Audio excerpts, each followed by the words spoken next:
And a very pleasant good afternoon, ladies and gentlemen, live from Lacey, Washington, the home of the St. Martin's Saints. We are on the St. Martin's University campus, where the Saints will host the Western Oregon Wolves in a doubleheader. Leading off and playing center field for the Wolves will be Jacob Maben. Following will be the third baseman Justin Herzog, and batting third, Derek Maben, the shortstop. In the cleanup slot for the Wolves is Logan Ho, the designated hitter. Batting fifth is Anthony Zellner, the catcher. John Stark will follow him. He plays first base defensively. Zach Valdez, the second baseman, is the next batter. In the eighth slot is Jackson Halstead in right field, and Levi Cummings, the left fielder, bats ninth. On the mound will be Mike Peterson with a 3.91 ERA. He is 2-0 on the season. Defensively for the Saints, coached by Kelly Gow, is Finley Butler on the mound. Bryant Nakagawa will be the catcher. Aaron Renault is at first base. Cody Esau at second. Ryan O'Shero at shortstop, and Hunter Kosmiter is the third baseman. Austin Shaler plays left field. Cody Chavis is out in center field, and we can't say enough about his glove work all season. Reed Little is the right fielder. Now, this is the final four games. Today we have a doubleheader, and we have a doubleheader against these same Western Oregon Wolves on Saturday. That will do it for the regular season. There is a chance that the Saints can make the postseason, but that depends a lot on what happens these last four games. It has been up and down season, we'll kindly say, for the Saints. They come into this game with a one-loss record of 18-27. They're 13-15 in conference. At home, they are up 8-5, but on the road, they have not done so well. They are 10-22. Our umpires have taken the field, and lineup cards have been exchanged. However, we do not name the umpires. That is the rule in this conference. So that is the announced lineup for both teams. At least the defense for the Saints will give you their lineup order when they come up. Right now we are introducing the PA announcer. Austin Burns is introducing the team, and we are all out on the field. It is time for our national anthem.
That is our national anthem, and it is time to play ball. Again, on the mound for the Saints is Finley Butler with a ERA of 3.83, one-loss record of 1-1, and he will face Jacob Maben, the center fielder, Justin Herzog in the third baseman, and Derek Maben, the shortstop. I didn't check for sure, but both Mabens are seniors. They both come from the same city, and I'm going to guess that they are twins. Beautiful day for baseball. Few high clouds, but the sun is out. The team is taking the field. St. Martin's is out there. On deck are the batting order for the Western Oregon Wolves. Jacob Maben, by the way, the leadoff hitter in center field, he is batting .340, and certainly a dangerous force against Finley Butler and the Saints. Butler finishing his warm-up tosses. And we will have 9 innings of baseball to follow. We'll take a break after that, and 30 to 40 minutes after that, we will come back with the second game scheduled for 7 innings.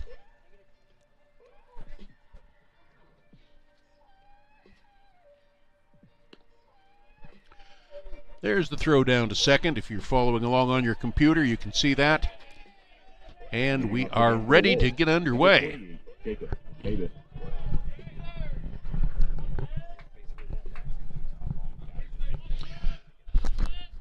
Jacob Maben, a right-handed batter, coming to the plate, wearing those Yankee-style pinstripes. We discussed that before the game. Did the Yankees owner choose pinstripes purely because of Babe Ruth's girth? Well, we don't know. The first pitch comes in at 1:02 in the afternoon, and we're underway. That was ball one. Right-handed pitcher against the right-handed batter. Next pitch comes in, fly ball to right field. Reed Little drifting under it and hardly having to move at all, takes it for the first out. 2 pitches, 1 away, 9 unassisted. And Justin Herzog, with a also respectable .269 batting average, will come up to the plate. Herzog, a lefty. The first lefty to face the Northpaw, Finley Butler.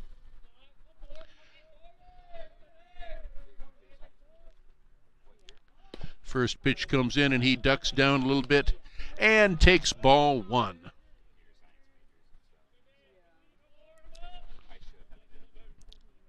Derek Maben, Jacob Maben's brother, waits on deck. And there is a fly ball to center field. Going back is Cody Chavis, and he catches it. He does not catch it. It drops out of his glove, and it looks like there's going to be a stand-up triple for Justin Herzog. Just off the outstretched glove of Cody Chavis in center field, and I believe that's going to go a triple all the way.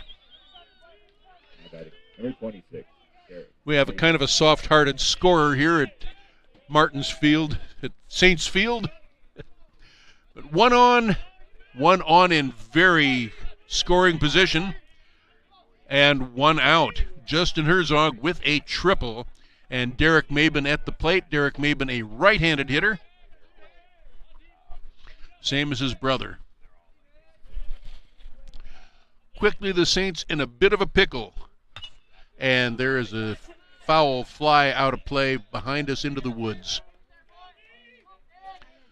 No balls, 1 strike on Maben, who comes into the game with a .306 batting average.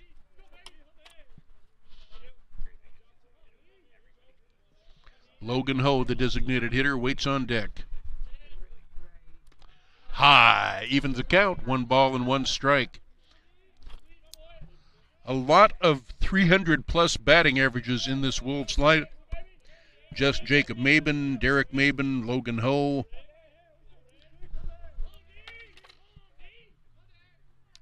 The 1-1 pitch, and there is a ball rolled into left field, and just like that, that is an RBI single, and the Wolves are up 1-0.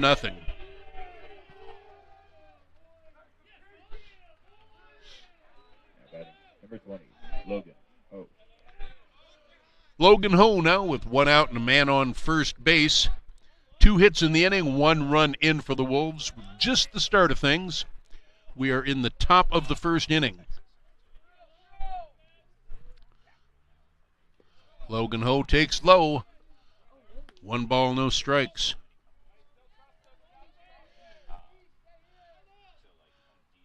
Derek Maben on first with that RBI single. He takes his lead.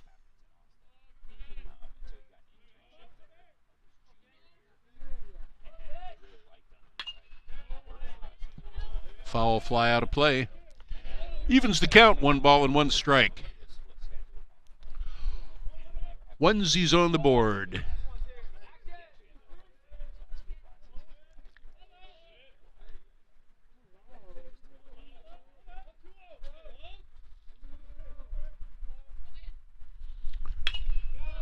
The 1-1 pitch fouled back into the woods and again out of play. 1 ball, 2 strikes.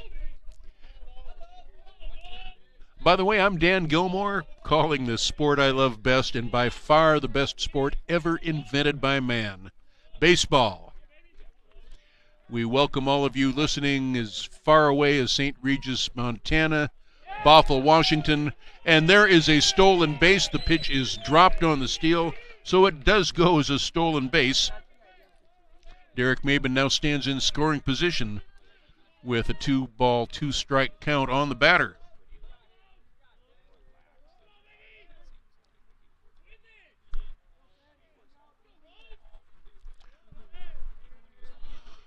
One in, 1 down. Runner on second. Saints trying to keep this respectable early on, and there's a fly ball foul down the left field line. Count remains 2-2.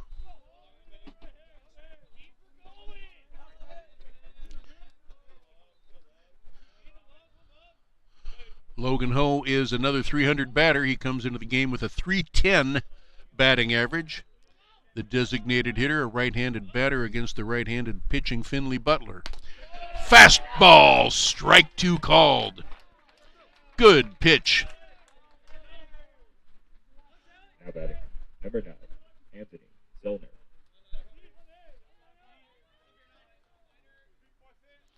Logan Ho could not pull the trigger, so there are 2 gone.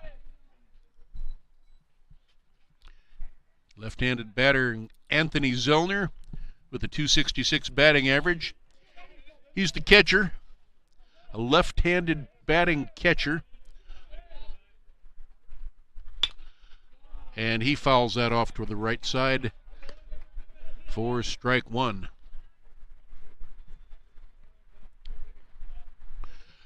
John Stark, the first baseman, would be next. He waits on deck. He's a right-handed batter as well.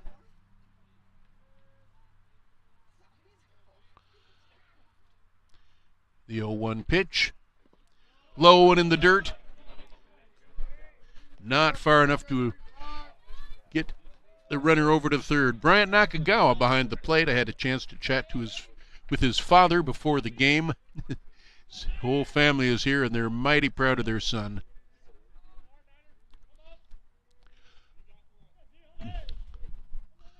Ball and a strike to Zellner. Check the runner again, and there's a curve ball. Caught the outside corner, evens the count. Rather, 1 ball, 2 strikes now.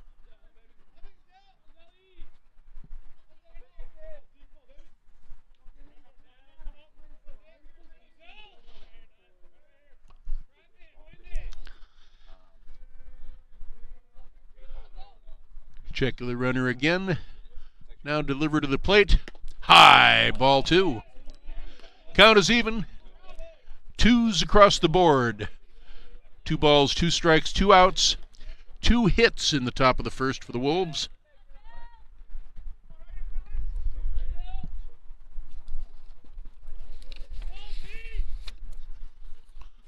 Swing and a miss, and that is the inning.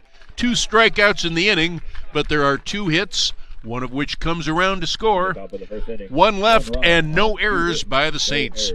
It is 1-0 Wolves as we go to the bottom of the first for the Saints try.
In the Saints' half of the first inning, they'll send up Hunter Kosmider, the third baseman, followed by Ron Oshiro, the shortstop, and Aaron Renault over at first base.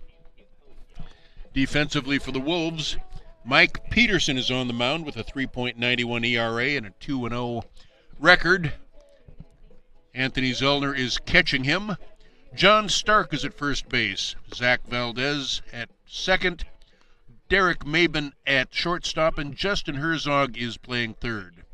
Levi Cummings is the left fielder. Jacob Maben is in center, and Jackson Halstead in right field. Warm-up tosses have been accomplished, so Hunter Kosmider is coming to the plate with a .294 batting average as he stands there. Kos has led off most of the games that I've had the chance to announce. Ryan Oshiro stands on deck, hoping he can do something with a man on base. First pitch to Kosmider is a little bit low for ball one.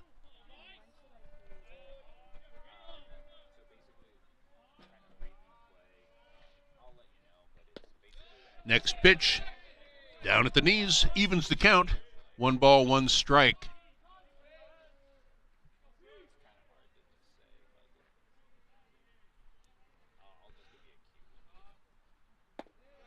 Low, ball 2.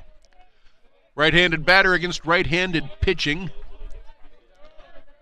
Ryan Oshiro, lefty, of course, waiting on deck.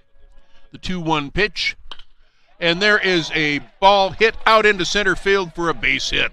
So Hunter Kosmider is on with a solid shot to center, and with one on and nobody out, Ryan Oshiro comes to the plate. Number 4, Ryan Oshiro.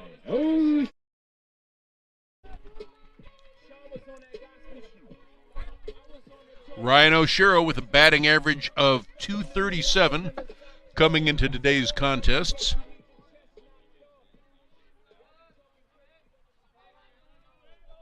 We have a couple of lefties in a row in the lineup against the right-handed pitcher. There's a ball taken a little bit high. 1 ball, no strikes.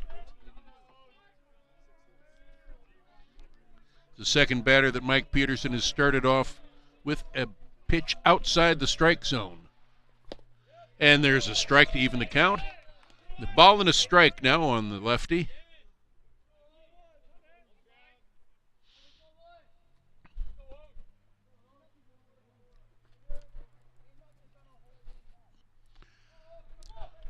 A 1-out triple followed by a base hit got the Wolves on the board in the first inning as Oshiro swings and misses at strike 2.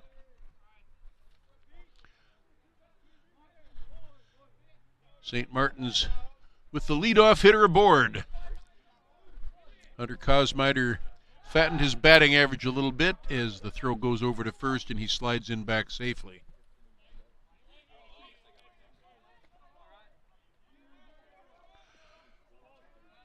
First game, 9 innings, and the second game, 7 innings, unless we go into extra innings. So you're guaranteed 16 innings of pleasure today. Have a blast.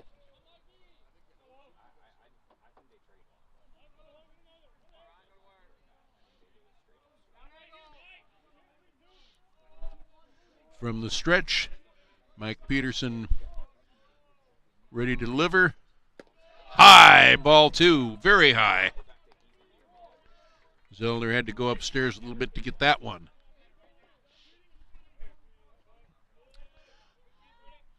So 2 balls and 2 strikes on Oshiro. The 2-2 pitch fouls it back to the screen. Count remains 2 balls and 2 strikes.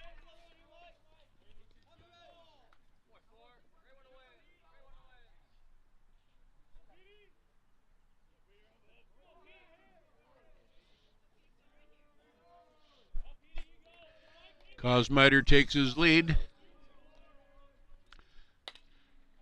And there is the pitch over to short for 1, to second, no play. So a fielder's choice nabs the lead runner.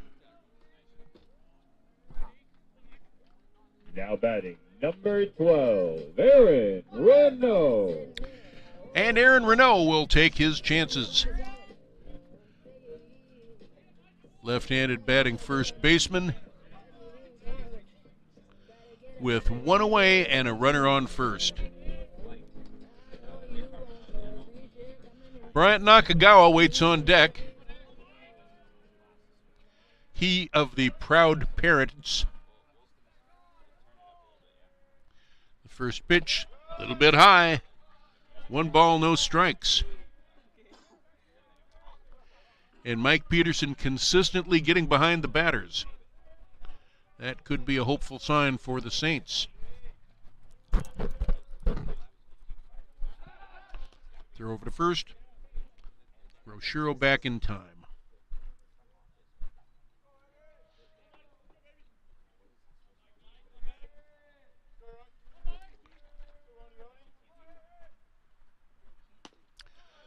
Oh, tantalizing curveball, but misses the strike zone. That is ball 2.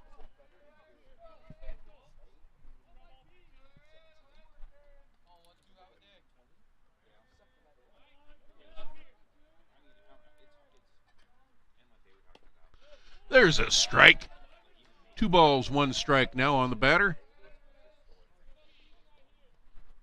They play him straight away and not too deep.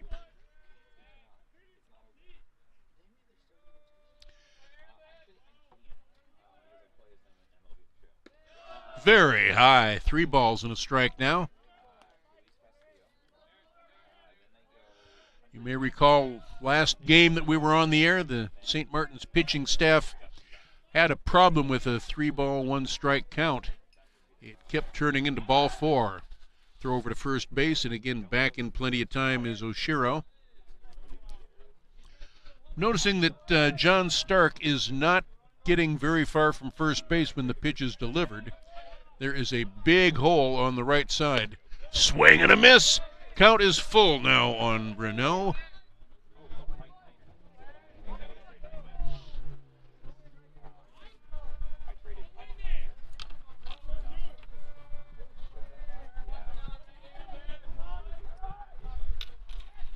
The 3-2 pitch walked him. That pushes Ryan Oshiro down to second base and Aaron Renault on at first. So, Nakagawa. 2 on and only 1 out. For those who are interested, the infield fly rule would be in play if there is an infield fly. But Brian Nakagawa is hoping for more than that. He has the leading batting average on the team at .329, and he is hoping to do some damage here. His team trails 1-0.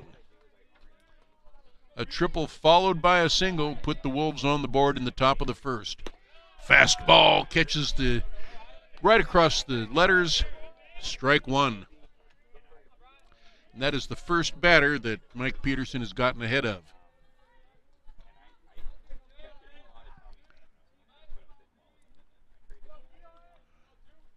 No balls, 1 strike.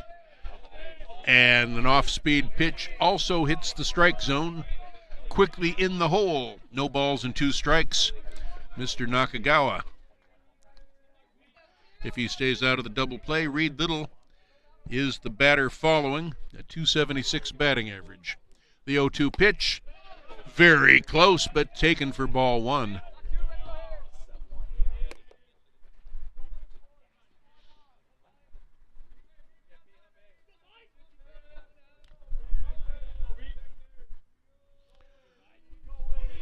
One and 2 the count now on Nakagawa.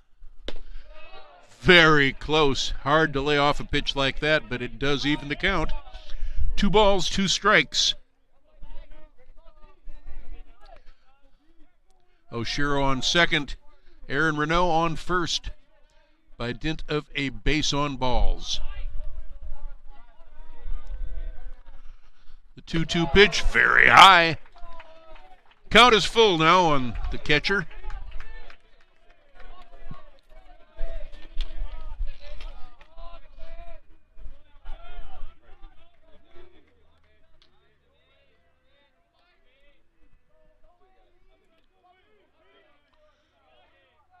Countdown board, 3 balls, 2 strikes, 1 man out, and there is a pop-up that is going to be taken by the pitcher for out number 2.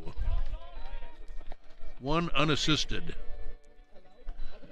Runners have to remain, and that was an infield fly, by the way. The batter was automatically out.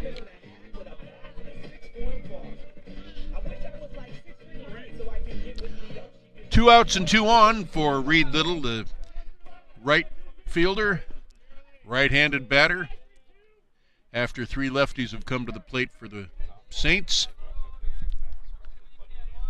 2 men on, and the fastball catches at the knees, strike 1.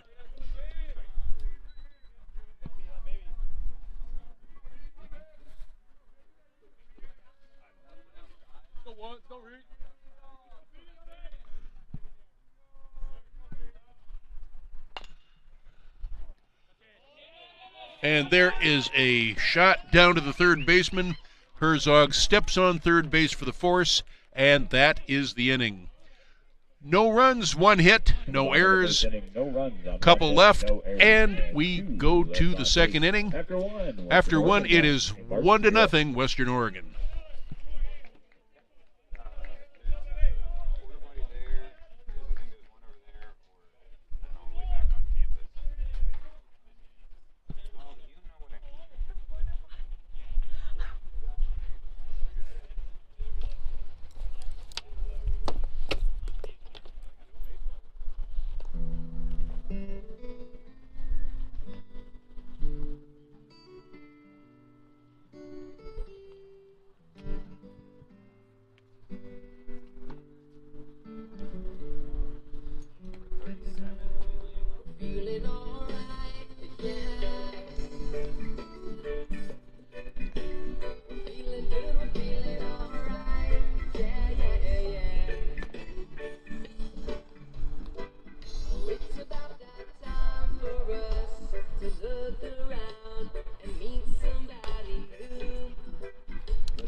We go to the top of the second inning with the Wolves leading 1-0.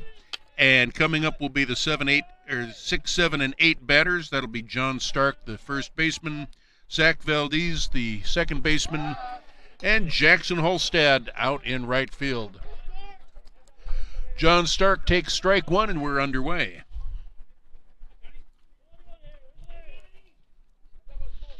Saints not able to do anything in their half of the first inning as the Stark looks at strike 2. Saints with a hit. They left a couple, but weren't able to get anybody around. The 0-2 pitch, very close. Plate umpire looked like he wanted to raise that right hand, but did not. 1 ball, 2 strikes now. Just the start of the second inning. Nobody out. And John Stark with a .250 batting average. That's 1 for 4. Swings and misses, and there's a strikeout. The third strikeout for Finley Butler, and the third in a row. As he struck out the final 2 batters in the top of the first. Zach Valdez, the second baseman, has a 188 batting average. Wears number 1 on his pinstripe jersey. First pitch to him, over the head of Ryan Oshiro and into left field for a base hit. First pitch swinging, Valdez gets a runner on board for his team. Jackson Holstad.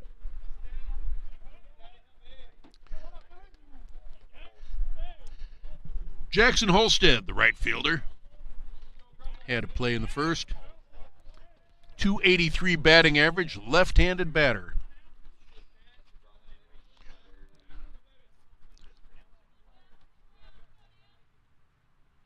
The first pitch is bounced. One bounce to the pitcher, over to second for one. Not quite in time.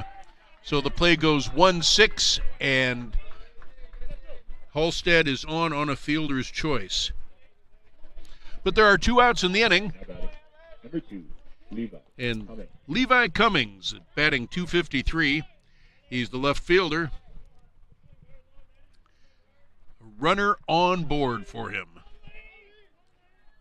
If Cummings is able to do anything, the top of the order, Jacob Maben, will come to the plate. First pitch, a little low, ball 1.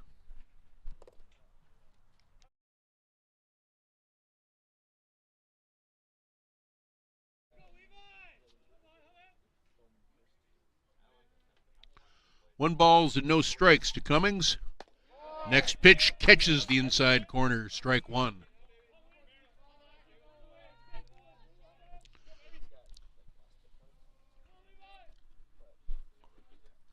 One ball, one strike. Swings and misses, got badly fooled on that pitch. 1-2 the count goes.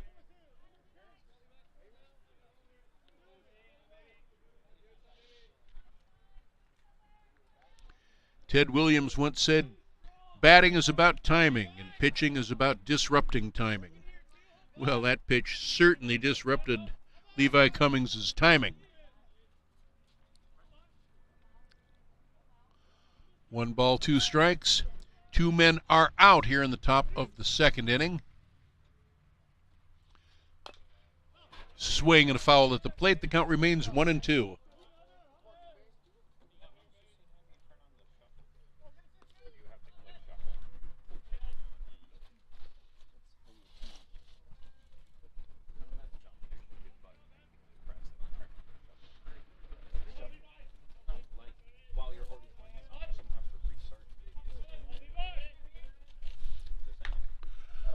There's a little excuse me swing, just protecting the plate, and a foul into his own dugout. Keeps the count 1-2.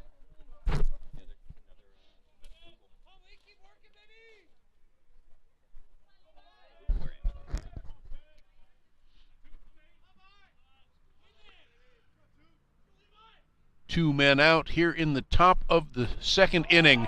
And there is called strike 3. 4th strikeout of the afternoon for Finley Butler. And there is no run, 1 hit, no errors, and 1 left. We go to the bottom of the second with the Wolves still leading the Saints 1-0.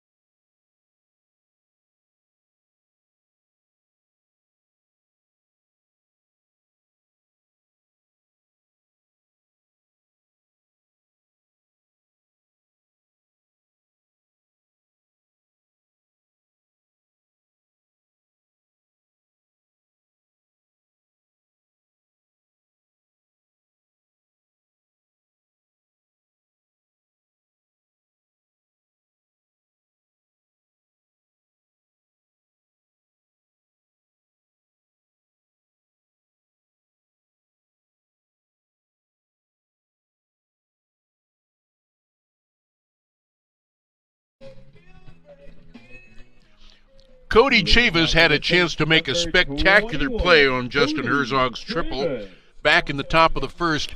Couldn't quite track it down, although he has had some spectacular plays all season. He steps up to the plate with a .253 batting average, and Mike Peterson from the full windup. His first pitch is a little low, ball 1.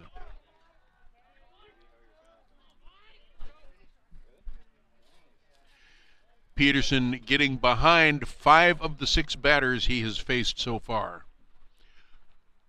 There's a strike right across the letters, evens the count, 1 ball and 1 strike.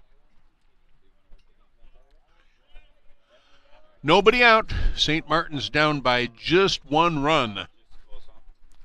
Next pitch takes strike 2. Belt high.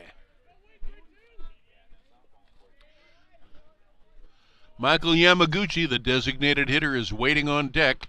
And there's a foul back to the screen to protect the plate, and Cody Chavis's count stays 1 ball, 2 strikes.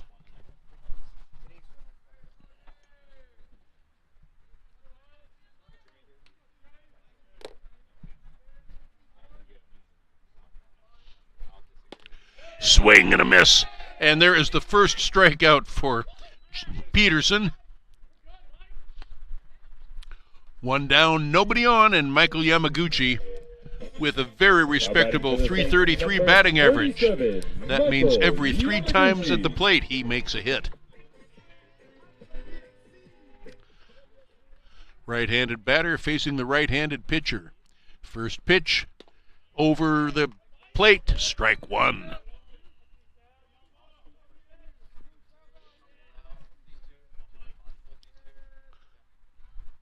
Peterson's next pitch, fastball. Swings and misses. Quick the count, no balls, 2 strikes. To the right-handed batting designated hitter. And there's a fly ball out of play off to our right. Count remains 0-2.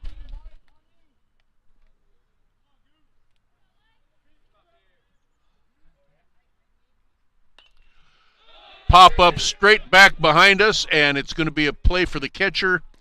And he is able to put it away, does Zelder, for the second out of the inning. 2 unassisted.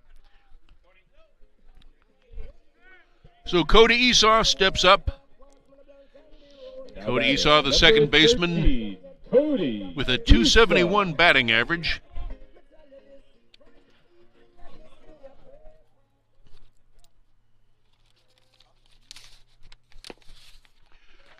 And he takes strike 1.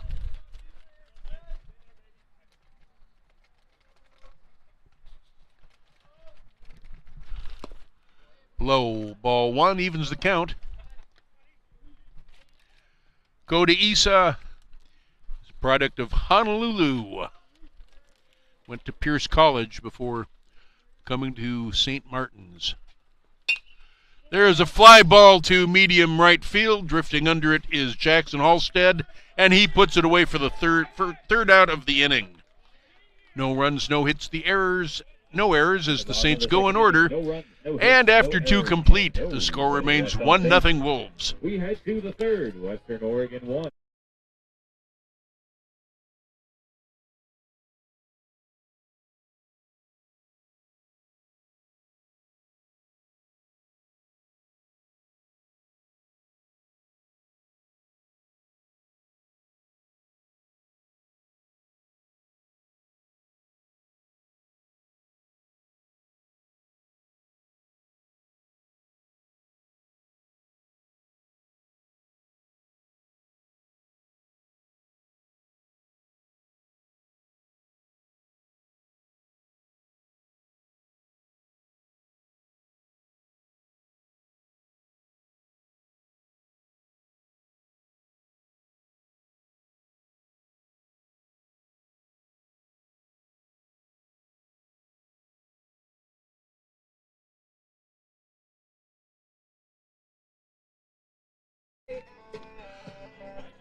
The Wolves sent 5 men to the plate in the top of the first inning and 4 in the top of the second.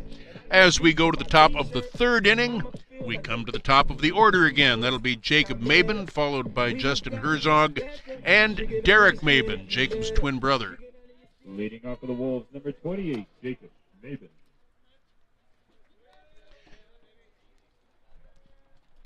Maben flied out to Reed Little in right, his first time at the plate. Right-handed batter.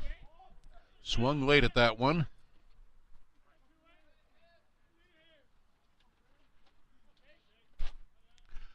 First pitch to Maben. And he sends one liner just past a diving Hunter Kosmiter into left field for the first hit of the inning. And there is 1 on, nobody out. Number 4. Justin Herzog, who had the triple that just got by the Gold Glove Cody Chavis back in the top of the first inning. I don't know who got drinks, but there's drinks over there.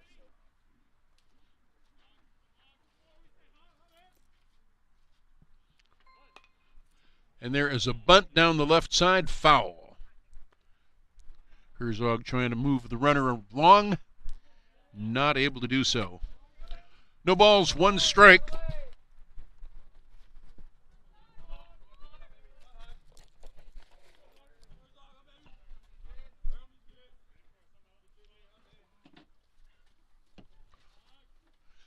The 0-1 pitch is golfed over a leaping Cody Esau into right field. Esau cannot handle it cleanly, and going to third on the play is Jacob Maben. Runners at the corner, first two men aboard, and Derek Maben, who had that RBI single in the first inning, comes to the plate. Now batting number 26, Derek Maben.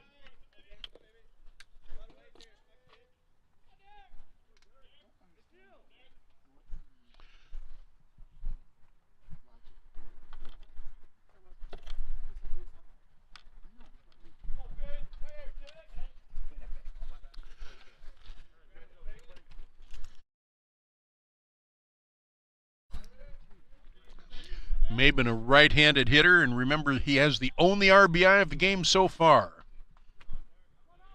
Right-handed pitching Butler instead throws over to first base, and back in plenty of time is Herzog.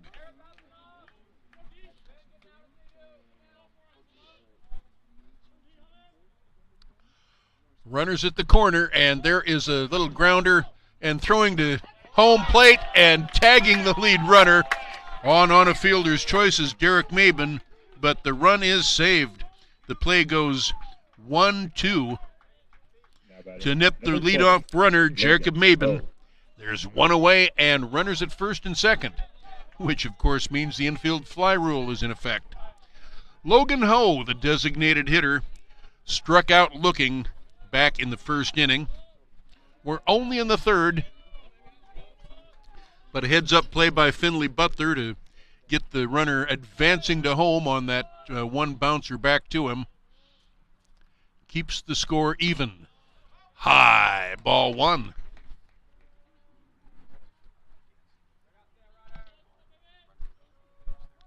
If Ho stays out of the double play, Anthony Zellner, the catcher, would be next. He had a play in the second inning. 1-0 pitch. There's a strike called at the knees. Count is even now. 1 ball, 1 strike. 1 out and 1 in so far for the Wolves. It is a 1-0 ball game. Just 1 hit for St. Martin's. 5 hits for the Wolves. And there is a pitch that gets all the way back to the screen. That's going to go as a wild pitch and advances the runners to second and third.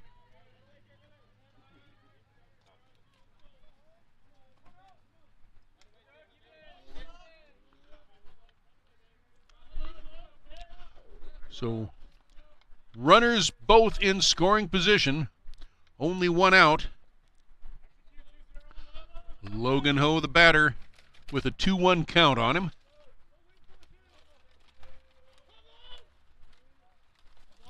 The 2-1 pitch, fouled at the plate, count evens, 2 balls and 2 strikes.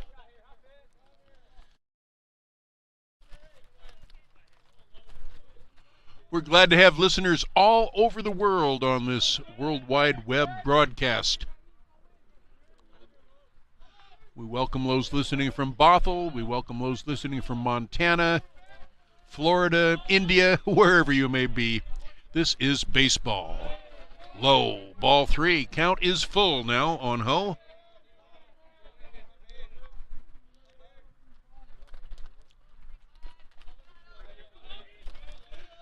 Ho with a backward K, a strikeout looking for the second out of the first inning.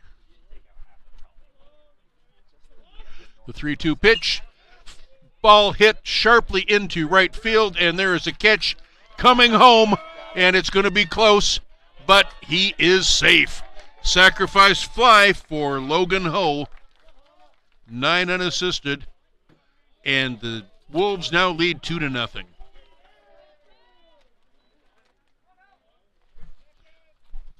Now batting Number 9. Derek Maben remains at second base. Anthony Zellner ended the first inning with a swinging strikeout. Left-handed batter facing the right-handed pitching Butler. Our score 2-0.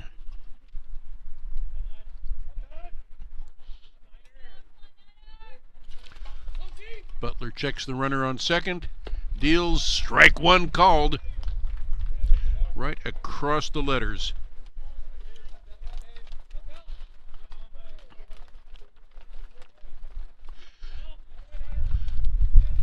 If Zellner can get on board, John Stark would be the batter. He was the third strikeout victim of the Wolves. And there is a fly ball to right field. Reed Little's got a bead on it, and he puts it away for the third out of the inning. So 1 run on 2 hits, no errors by the Saints, although one costly wild pitch, and 1 left. 1 run on 2 hits, We have played 2.5. 2.5. We go to the bottom of the third, 2-0 Wolves. 2, St. Martin 0.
Saints number 3, Austin Shaler.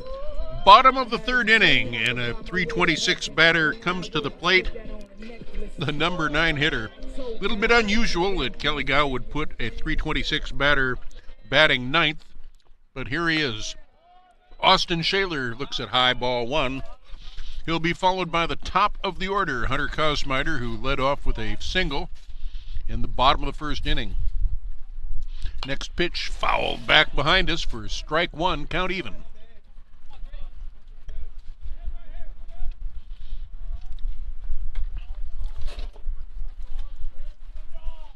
The 1-1 pitch now from the full windup. There's a strike at the knees. 1 ball, 2 strikes. The Wolves a run in the first and a run in the second. They have 5 hits, St. Martin's with just 1. As the 1-2 pitch, swing and a foul back to the screen again. Count remains 1-2.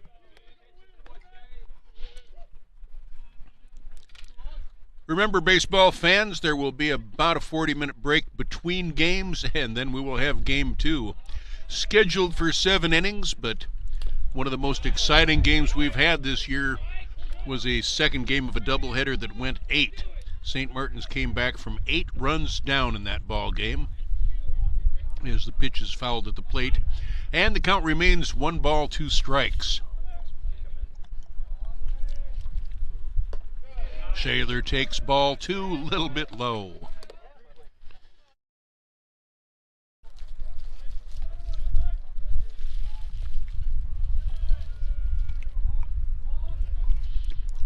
Two ball, 2 strike pitch, fouled well back in back of us for the count to remain 2-2. Nobody out in the bottom of the first inning. The 2-2 pitch, called strike 3. Down looking is Austin Shaler. Now batting, number One away. Hunter. And Hunter Kosmiter, who came into this game with a .294 batting average, but has a slightly better batting average now. He is 1 for 1. He got erased in the first half of what was an attempted double play that Ryan Oshiro hit into. Right-handed batter looks at strike one.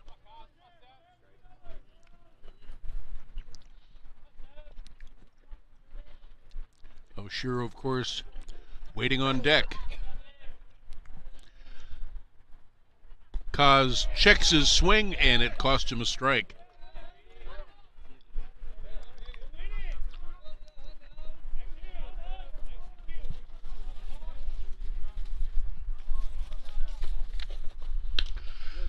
Fly ball down the right field line, slicing out of play.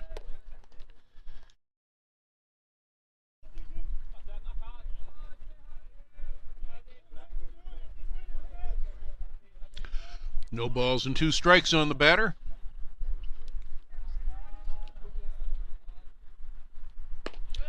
High, ball 1. Nice looking fastball, but it needs the strike zone to count.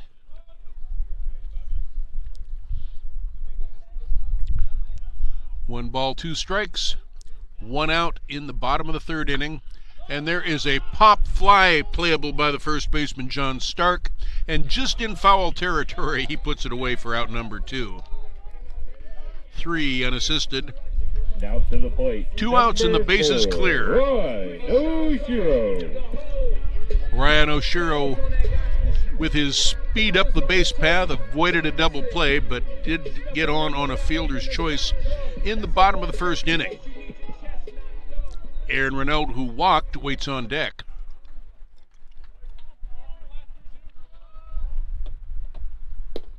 First pitch, a little bit outside to the left-hander. 1 ball, no strikes.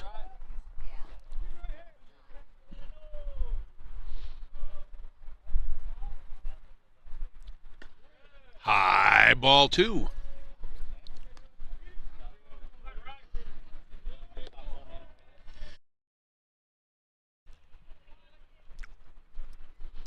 Two balls, no strikes on the count on Ryan Oshiro. We know he can get a bat on a ball.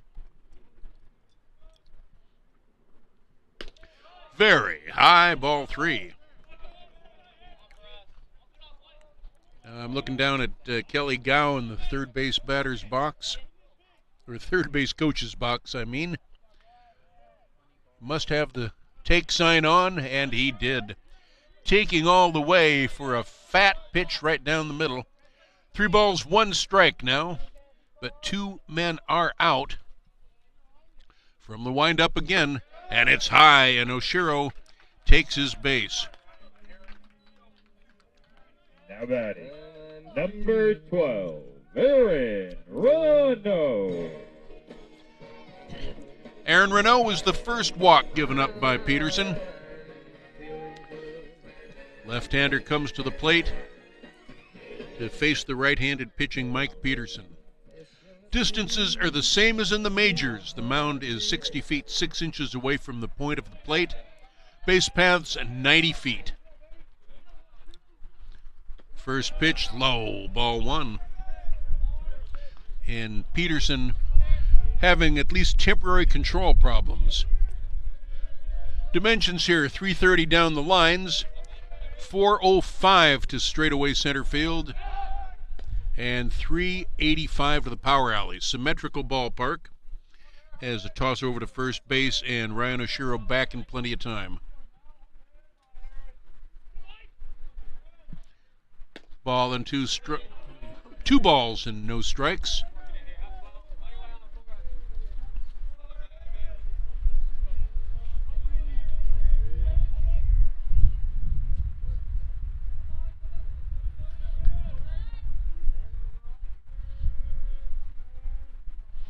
The 2-0 pitch, fouled back behind us, and again out of play. 2 balls and 1 strike now.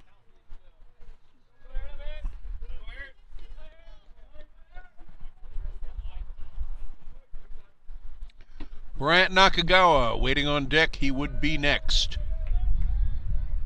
The 2-1 pitch. Pop up, and again out of play off to the left.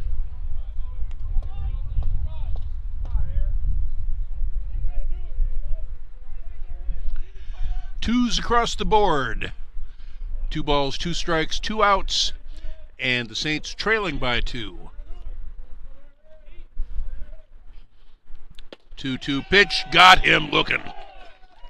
There is the third out of the inning, and the second strikeout overall for Mike Peterson. No runs, no hits, no errors, and 1 left. It's 2-0 Wolves.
John Stark is a right-handed batting first baseman.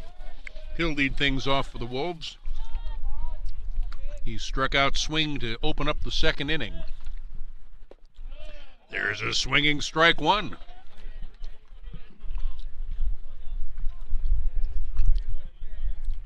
Noah Roberts in the camera well today, doing a fine job. I hope you're at home or enjoying it.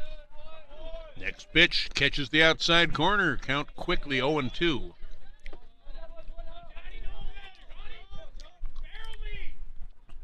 Zach Valdez waits on deck, followed by Jackson Halstead. There's a fly ball to left field, and not too hard of a play for Austin Shaler out there. 1 up, 1 down, 7 unassisted. And Zach Valdez is the batter. He owns one of the 5 base hits that the Wolves have garnered.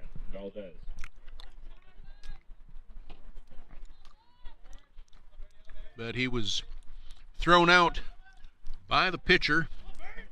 A 1-6 play. And there is a shot down to 6 and over to 3. That is Ryan Oshiro to Aaron Renault for the second out of the inning on the first pitch. Now batting, number 25. 2 up, 2 down, and Jackson Halstead was aboard on a fielder's choice in the second. He comes to the plate, left-handed batter with nobody on and 2 outs.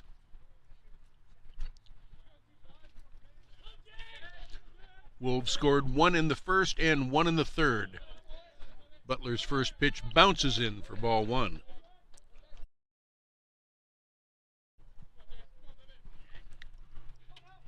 We will finish up this series and the season for the Saints on Saturday. Next pitch bounces in. First pitch scheduled for 1 p.m. It will be the Western Oregon Wolves again. 2 balls and no strikes on Halstead. Swings and misses. Strike 1.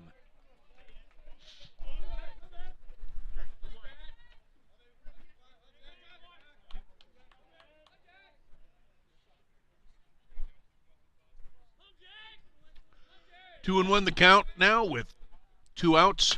And there is a tantalizing fly ball that is going to be tracked down by the right fielder, Austin Shaler, for the third out.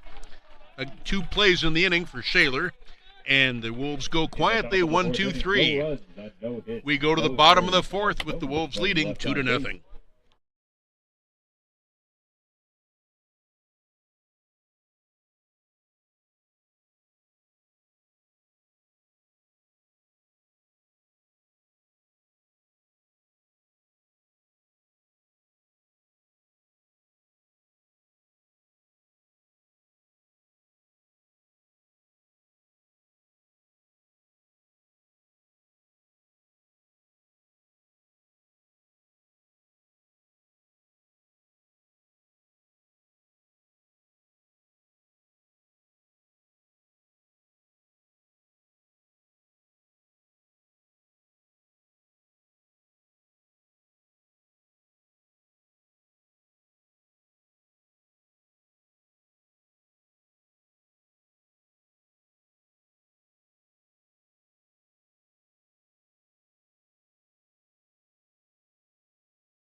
Left-handing pitcher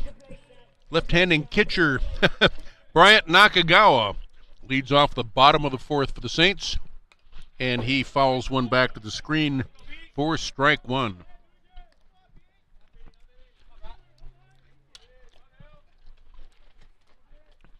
Nakagawa popped up into the infield for the infield fly rule out. It was gloved anyway by the pitcher Mike Peterson. Next pitch misses and evens the count, 1 ball and 1 strike. He'll be followed by Reed Little, the right fielder, and Cody Chavis in center. The 1-1 pitch, and there is a fly ball to medium center field. Coming in is Jacob Maben, and he puts it into his glove for the first out. 8 unassisted. Now batting, number 11, Reed Little.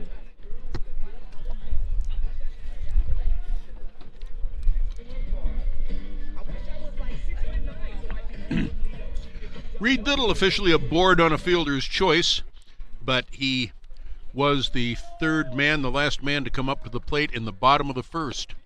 He looks at strike 1 at the belt.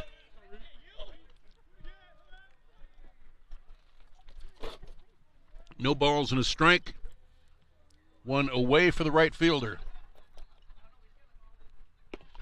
Curveball misses a little bit high. 1 ball and 1 strike.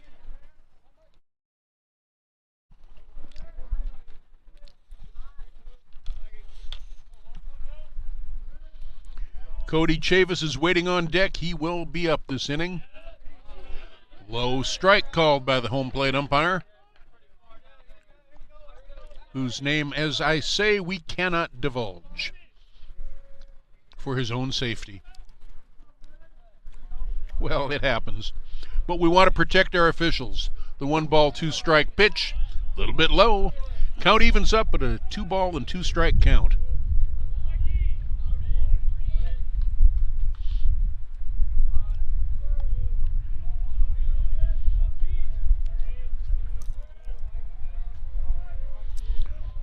The 2-2 pitch from the full windup, and there is a pop fly ball.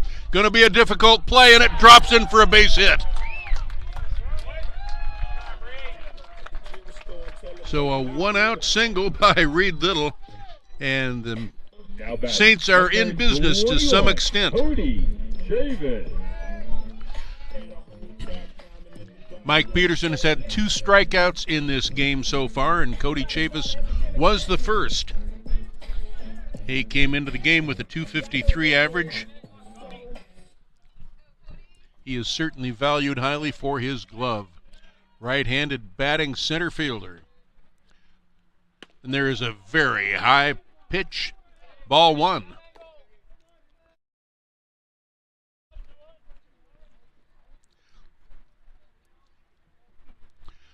Michael Yamaguchi waits on deck. Throw over to first base and back in plenty of time is Reed Little.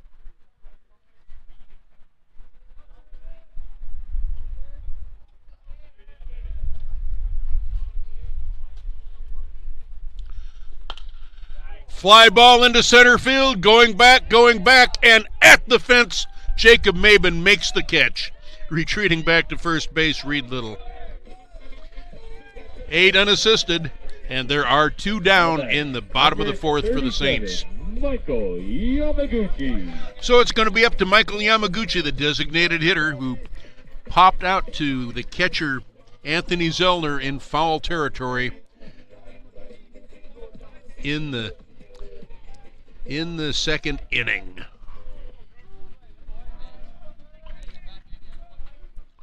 Right-handed hitter with a .333 average. The first pitch to him, fastball. At the knees, strike 1.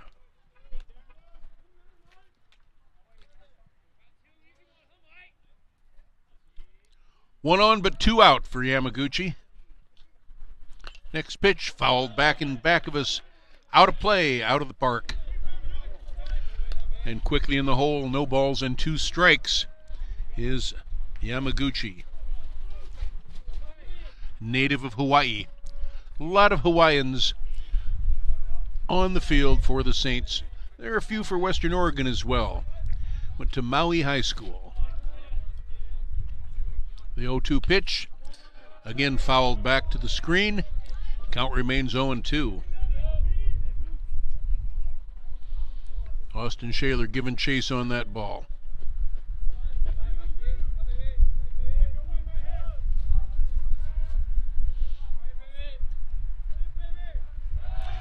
Throw over to first, and again back in time, Reed Little.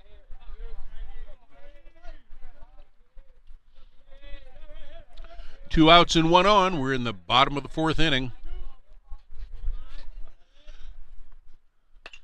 There is a fly ball, and it goes into left field. Looks like a can of corn for Levi Cummings, and it is. 3 up, 3 down. Actually, 4 up, 3 down. Reed Little had a hit, and he is left on base. We've played 4. It's 2-0. And 1 left on base for the Saints. After 4, Wolves 2, Saints 0. We're gonna jump on the reggae train. We're gonna ride it on down the lane. Let's get going.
As happens so often, the man who makes the 3rd out in the top of the inning comes up in the bottom of the inning, and vice versa. There's a 2 bouncer out to short, and Levi Cummings on the first pitch is thrown out 6-3.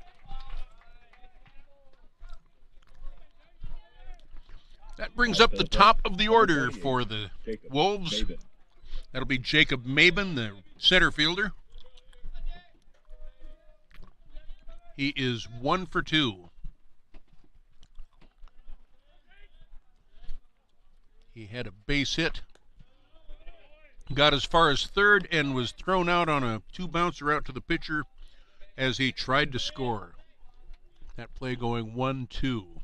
First pitch to him is ball 1, and the next one is a fly ball into center field, and Cody Chavis circles under it and puts it away for the second out.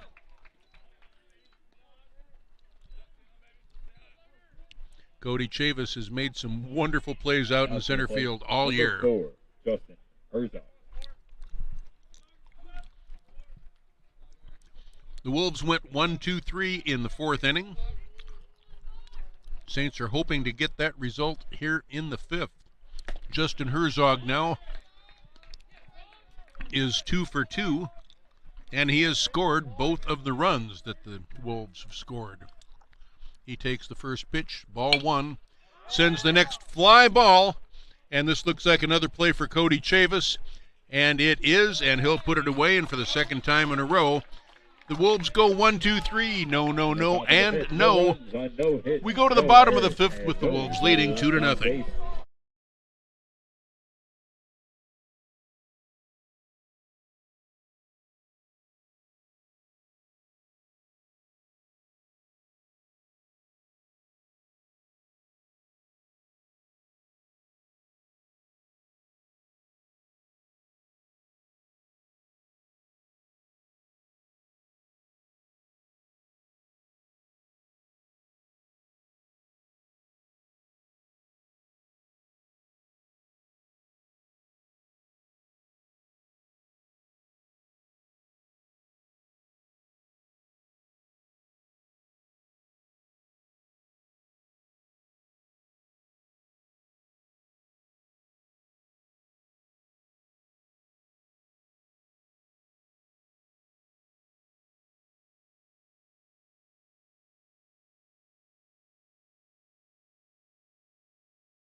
It's the bottom of the fourth. Cody Esau lets a low ball go by for ball one, and he looks at ball two.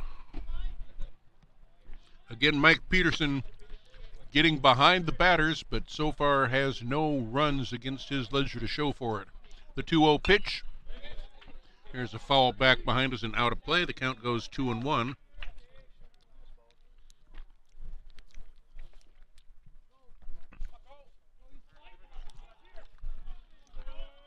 Cody Esau is followed by Austin Shaler, and then the top of the order, Hunter Kosmider. There's a strike. Count levels, 2 balls, 2 strikes.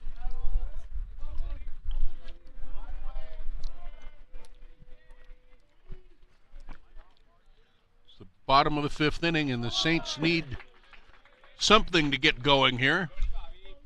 Foul back to the screen. Count remains 2-2.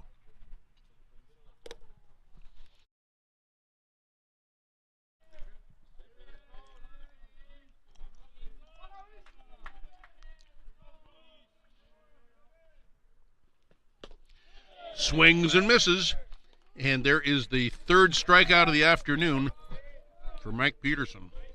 Now batting, number 3, Austin Shaler.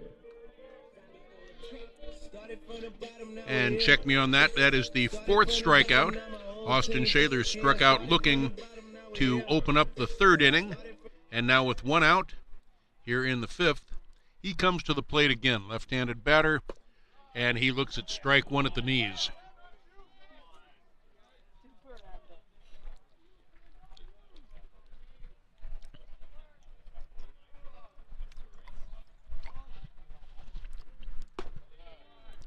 Next pitch misses.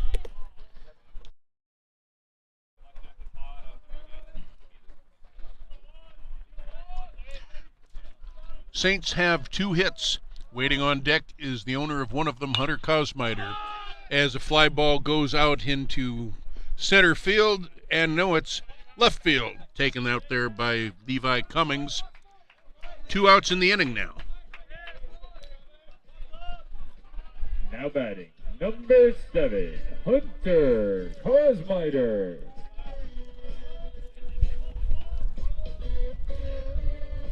Hunter Kosmiter, a local boy, graduated from North Thurston High School. 2 outs, nobody on for Cos, and he looks at strike 1 at the knees. Ryan Oshiro 0 for 1 with a walk. Waits on deck. And there's a little bouncer out to the shortstop, over to first base, and the Saints go quietly. 1, 2, 3, no runs, no hits, no errors, nobody left. We go to the top of the 6th inning. It's 2-0 Western Oregon.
We go to Act 6 of this 9-act horsehide opera, with the Western Oregon Wolves leading 2-0.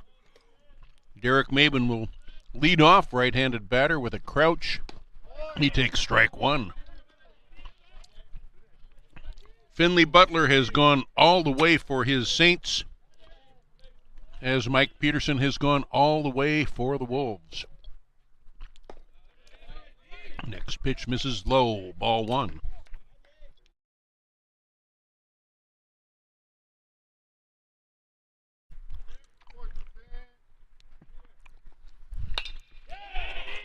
Liner down the left field line, and that is going to get down for extra bases.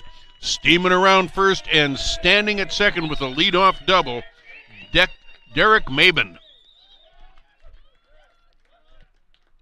One of the Maben twins. Number 20, Logan O.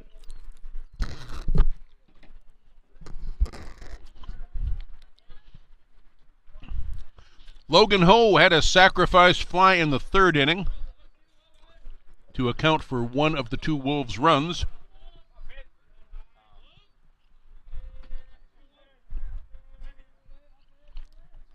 He has a chance for an RBI again here with a runner in scoring position. And there is a fair ball down to 3rd base, over to 1st, and having to stay at 2nd is Derek Maben. Good heads-up play by Hunter Kosmiter to keep the runner honest out there at 2nd. 5-3 the scoring goes, and there is 1 out.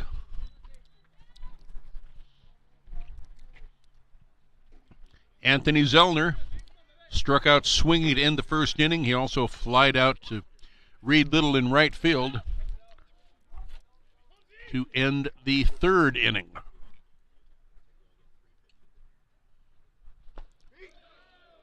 Takes a curveball, a little bit low and outside. 1 ball and no strikes.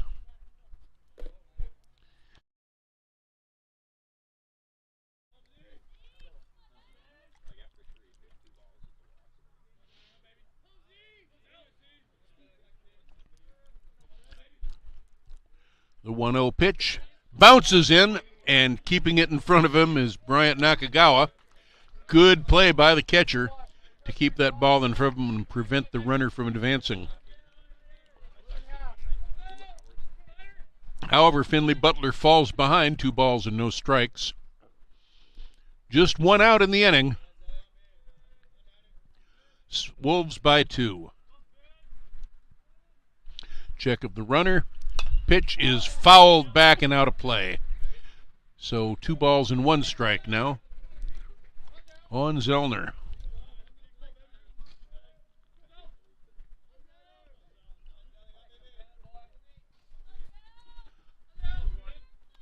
John Stark waits on deck. He's the first baseman. He's 0 for 2 with a strikeout. The 2-1 pitch. Swing and a miss. 2-2 now.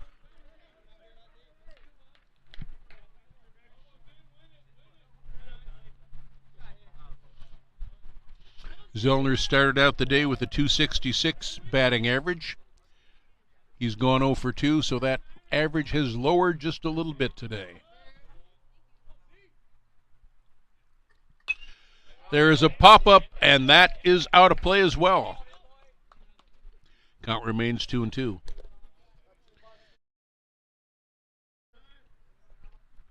Fans, if you're in the Thurston County area, especially if you're somewhere near Lacey, why not come on to campus, grab a bench. There's plenty of good seating left. There is no admission charge for a baseball game. As a fly ball goes out to center field, circling under it is the man with the magic glove, Cody Davis, and tagging up and advancing to third is Derek Mabin. However, there are 2 outs. Runner on third now for John Stark. Now batting, number 37, John Stark.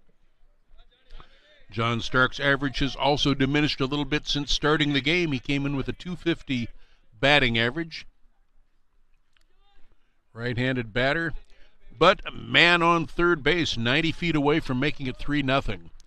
There's the pitch, and just misses. 1 ball and no strikes.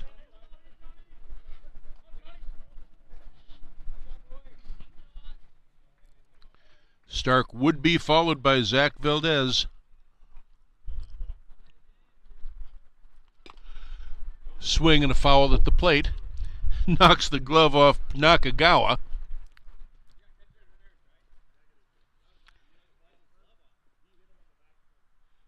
And the manager comes out, Kellen Walker comes out saying that should be catcher interference. Umpire explains no, he hit the ball first. That's what it looked like to me. And who am I to argue with the umpire? As everyone who listens to these broadcasts know, Rule 1 is the umpire is always right, and Rule 2, if the umpire is wrong, see Rule 1. 1 ball, 1 strike, 2 men are out. Ball comes in low. 2-1 now. Derek Mabin faking that down from third base. Stands on third base. Now he takes his lead off in foul territory. And there is a bouncer to third, over to first. Easy play to Renault, and it is an inning. 1 hit, 1 man left, no errors, and we have played 5.5. We go to the bottom of the 6th, 2-0 Wolves. We head to the Saints, bottom half of the 6th.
Ryan Oshiro was the hero in that extra inning doubleheader second game last weekend. He comes to the plate first, followed by Aaron Renault and Bryant Nakagawa. First pitch to Oshiro is fouled back to the screen for strike one.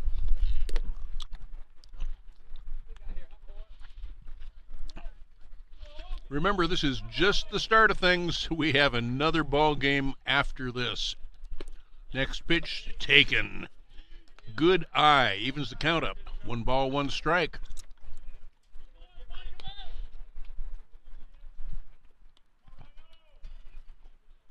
We're in the middle innings, but it is getting late. The 1-1 pitch is a base hit down the right field line, and thinking about 2, but gonna halt at first base. Oshiro with a leadoff single to get things started for the Saints.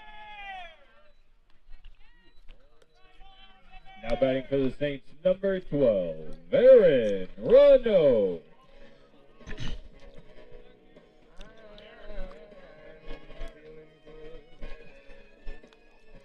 Aaron Renault walked in the first. He struck out looking to end the third inning.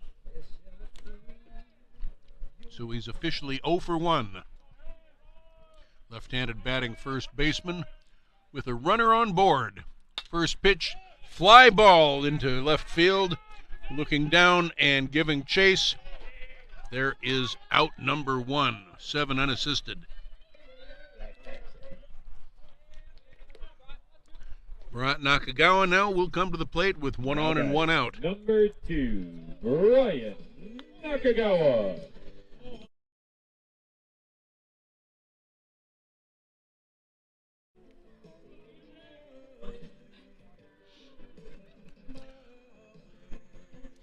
Bryant Nakagawa can knock a home run and tie this game up. Is it likely? Well, who knows? He's done it before. Throw over to first and back in plenty of time as Oshiro.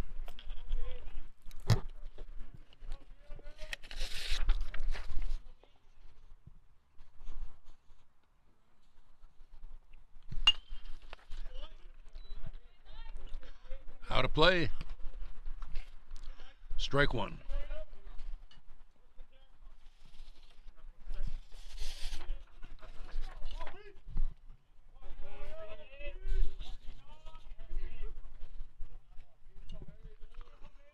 Nakagawa, no home runs in this season yet. There is a pop fly ball giving chase, and coming under it, putting it away, is Jacob Maben, the second center fielder. 2 away now with 2 fly balls to center field. Now batting, number 11, Reed Little. St. Martin's has 3 hits in the ball game, and Reed Little has 1 of them. He had a 1-out base hit in the 4th. We're in the 6th.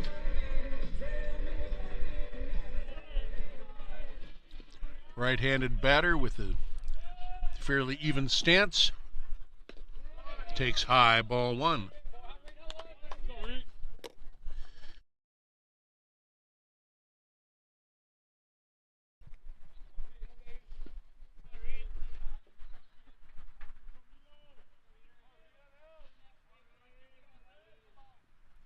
Next pitch, swing and a miss. Count evens up, 1 ball and 1 strike. And 1 duck on the pond, but very upstream. That's Ryan Oshiro, who had that leadoff single, followed by 2 fly ball outs. There goes the runner. Throw down to second, and standing up, stealing the base on a full wind-up pitch by Mike Peterson. What was he thinking? Easy stolen base for Reed Little, and he's now in scoring position for Yamaguchi.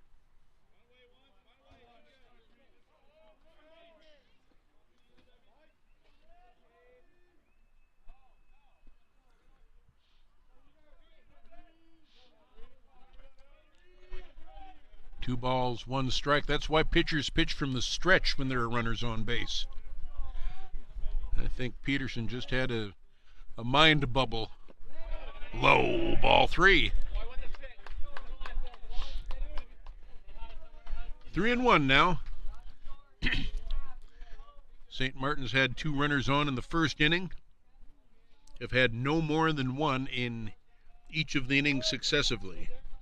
And they went 1, 2, 3 in the second. 3-1 is the count.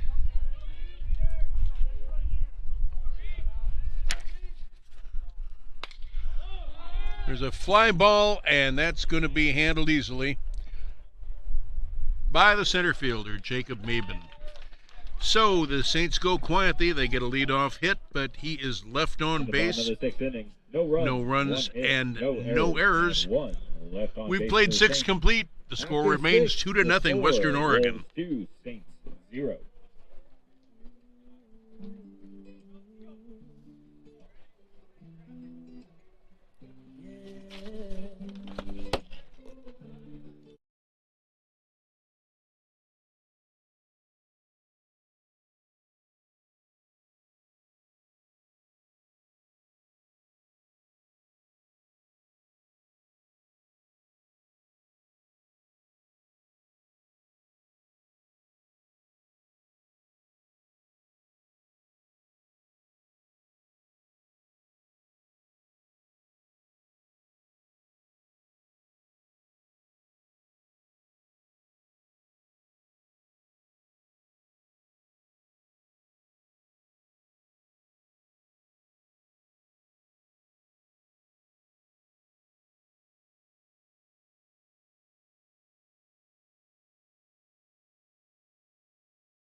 Zach Valdez had a base hit in the second inning, grounded out to short in the fourth. We're in the seventh, and he leads things off. Takes low ball 1 from Finley Butler.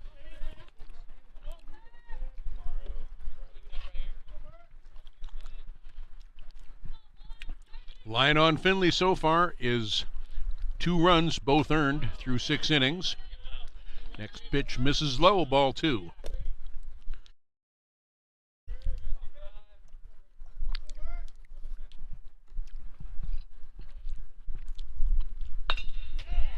Fly ball to center field, and that's going to get down, maybe for extra bases. Cody Chavez leaps on it immediately and holds him to a long single.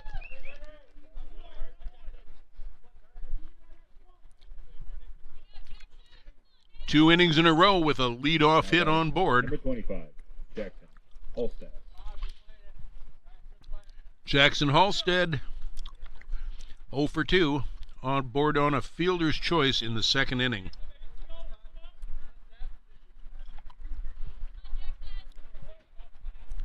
Left-handed batter facing the right-handed pitching Butler. Valdez takes his lead. Butler delivers, and there is a bunt laid down, foul. Good eye on Hunter Kosmiter to let that roll foul.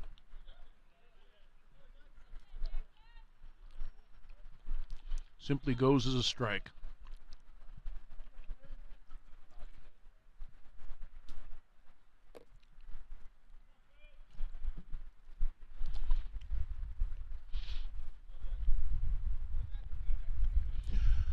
First game of 4 against the Wolves.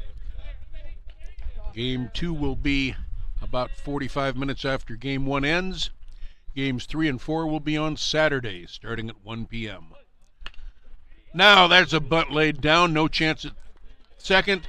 So the play goes sacrifice 1-3, and the runner is moved to scoring position. Levi Cummings will be the batter. Now batting, number 2, Levi Cummings. Cummings struck out looking to end the second inning and grounded to short in the 5th.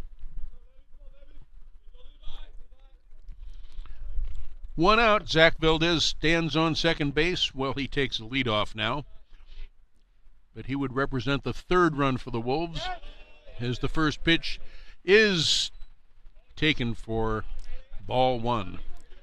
Plate umpire checked with a base umpire that says no swing. So 1 ball, no strikes to Cummings.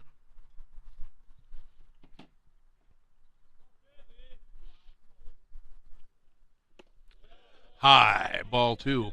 I like that in this league, the plate umpire is the one that does the appealing. And more often than not, he will check when there's any question whatsoever. I think that's good. If the catcher is appealing down to the first or third base umpire too much, he could be considered getting in the guy's face. Pop up in back of us and out of play makes the count 2-1.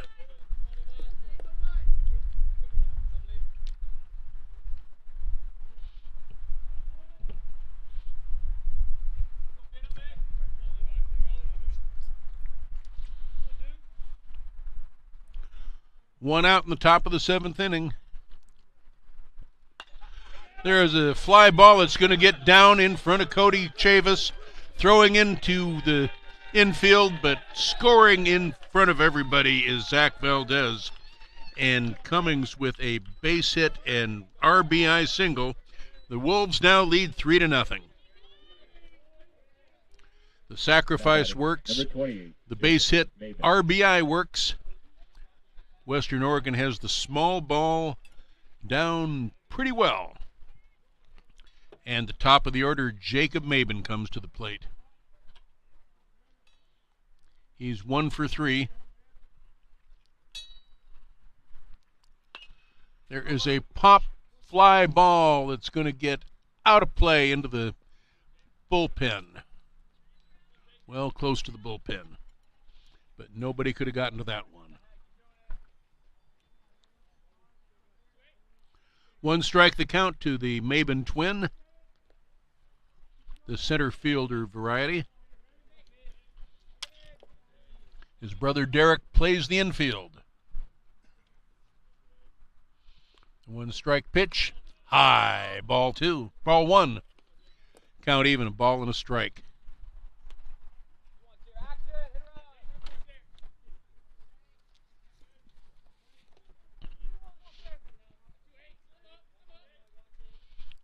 One ball, 1 strike, 1 out, 1 on. There goes the runner. Fly ball into left field, giving chase, looking up. It hits the bottom of the fence, and coming around for a solid double is Jacob Maben, and he sends Levi Cummings to third base. Runners at second and third. Still only 1 away for the Wolves here in the top of the 7th inning. They lead 4-0. Now batting. Well, wait a minute.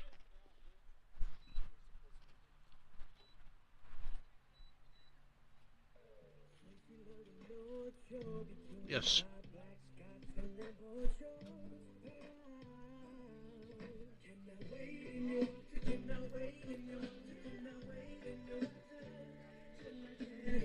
Conference on the mound. Is Finley Butler going to stay in?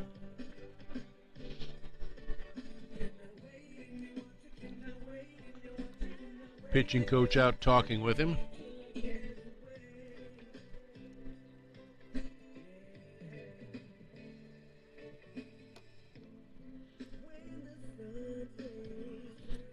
Two runs in the top of the 7th inning. The Wolves leading things 4-0. And it looks like Finley Butler is going to stay in the ball game. He remains on the mound.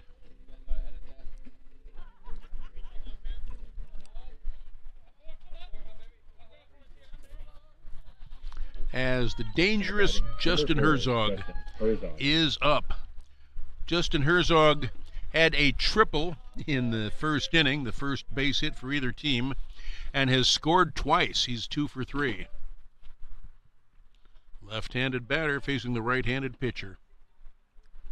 Runners at second and third, faking down the line. This is a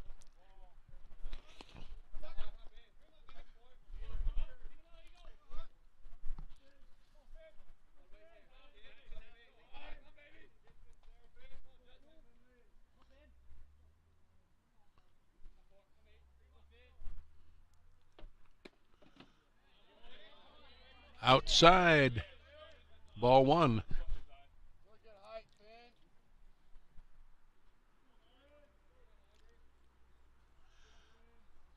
Three runs, 9 hits, no errors for the Wolves. No runs and 3 hits, 1 error for the Saints. Foul at the plate, and the count goes 2-1.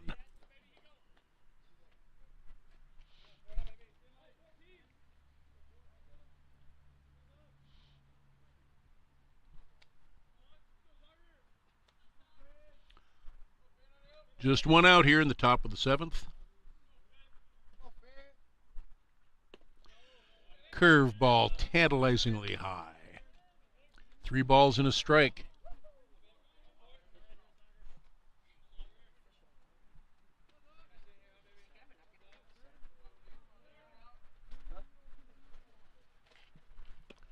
And there's ball 4. Walked him.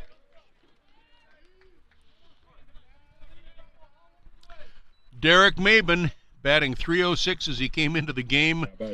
He has been on board all 3 times. He is 2 for 3 in the 3rd inning on a fielder's choice. 1 away, and the bases are loaded, and that is going to do it for Finley Butler. All 3 runners belong to him, and we'll see who's coming in to replace Butler.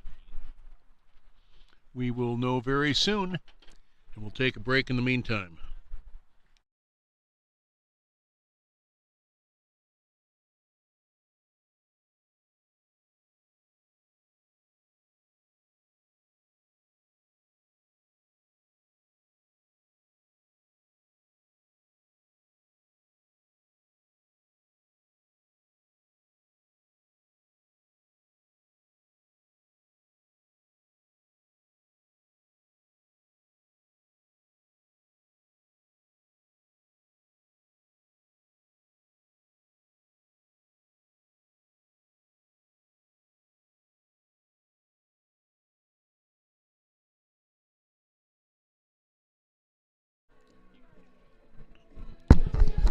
Colin Driscoll has a 1.0 1-loss record, but a 7.50 ERA, and he inherits a full plate.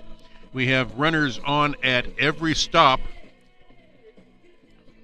That is Levi Cummings at 3rd, Jacob Mabin at 2nd, and Justin Herzog, who was just walked, the last batter that Finley Butler faced.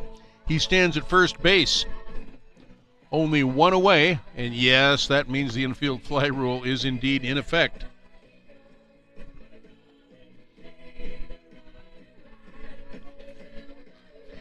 Music you hear is courtesy of Marissa. She's young enough to know all the Hep tunes. Computer science student here at St. Martin's. I was a student back when they didn't have girls at St. Martin's. But they went co-ed soon after I left. Is the term co-ed even used anymore or understood anymore? Co-educational. Back in the early days of education, boys and girls were educated separately.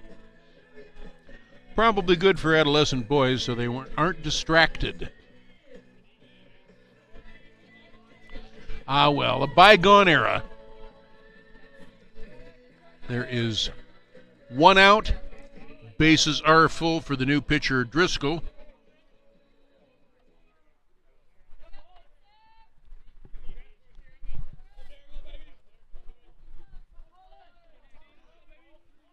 Driscoll, a right-handed pitcher. And he is facing Derek Mabin, the infield half of the Mabin twins.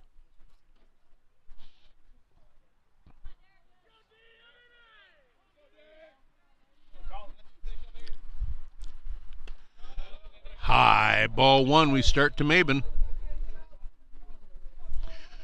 So an inauspicious start for Driscoll.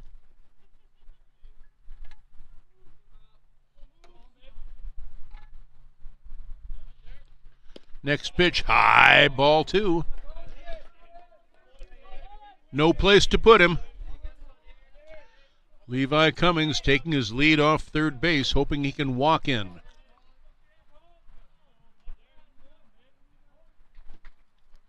Driscoll gets the sign. There's a foul back behind us, out of play. Count goes 2-1.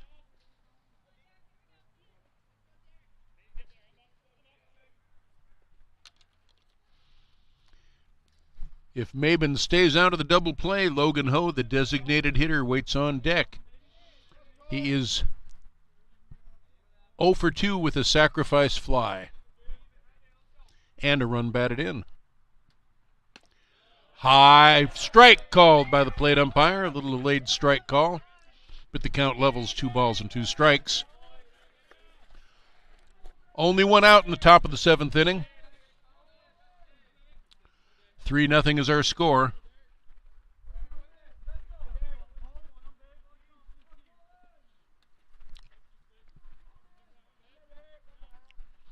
From the windup, and why not? High ball, it hit him. It hit the batter and give him an RBI, the run, an RBI meaning a run bruised in. And all of a sudden, it is 4-0. Number 20, Wolves. Oh. That moves Mabin up to third, Herzog to second, and Mabin stands at first base. Bases remain loaded for Logan Ho, the designated hitter. Swing and a miss. Strike one.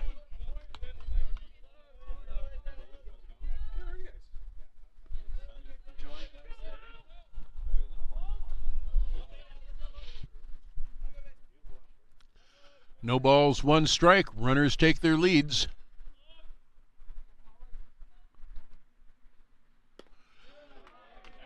There's a strike at the knees. No balls and 2 strikes. Driscoll fell behind the first batter and it cost him. He is ahead of Logan Ho. No balls and 2 strikes. Still only 1 away.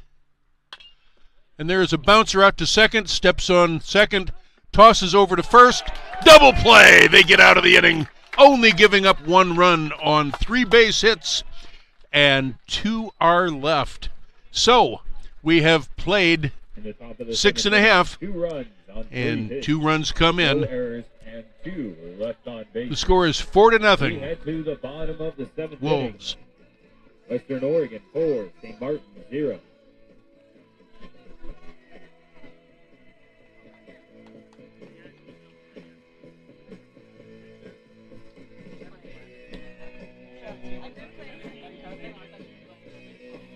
Oh, no, yeah.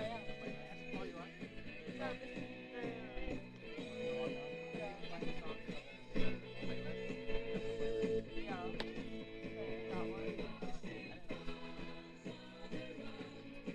Your attention, please. Pitching change for Western Oregon. Taking over on the mound, number 17, Sebastian Bovin.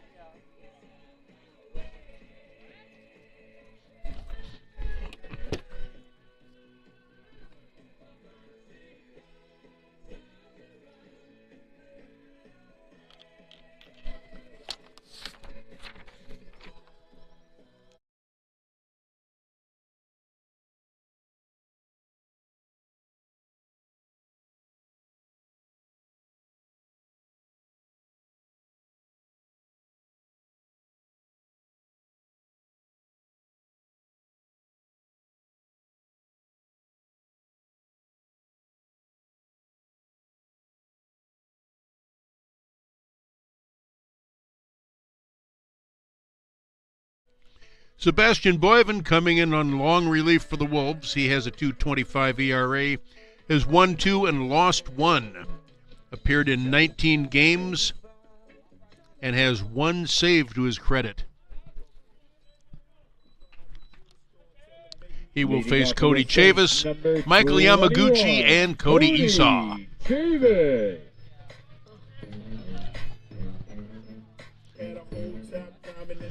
St. Martin's down by a grand salami, as the late, great Dave Niehaus might have said. And Cody Chavis will start things out here. Right-handed pitcher facing the right-handed batter, takes called strike one.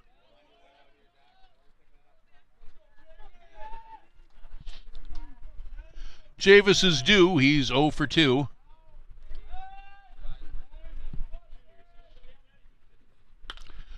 And there is a little worm killer down to second base, over to first, and quickly there's one gone. 4-3 the scoring.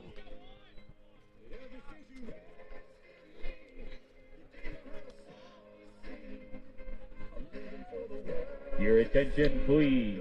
Pinch hitting for the Saints, number 15, Dakota Hill.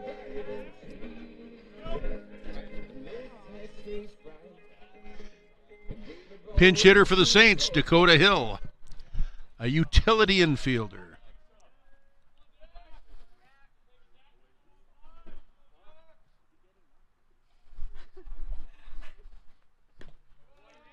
He takes ball one, a little low.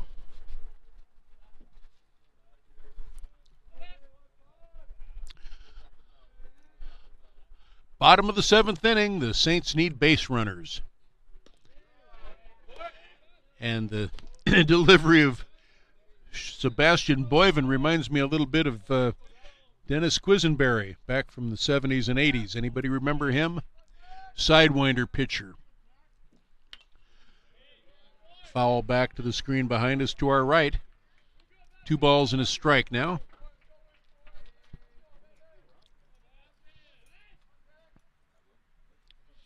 It's probably easier on the arm. Actually, the typical softball delivery would be easiest on the arm. Foul at the plate makes the count 2-2. Austin Shaler will give chase to that foul ball. 2 balls and 2 strikes, 1 out in the 7th inning. Wolves by 4. Foul back just to protect the plate. The count remains 2-2.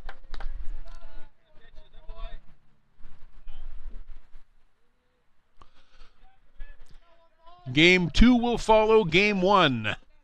Remember, in this conference, the second game of a doubleheader is scheduled for 7 innings. Low, ball 3. So after taking 2 strikes, Dakota Hill works the count full.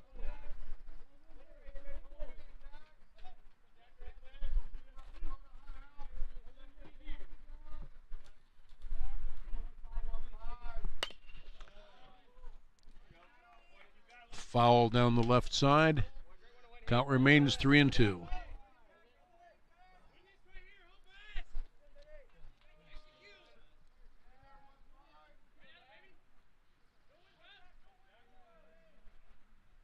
Full count pitch. And there is a base hit, a seeing eye base hit between the third baseman and shortstop into left field. And the Saints have a 1-out base hit. Dakota Hill stands on first base, and Cody Esau, Now batting for the Saints, the number left-handed 30, second baseman, Cody will come to the Esau. plate. St. Martin's fairly heavy in lefties today. Esau's third visit to home plate. He's 0 for 2 with a strikeout. And he looks at the first pitch, misses the strike zone for ball 1.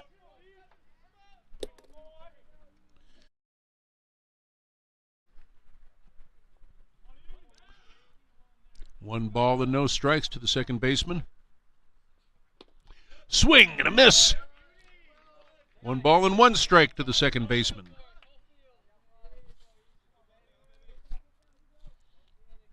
Austin Shaler waits on deck.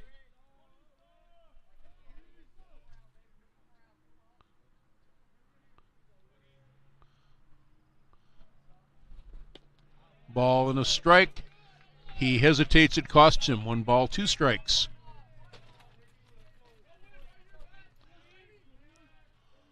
One on, 1 out for the Saints in the bottom of the 7th.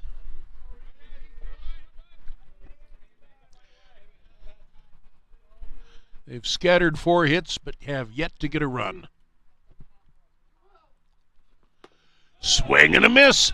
And there is the first strikeout for Boyven.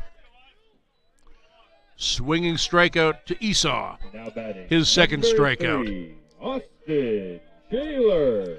Austin Shaler struck out facing Mike Peterson in the third inning. He also flied out to left.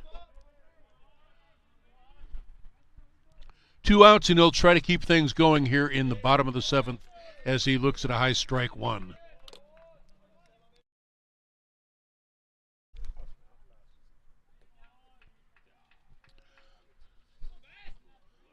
No balls and 1 strike to the left fielder.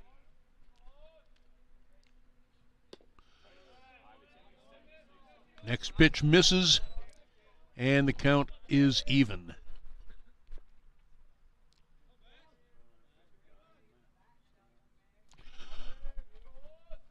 Right-handing sidewinder Boyven nods and throws strike 2.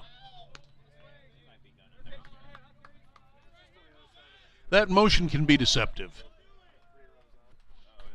I would not have wanted to face Dennis Quisenberry at all. Kirk Gibson didn't mind, but that's another story for another day. And there is a fly ball that isn't going anywhere coming in to take it, and he does. Jacob Maben for the 3rd out. And again, the Saints go quietly. 1 hit, but they leave him stranded at first base. No hit, no errors. And We go to the 8th one inning. on base. It is 4-0, Western Oregon. Remains.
The Wolves sent 7 men to the plate in the 7th inning, and 2 of them scored.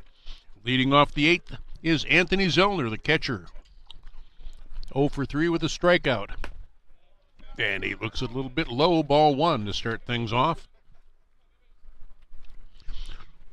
He'll be followed by John Stark, the first baseman, and Zach Valdez, who singled and scored in the 7th. There's a fly ball, out of play.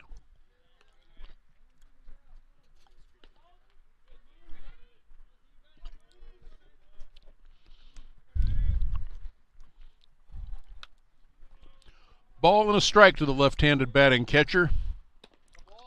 And he looks at where was that one? But the plate umpire says it wasn't in the strike zone, so ball 2.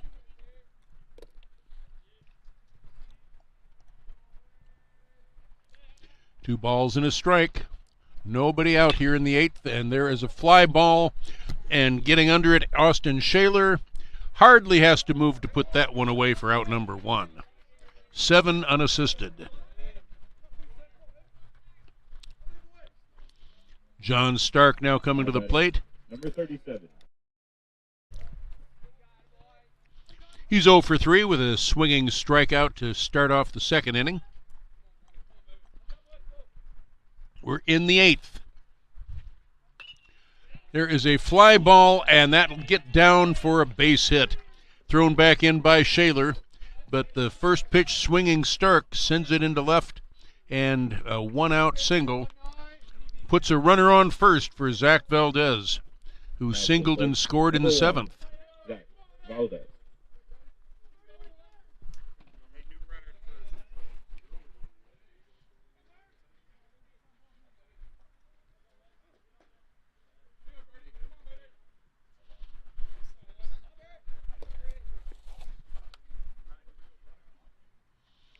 Valdez is 2 for 3 this afternoon.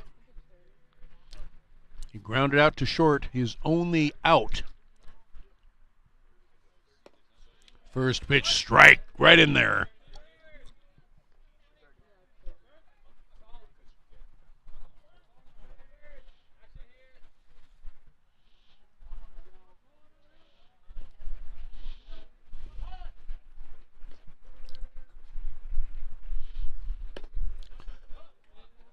Next pitch misses. Count level, a ball and a strike. 1 ball, 1 strike, 1 out, 1 on. As Stark takes his lead. There's a strike at the knees. A ball and 2 strikes.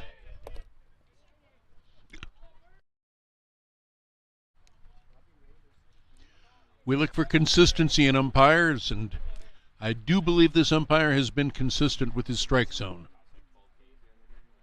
even if I don't necessarily agree with his strike zone.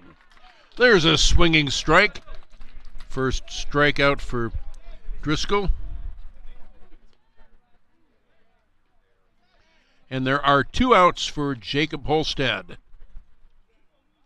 Now batting number 25, Jackson Holstad. Had a sacrifice to the pitcher to move Valdez along to second base, who later scored. Swing and a miss, or rather a foul. Strike 1.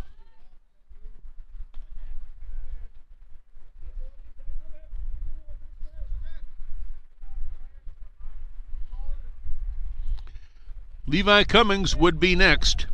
Cummings has an RBI in this game. 1 of 4 for the Wolves. And there is a shot down to second base. Not able to pick it up cleanly, but still getting it over to first base for the 3rd out. 1 hit, but 1 left. No errors by the Saints. We go to the bottom of the 7th, still 4-0 Western Oregon.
Defensive changes for the Wolves. Ryan Witt is now playing first base, and in to pitch is number 35, Matt Dunaway. Sebastian Boyven went 1 inning, gave up 1 hit, no runs, and has a perfect ERA to show for it for that 1 inning. So Matthew Dunaway in relief situation, no save situation, of course, comes in with a 4-0 lead. There is his 8th warm-up toss, and we're ready to get underway. He will face the top of the order, Hunter Kosmiter, followed by Ryan Oshiro and Aaron Renault. Hunter Kosmiter had a leadoff hit for the Saints, but they've acquired only 3 more hits, and no one has crossed the plate. Kosmiter is 1 for 3. His 4th visit to the batter's box. First pitch is a shot out to center field, and on the run, it is gloved by Jacob Maben. Fine running catch by Maben for out number 1. Now batting. One pitch, number one 4, away, Ryan and Ryan Oshiro. Oshiro. He's been aboard all 3 times. Fielder's choice in the first, walk in the third, and had a base hit and a stolen base in the 6th inning. We're in the bottom of the 8th right now, and the Saints need base runners. The left-handed batting shortstop facing Dunaway. Fastball misses up high. Ball and 1, no strikes.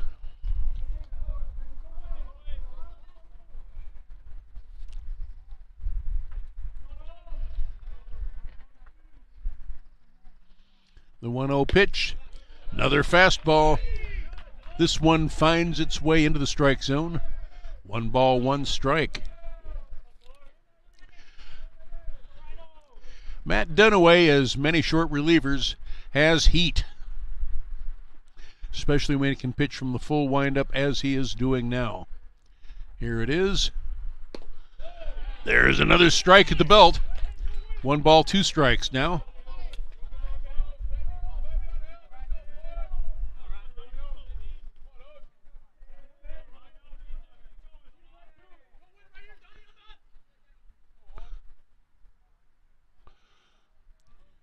The 1-2 pitch.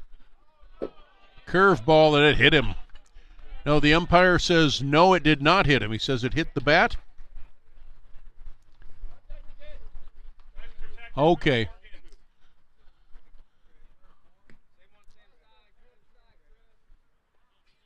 Okay, well, Ryan Oshiro claimed it hit him, but the plate umpire says no, it didn't, so it's 1 ball, 2 strikes. However, it appears that the plate umpire did give Matt Dunaway a warning on that one. Manager Kellen Walker comes out and talks things over with Mr. Blue. And the count is 2 balls, 2 strikes. Actually, I think it's 1 ball, 2 strikes. We'll get this straight. The next pitch is fouled back behind us, and the count is 2-2.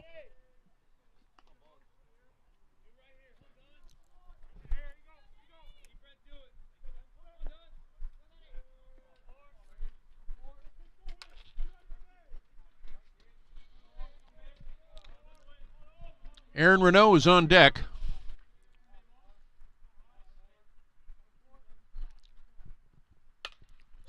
There is a pop-up, possibly playable by the catcher Zellner, and it falls just in front of him.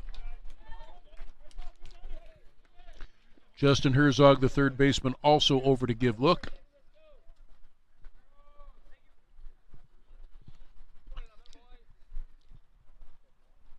But the ball falls harmlessly.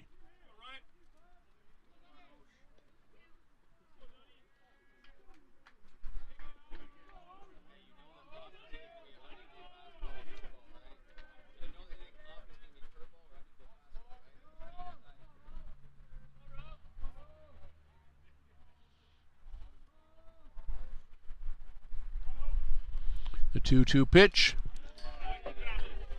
Oshiro protects the plate and fouls it back.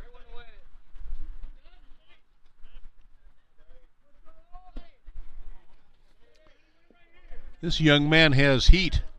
We don't have a jugs gun here available to us, but he's got to be thrown in the high 80s, maybe even low 90s, which is speedy for college. Low, ball 3. Full count on the countdown board. 3 balls, 2 strikes, 1 out, and nobody on.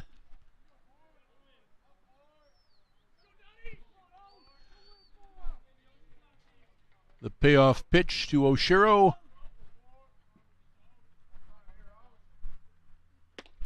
Swing and a miss. He swung at ball 4, and that is strikeout number 1 for Matt Dunaway. 2 down here in the bottom of the 8th inning. 12, Aaron Renault. Aaron Renault 0 for 2 with a walk in the first inning. He was the second base runner on for the Saints, but he was stranded at first when Reed Little hit into a fielder's choice. First pitch, a little bit high and outside. Ball and no strikes.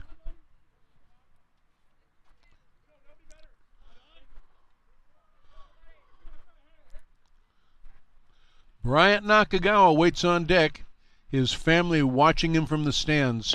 Swing and a miss. Count is level. Ball and a strike. Dunaway, as I say, has heat, and that certainly sets up his changeup. Will we see it here?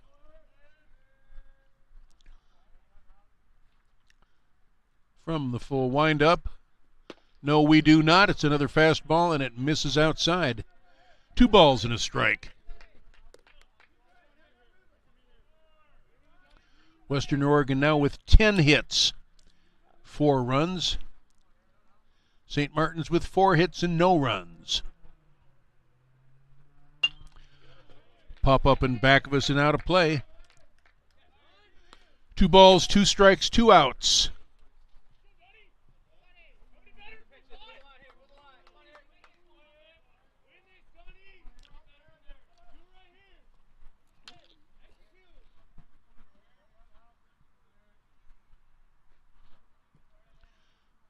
Shakes off the catcher again. Now he says okay.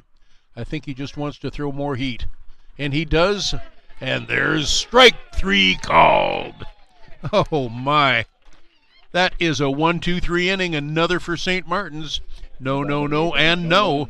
We go to the top of the 9th inning with a 4-0 lead for the Western Oregon Wolves. Western Oregon 4, St. Martin's 0.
Number 2, Levi Cummings. A traditional baseball game has 9 innings, and this is inning number 9 of the first game of this doubleheader.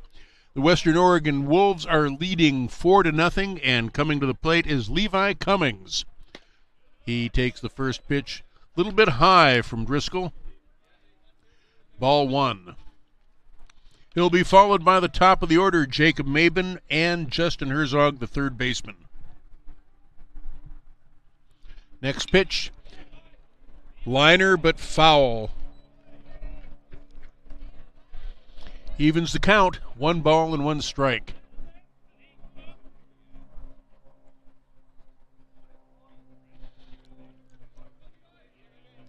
We play traditional baseball here at Saints Field. But, of course, the second game of the doubleheader by conference rule is a 7-inning affair. Next pitch misses high and away for ball 2. And we will have that game 45 minutes after the conclusion of this one. Next pitch, inside corner, strike 2. Count evens, 2-2.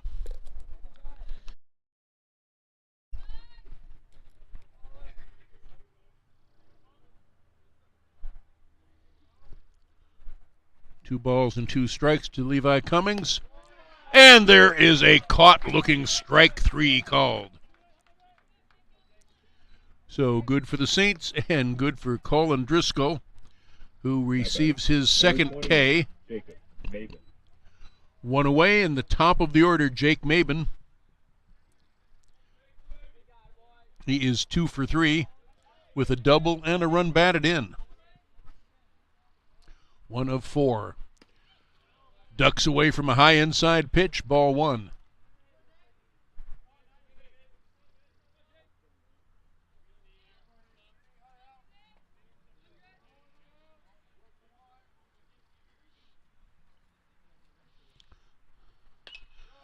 There is a pop-up, possibly playable by Aaron Renault. He is under it in foul territory for out number 2. Fine play by the first baseman in foul territory. And with 2 outs, Justin Herzog, who has accounted for 2 of the 4 runs that have crossed the plate, led things off with a 1-out triple in the top of the first inning. Later scored on Derek Maben's single.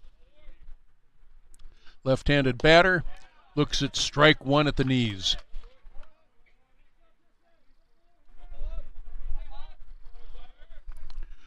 Two outs in the top of the 9th. Low, ball 1. 1 ball and 1 strike.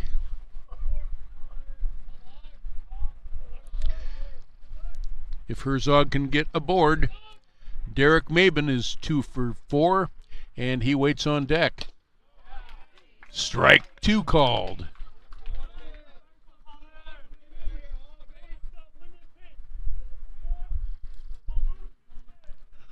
One and 2, 2 men out. This is who Driscoll wants. Swing and a miss, and that is the top of the 9th inning. Again, the Wolves go in order. No, no, no, and no. And it is last chance for the Saints, who need 4 to tie. Back after this.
Last call for the Saints. They trail by 4.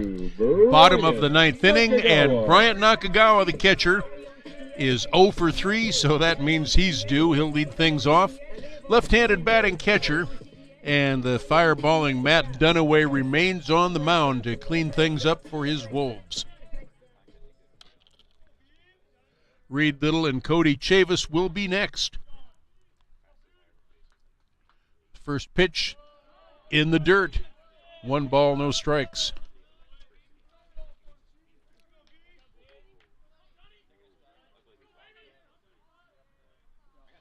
Matt Dunaway, agreeable this time. He nods to his catcher. Yeah, I'll pitch that one.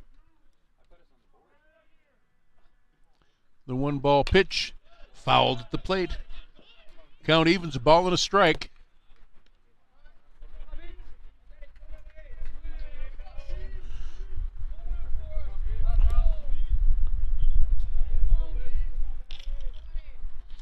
Bryant Nakagawa, Reed Little, and Cody Chavis will appear in the bottom of the 9th. Foul ball to the screen. 1 ball, 2 strikes. And if anyone gets on, Dakota Hill, pinch hit in the bottom of the 7th, he would be scheduled next.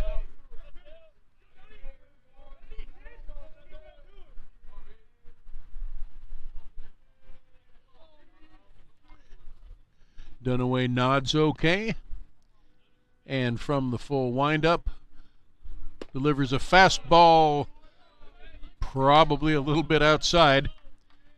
Sounded low. 2-2.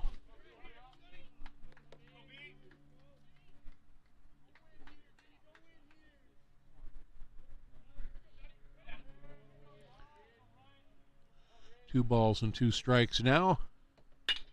And there is a solid shot into right field, and the Saints have their first base runner in the bottom of the 9th on board.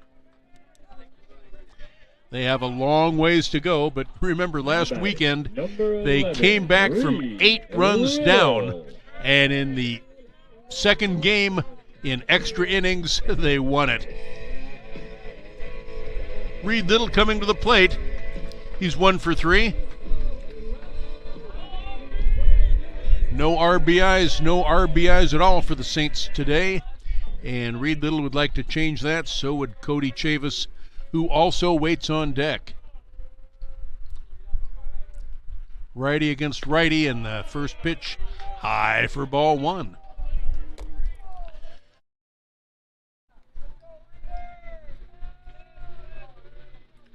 One ball and no strikes. Nakagawa takes his lead off first. We have a little breeze now blowing from left to right. There's a fastball across the letters for strike 1.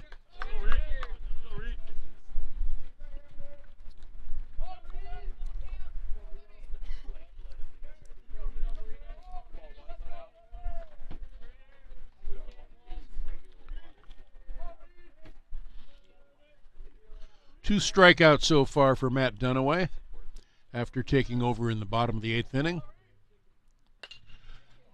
Line shot foul down the left side. 1 ball, 2 strikes.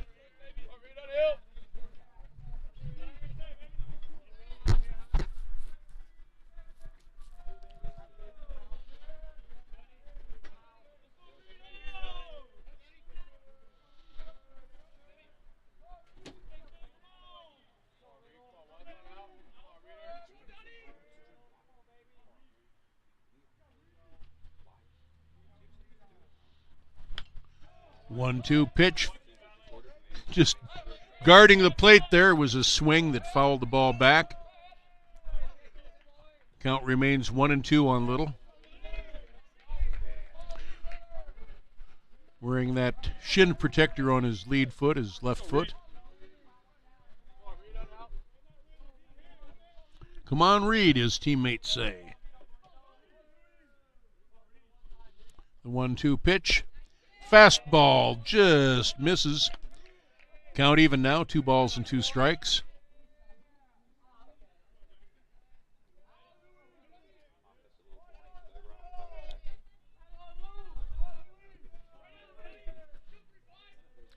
Cody Chavis is on deck, looking for his first hit of the afternoon. There is strike 3 called. Little didn't like it, but there is nothing he can do. Number 21, Cody Chavis. One out in the bottom of the 9th inning. Saints have a lot of work ahead of them. Can they do it? Well, of course they can. Will they? Well, stay tuned. As Yogi said, it's never over till it's over. First pitch, swing and a miss at a high ball, but that's strike 1 due to the swing. Cody Chavis quickly down 0-1.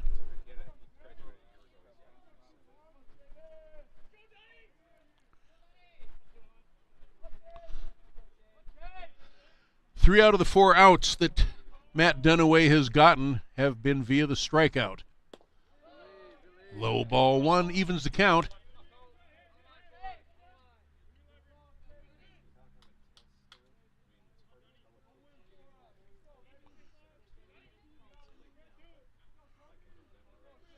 One ball, one strike to the center fielder. Magic with the glove all season. Let's see if he can get magic with his bat.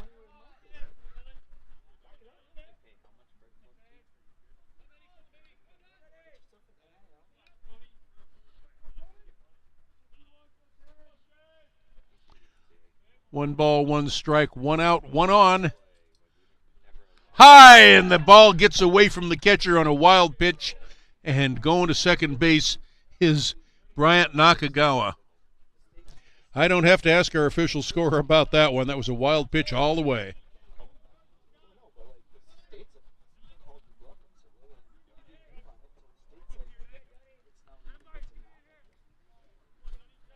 And, by the way, it was also ball two. So, 2 balls, 1 strike, 1 out, man in scoring position. But that's not all St. Martin's needs at this point. 1 out here in the bottom of the 9th. They trail by 4. Swing and a miss. Strike 2. That is some heat Matthew Dunaway is putting across the plate. Has quite an arm. 3.37 ERA. No wins, no losses.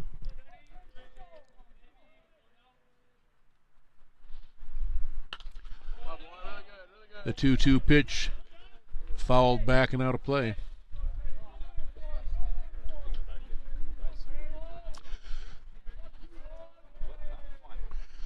Count remains 2-2.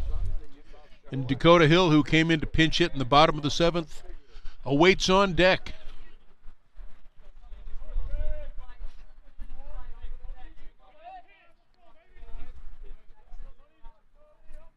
Nakagawa takes his lead off second. And there is a fly ball into medium right field, circling under it, and taking the ball is Jackson Holstead. Faking but not going is Bryant Nakagawa. So 2 are out, and the last chance for the Saints is Dakota Hill, the pinch hitter. Saints, number 50, Dakota Hill. Dakota had a pinch hit single in his only at bat in the 7th inning. Right-handed batter with 1 on in scoring position. Represents St. Martin's last hope. Kind of like Obi-Wan. Takes strike 1.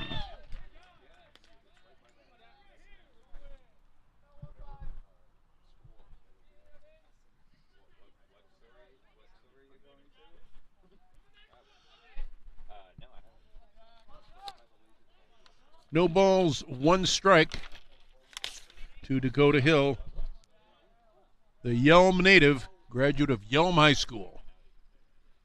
Swings and misses, and the Saints are down to their final strike.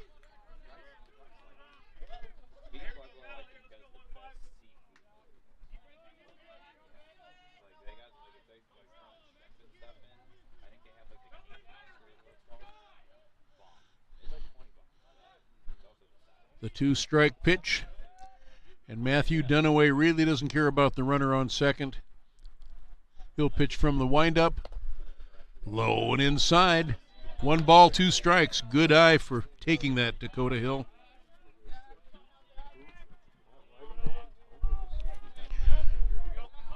Cody Esau, hopeful on deck, hoping his Saints can get something going with 2 outs in the bottom of the 9th.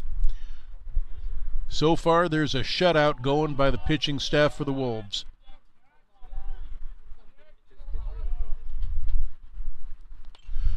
Foul back to the screen, and the count remains 1-2.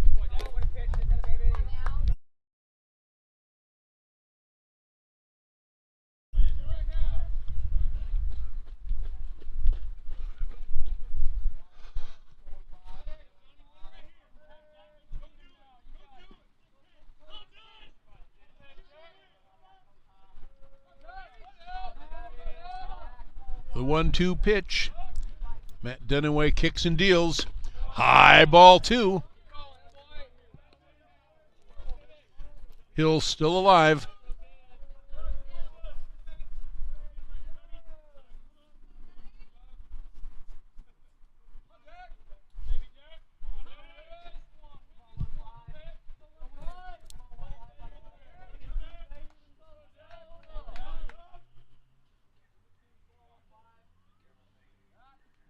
Swing and a miss, and it's over.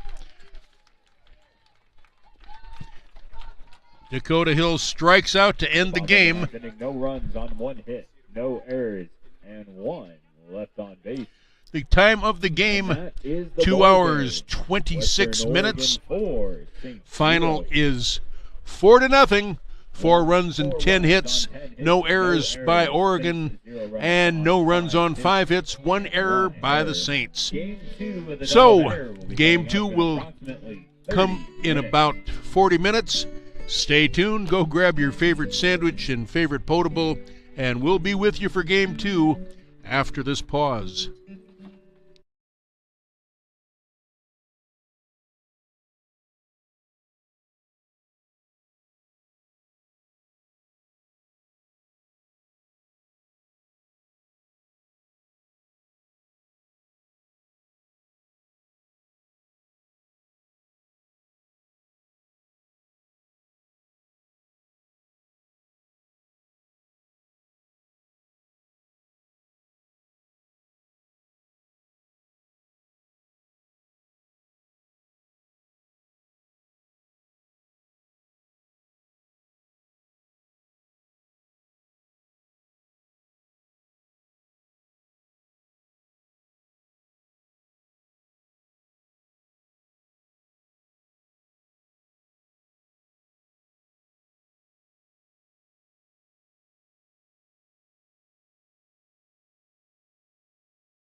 Good afternoon once more, ladies and gentlemen. Live from Lacey, Washington, and the campus of St. Martin's University, it's Saints baseball.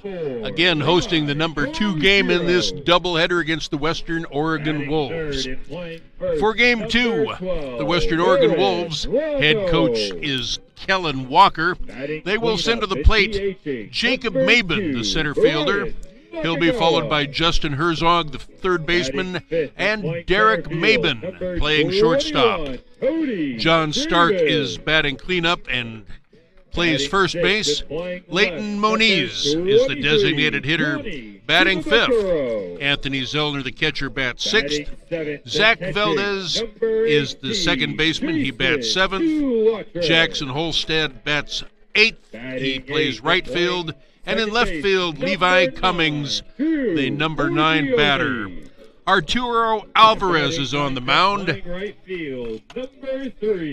that is the lineup for the Wolves. For St. Martin's, in the field, Zach Alcos will be on the mound. Chasen Dulatre is behind the plate.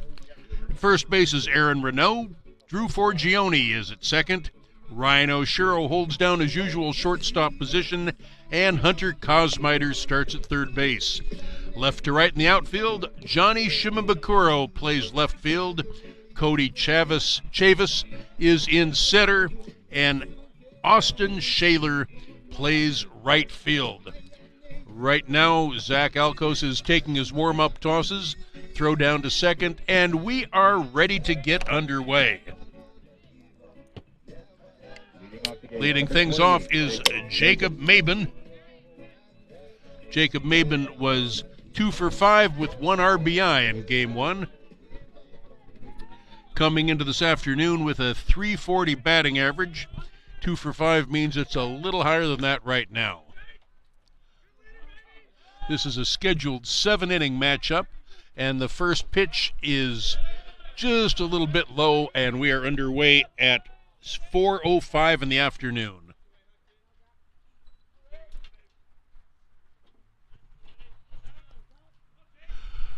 One ball, no strikes, the count on the center fielder.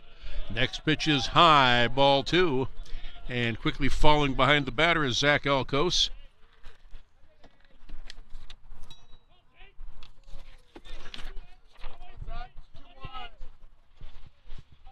Alcos coming into the game with a not terribly good-looking 18.00 ERA.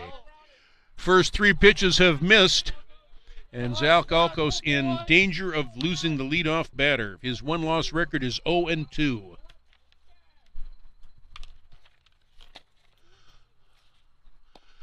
And he takes a called strike 1 at the knees.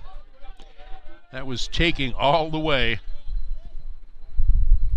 So it's a 3-1 count on the leadoff batter, Mabin. Justin Herzog is ready on deck. Holding that bat high.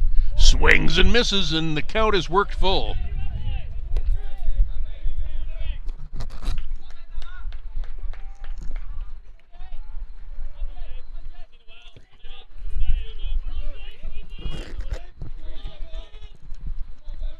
Full count on the leadoff batter, Jacob Mabin, here in the second game. Curveball caught him looking like this tree by the side of the road, and there is one away. Strikeout looking. Zach Alcos, strikeout number 1. Now batting number 4, Justin Herzog. Wolves won the first game 4-0. And the Saints need all 3 of the remaining games to hope to remain in the playoff hunt. Fastball. High strike called by the new plate umpire.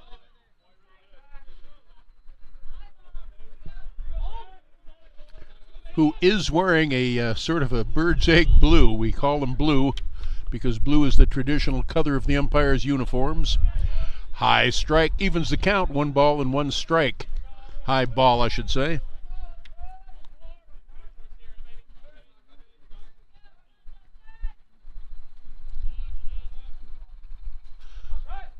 The 1-1 pitch.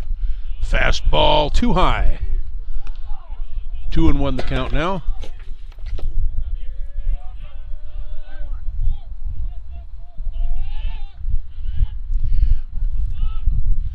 The 2-1 pitch. Curveball. Uncle Charlie at the knees. 2-2 the count. A thing of beauty indeed.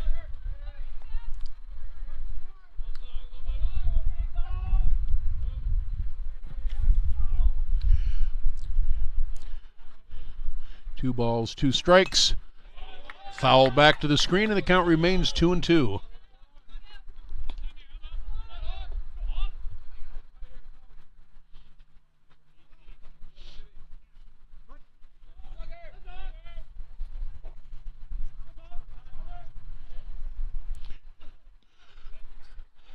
Two pitch misses, and the count works full. Lots of chatter coming from the Western Oregon bench. It's all positive towards their batter. Negative chatter heckling the other team really not allowed these days. And there is a leadoff walk issued. Rather, a 1-out walk.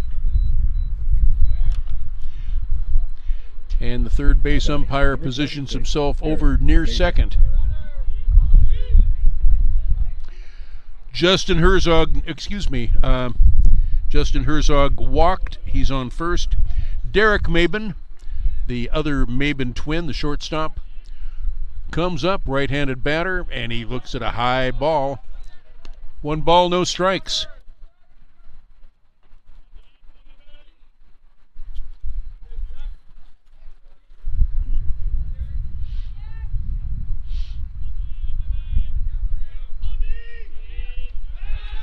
Throw over to first, and back in plenty of time is Herzog.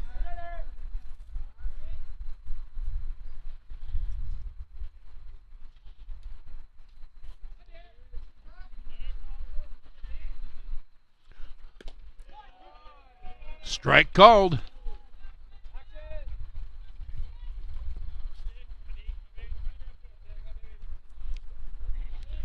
One strikeout, 1 walk issued by Zach Alco so far. Third batter with a ball and a strike on him. 1s across the board. 1 ball, 1 strike, 1 out. We're in the first. Throw over to first, and a little bit closer play, but back in time is Herzog.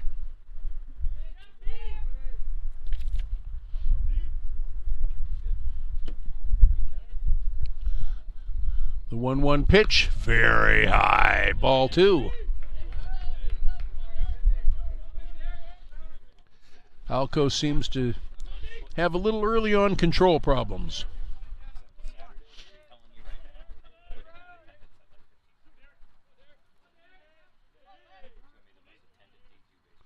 The 2-1 pitch. I'm not sure where that one was, but it's the 3-1 count now. We want consistency from our plate umpires in balls and strikes.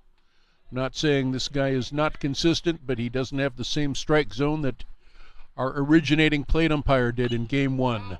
It's a foul ball backing out of play, so the count again full on the Wolf batter.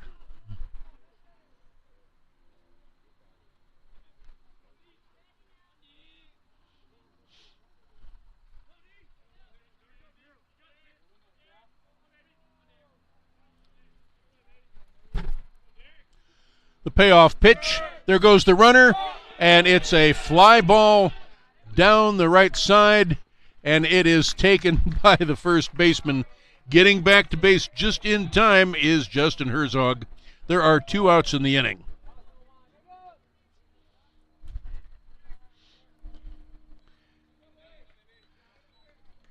Now batting, number 37. Runner first, still there. And John Stark, the first baseman, will come to the plate.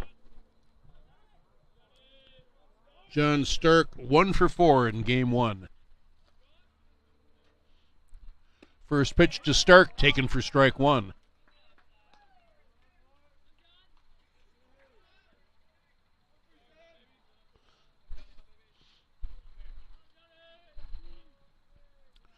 No balls and 1 strike. 2 out in the inning. Runner on first. Swing and a miss. 0-2.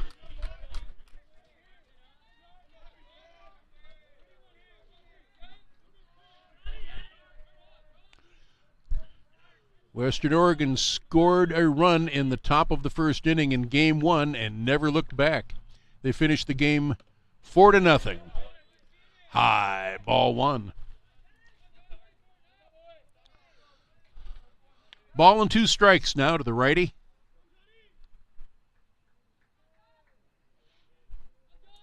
Leighton Moniz is waiting on deck, and there's a high fly ball. Moving over half a dozen steps to his right is Cody Chavis and puts it away for out number 3. 1 walk, but no hits, no errors, 1 left. We played half an inning, no score. To the bottom of the first inning, the Saints 2-up.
Hunter Kosmiter, the usual leadoff hitter for Kelly Gow, will lead off this game as well here in the bottom of the first. He'll be followed by Ryan Oshiro and Aaron Renault. Hunter Kosmiter's favorite athlete is Didi Gregorius, and his best sports memory, I kind of like this, the moment he was told he'd made the St. Martin's baseball team. He looks at a low called strike 1. And we're underway in the bottom of the first.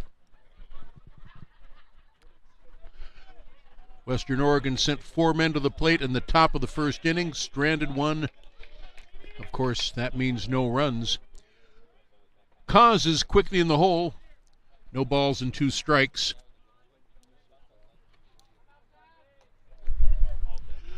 And the 0-2 pitch, low, ball 1.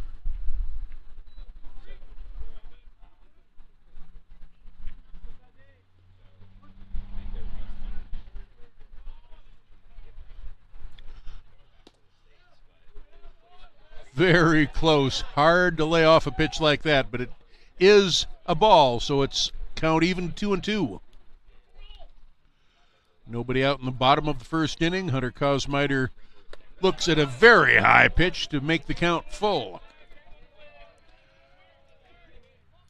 3-2 the count now on the leadoff batter, Cos. He wants someday to work in the front office for a Major League Baseball team. There is a bouncer to short, over to first, and that's a put out on a full count pitch. 6-3 goes the put out, and with 1 away, Ryan Oshiro will come to the plate. Oshiro.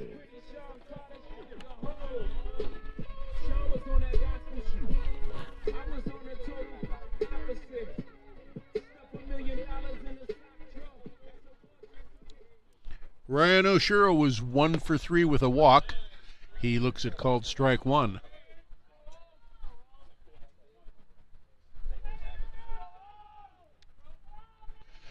Aaron Renault, the left-handed batting first baseman, waits on deck.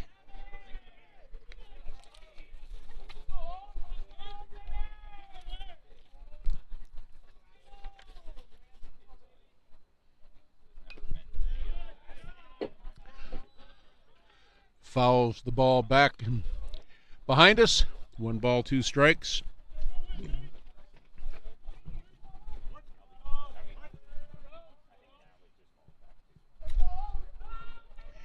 After he graduates, he plans to get a job in the field of sports information director, sports marketing, something like that.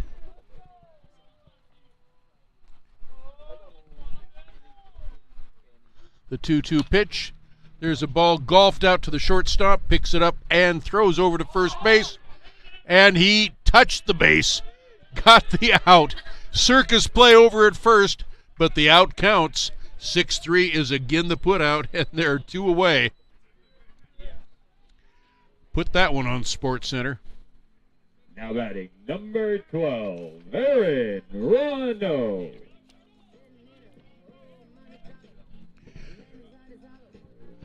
Aaron Renault started playing baseball in 2004. He was quite young then. He has an older brother, Andrew, and a younger brother, Austin. Hawaii native. He has 1 dog here named Judge, after Aaron Judge, and 2 dogs back home in Hawaii, Buddy and Happy.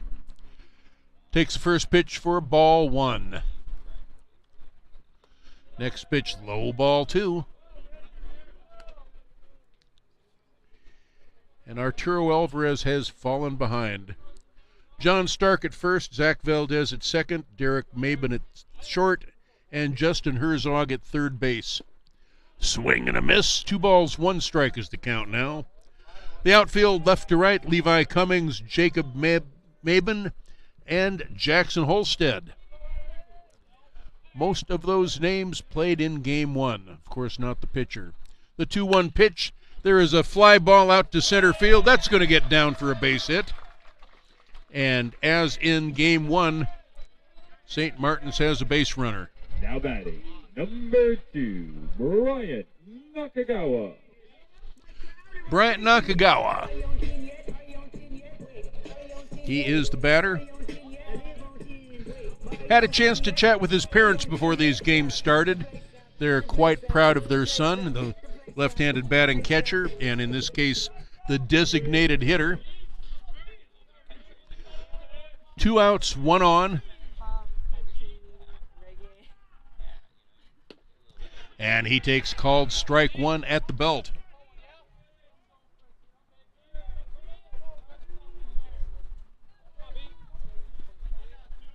His best sports memory is winning the state championship for Hawaii baseball. 0-1 pitch in the dirt for ball 1.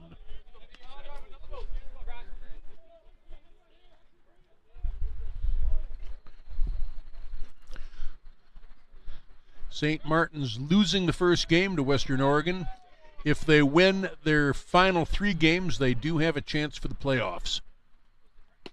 Curveball. Caught him looking.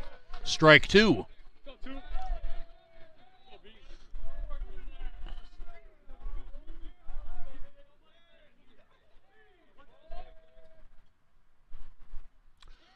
Ball and 2 strikes, 2 men out. Aaron Renault stands on first base. Way out in front of that one, sends a line shot into the bullpen for the Wolves. Count remains 1 ball, 2 strikes. This is a scheduled 7-inning second leg of a doubleheader. The final 2 games will be this Saturday.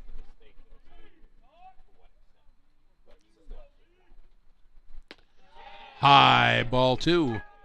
2 balls, 2 strikes. This is May the 4th, otherwise known as Star Wars Day. Tomorrow is May the 5th, otherwise known as Cinco de Mayo. May full of holidays. Of course, with Memorial Day coming at the end of it. Fouled out of play, count remains 2-2.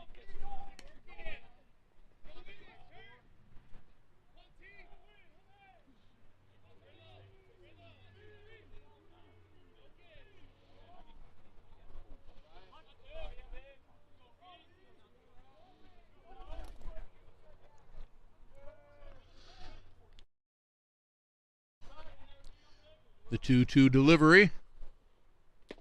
Swing and a miss, and that is the inning. 1 strikeout, 1 hit, Bottom of the first inning. no 4 runs, on 1 hit, left, no errors. and 1 left on We've base. played 1 complete, no score. Scoreless after the first inning.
Leighton Moniz, the designated hitter, is the leadoff batter here in the top of the second inning.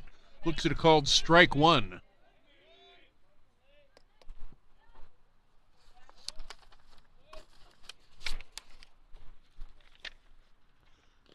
Swings and misses to even the count. 1 ball and 1 strike.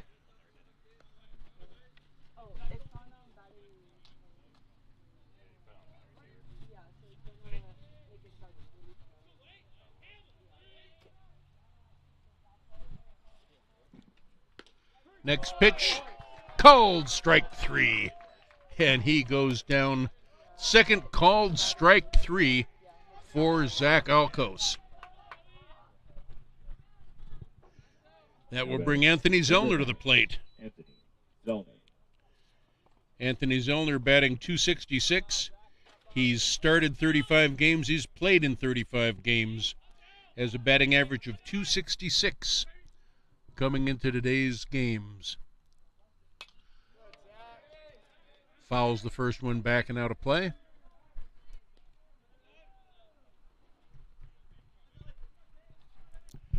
Glad to have you along listening to us wherever you might be. Montana, Florida, India, even Western Washington. A lot of people that couldn't make the game hearing this voice and watching these images on your computer or favorite device. 1 ball, 1 strike, and 1 out. Here in the top of the second, no score. Left-handed batting Zellner against Zach Alcos. Pops that one very high and deep, and that's going to go out of play up against the fence. Close to home run depth, but not the right trajectory. So it's a long, loud strike 2.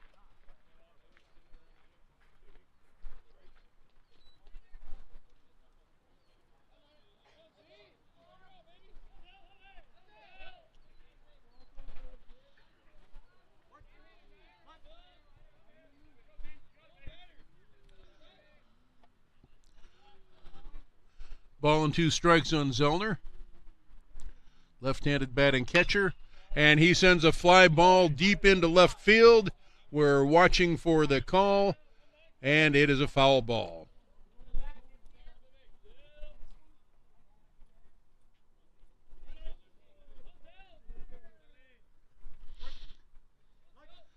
So the count is 1 ball, 2 strikes.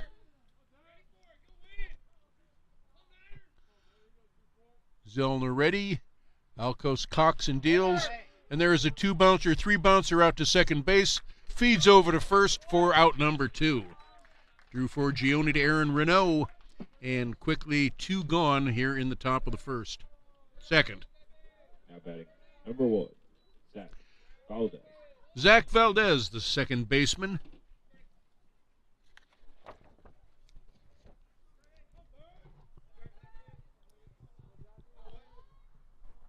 Valdez was 2 for 5 with a run scored in the first game. Takes a high strike. Yes, this umpire's strike zone is definitely different from the umpire in game 1.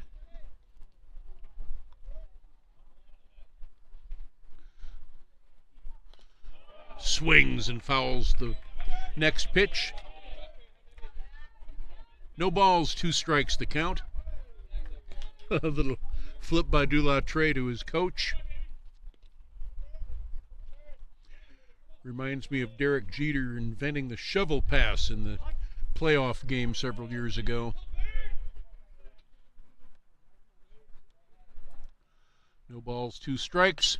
Fastball, fouled back. Just protecting the plate is Valdez. Count remains 0-2.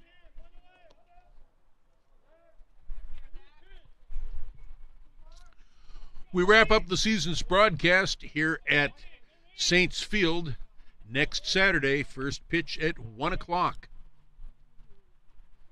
The 0-2 pitch. Curveball just misses. 1 ball, 2 strikes.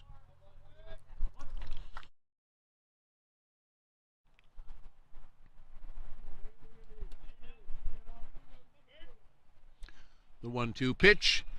Fly ball into short left field.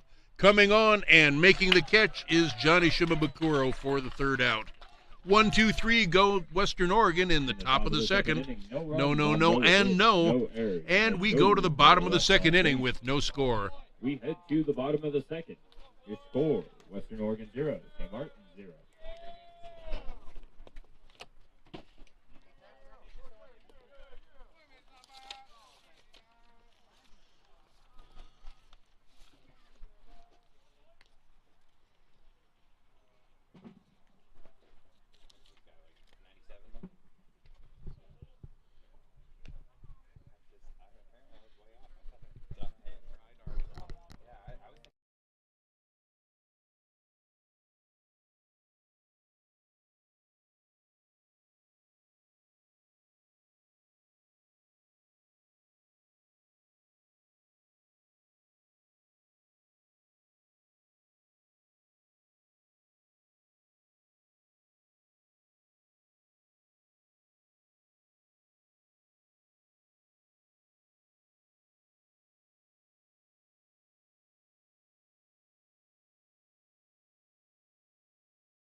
Cody Chavis, the man with the glove in center field, leads things off here in the bottom of the second inning for the Saints.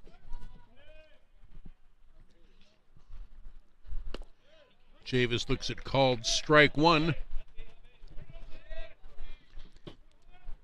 He has 2 labs, a yellow lab Harley and a chocolate lab Millie. Loves tacos.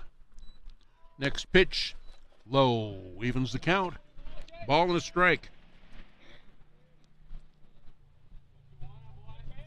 He plans to become a project manager. And there is a pop-up that he got out in front of, the pitcher calling for it. and the pitcher taking it. 1 out in the bottom of the second. Number 2, Shimabukuro. Johnny Shimabukuro up to the plate now.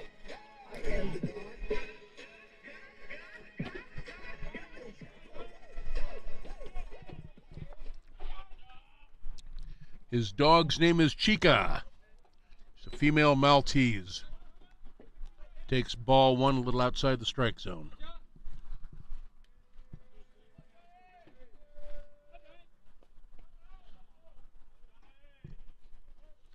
One ball pitch from Alvarez. There's a base hit down the left side. Throw across to the first baseman. And quickly there are 2 away. Nice throw by Justin Herzog from third to first. Now batting, number 18, Jason Dulatre. Jason Dulatre is the batter.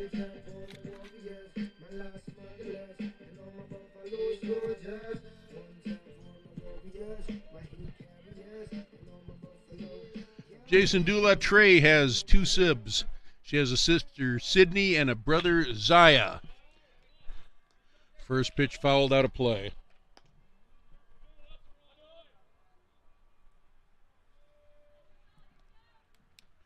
We heard church bells from Sacred Heart, the church right across the property line from St. Martin's. The 1-strike pitch evens the count, 1 ball and 1 strike. Not sure why church bells are ringing at 4:35 in the afternoon, but there's always something to celebrate if you're a Catholic. 1 ball, 1 strike, and that is a little low. 2-1 the count now. I do know there was an ordination ceremony to take place today. Maybe that's just finished up. Could be.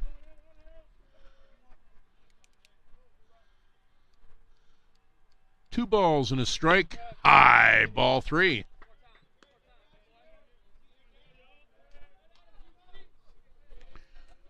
Three balls and 1 strike. St. Martin's owns the only hit of the afternoon in Game 2.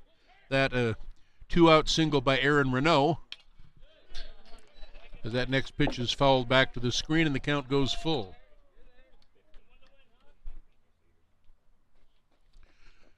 Drew Forgione waits on deck.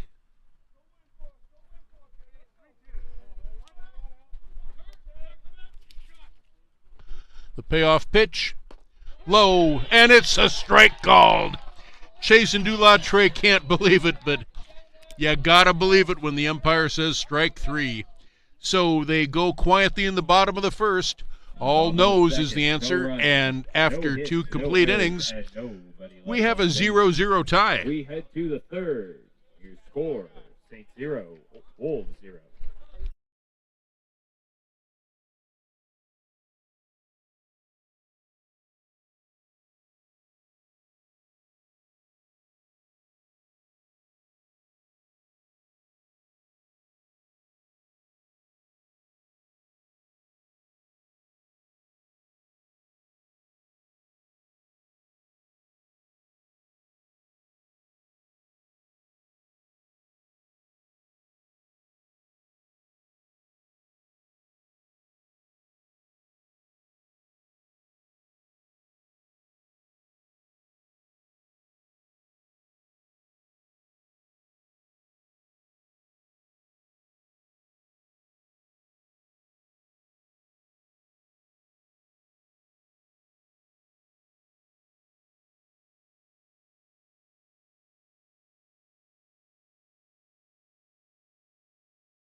In the top of the third inning, the Wolves will send to the plate Jackson Holstad, the right fielder, Levi Cummings, the left fielder, and Jacob Mabin, the center fielder. All 3 fielders coming up in this inning.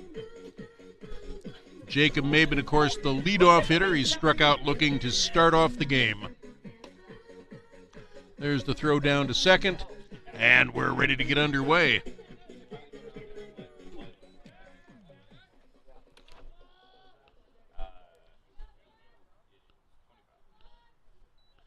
Jackson Holstead Leading off for the Wolves, number was 25, 0 for 4 Jackson with a Holstead. sacrifice in game number 1.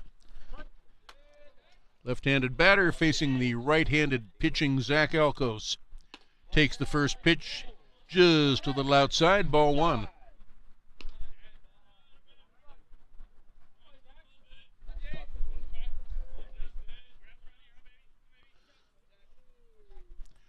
One ball, no strikes. And there is a shot over the hand of Drew Forgione and into right field. And the Wolves have their first hit. So the no-hitter is over early for Zach Alkos. Number 2. Levi And with the Cummings. first batter now a runner, Levi Cummings is the batter, the number 9 batter in the order. And Zach Alkos will have to pitch from the stretch. Cummings shows bunt, takes strike.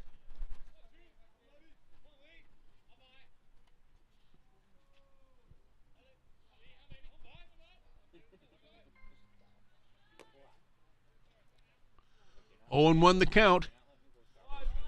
Curveball, and that hit him. That hit him in the helmet, too. Ouch. I think somebody better check and see if he's okay, but he trots on down to first base. So he takes one for the team and sends Holstead Number 28, on to Jacob second base. Maben. Jacob Maben now with a chance to do some damage. Struck out looking in the first inning, but he has 2 on and nobody out. We're in the third. Western Oregon took the first game, a 4-0 shutout. 5 hits scattered by their pitching staff. 4 runs on 10 hits for the St. Martin's pitching staff.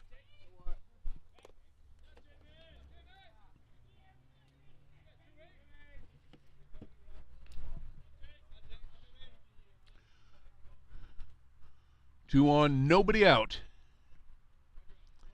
First pitch, a little bit low. Ball and no strikes.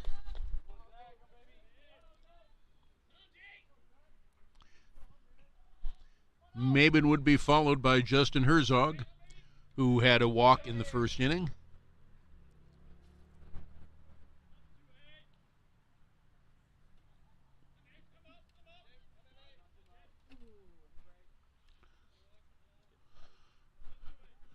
One ball, no strikes to the right-handed hitter. Very wide stance. They play him straight away, not terribly deep. And he bunts and does not bunt successfully. 1 ball, 1 strike. Not a bad idea. Get 2 runners in scoring position for Justin Herzog. A .269 batter coming into the game.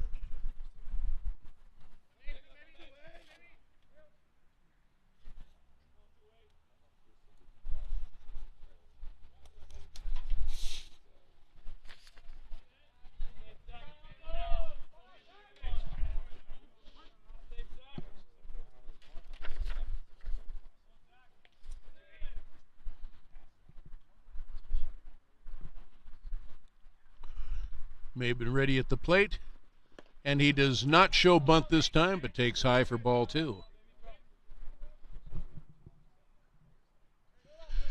Jacob Maben has a home run for the season. Slugging percentage is .417. He's walked 23 times in 42 games, so he has a good eye.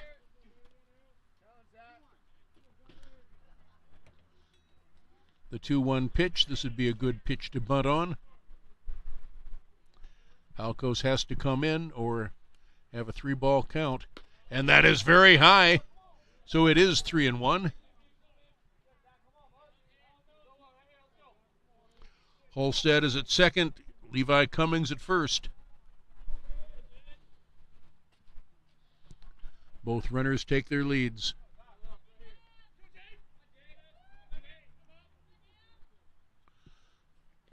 Three-one pitch, take your base, and they're loaded. So a hit batsman, one leadoff hit, a hit batsman, and a base on balls. Load 'em up for Justin Herzog. And Herzog has 3 home runs on the season, a .269 batting average coming into the game, has scored 24 runs, has 28 hits. So an early conference on the mound to see how Zach Alcos is doing. I doubt if he's going to be taken out at this point, but we'll wait and see. Okay. 28 coming in? Okay.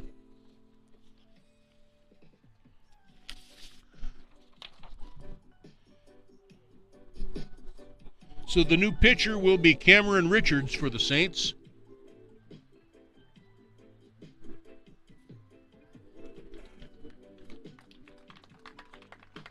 And we will give you his numbers in just a moment. Pitching change for the Saints.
Cameron Richards comes into this game with a 7.47 ERA, a 2-0 1-loss record.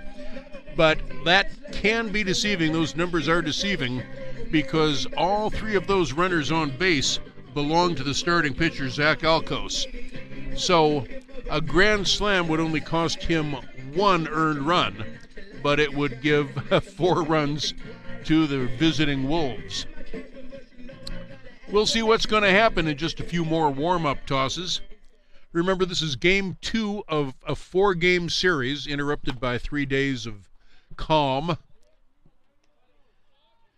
This is Wednesday the 4th, May the 4th. Tomorrow is Cinco de Mayo. And now the first batter to face the new pitcher, Richards, is Justin Herzog. And he takes called strike 1. Way to start things off.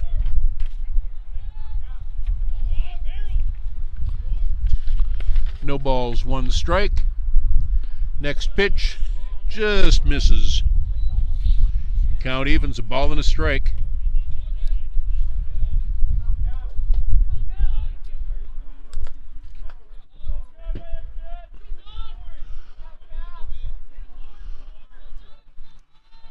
One ball and 1 strike to the batter.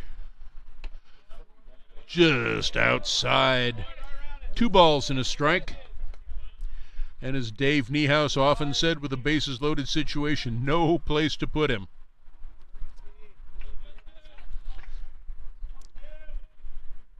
Two and 1 is the count.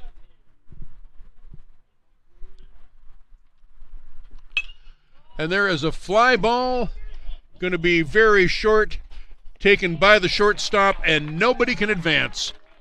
I didn't see if the infield fly rule was called in that case. It was not, a little bit too far out into the outfield, but nonetheless, 6 unassisted, and there is 1 away. Derek Mabin flied out to first base in foul territory back in the first inning. He had a RBI and was the first leg of a double play put out in the 7th inning in game 1. Bases are still loaded for the lefty Cameron Richards. First pitch a little bit outside for ball one.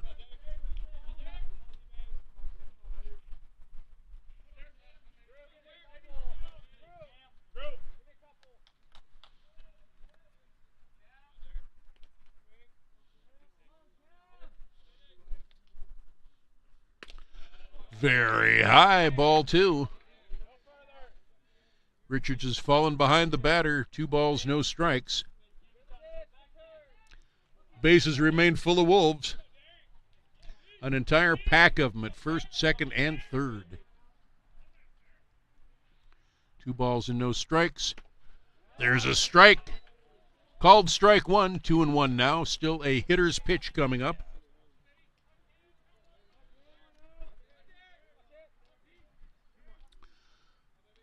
John Stark awaiting on deck, assuming Derek Maben stays out of the double play. The 2-1 pitch. And there is a fly ball to deep center field. Chavez catches it, and coming in to score the first run of the ball game on a sacrifice fly, there is Jackson Holstead coming in from third. Give Derek Maben a sacrifice 8, and there are 2 away in the inning. Advancing to third on the play is Levi Cummings. Runners at the corner, Jacob Maben at first, Levi Cummings at third, and with 2 away, John Stark is the batter. John Stark flied out to Cody Chavis in the first inning. High, ball one.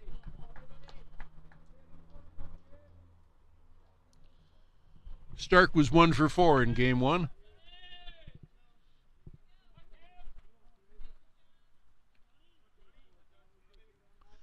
Ball and no strikes to the right-handed batter.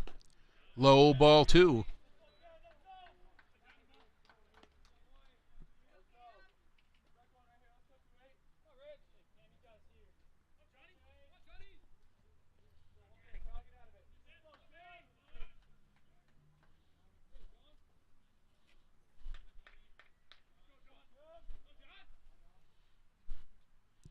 Two balls, no strikes.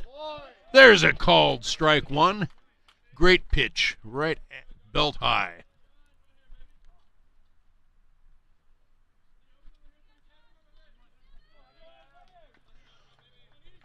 Western Oregon's pinstripes were discussed before game 1.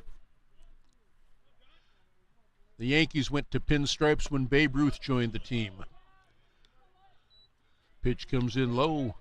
Ball 3, 3 balls and a strike. There is a base open, so a walk would do no immediate harm, but it would definitely set things up for Leighton Moniz, the designated hitter. 2 outs, the 3-1 pitch. And there is a fly ball to center field. Going back at the warning track is Chavis for the 3rd out. But a run scores on a sacrifice fly, 1 run on 1 hit, no errors, and 2 left on. So we go to the bottom of the 3rd with the Wolves leading the Saints 1-0. St. Martin 0.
Leading off for the Saints, number 9. In their half of the third inning, St. Martin's will send Drew Forgione, Austin Shaler, and the top of the order, Hunter Kosmider, to the plate. The hit total is even, one apiece, but the run total is not. Western Oregon has 1 run. St. Martin's has yet to garner a run this afternoon. They were shut out in the first game, and Forgione takes the first pitch for strike 1. Next pitch low and evens the count, a ball and a strike.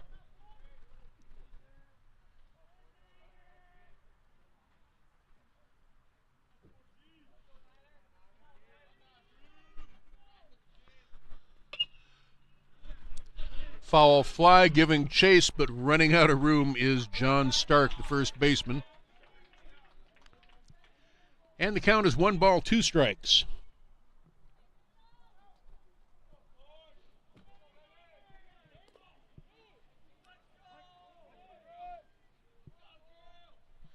The 1-2 pitch. Checks his swing. Did he go? They say he did. He doesn't think he did, but I like that the plate umpires will check with the base umpires. Taylor. So we will call that a forward K. Strikeout number 3 for Arturo Alvarez. 1 away here in the bottom of the third, and Austin Shaler, the number 9 hitter, who plays position number 9, right field, takes ball 1.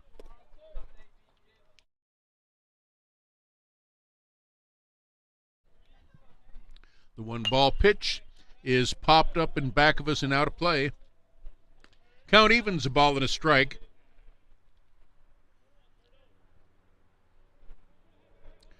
Remember, Saturday is the season finale.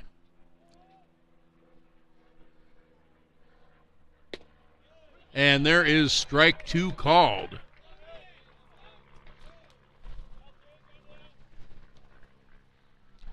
A ball and 2 strikes.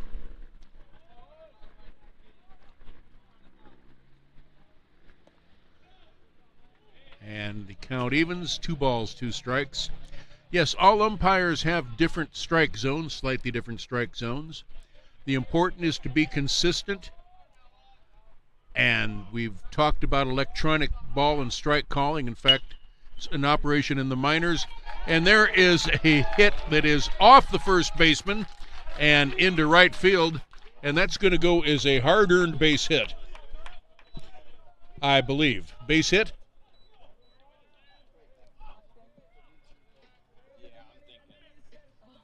Okay. I believe that is a base hit. Number 7, Hunter Kosmider.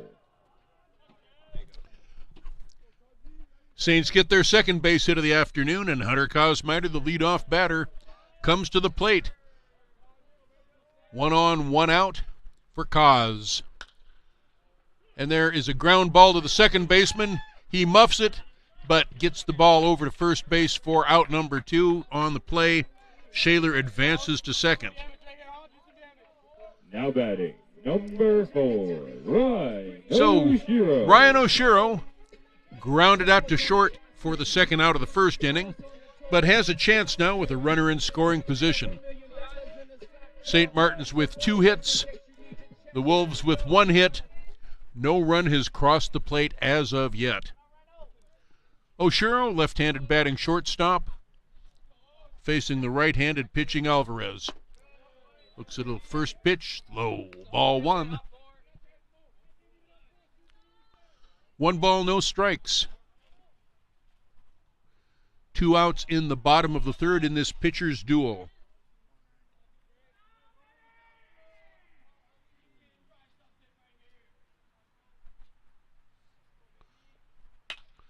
And there is another hit down the right field line. Coming around to score is Shaler, and it is 1-0 St. Martin's. Give Oshiro an RBI, and St. Martin's is on the board for the first time this afternoon. Aaron Rono.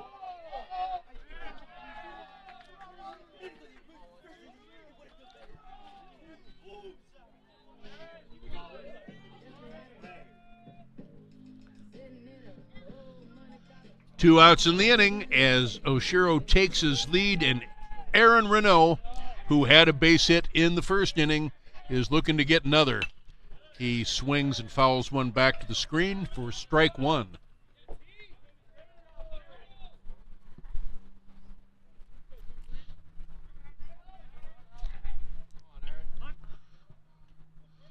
Ryan Oshiro, with the first RBI of the afternoon, has given the Saints a 1-0 lead. He stands at first base, and Aaron Renault, with a 1-strike count on him, looks at a pitch a little bit outside and evens the count, 1 ball and 1 strike. Bryant Nakagawa, the designated hitter, waits on deck. Struck out swinging to end the first inning. Hopes he can atone for that. The 1 ball, 1 strike pitch. Swings and misses. Badly fooled on a changeup. A ball and 2 strikes.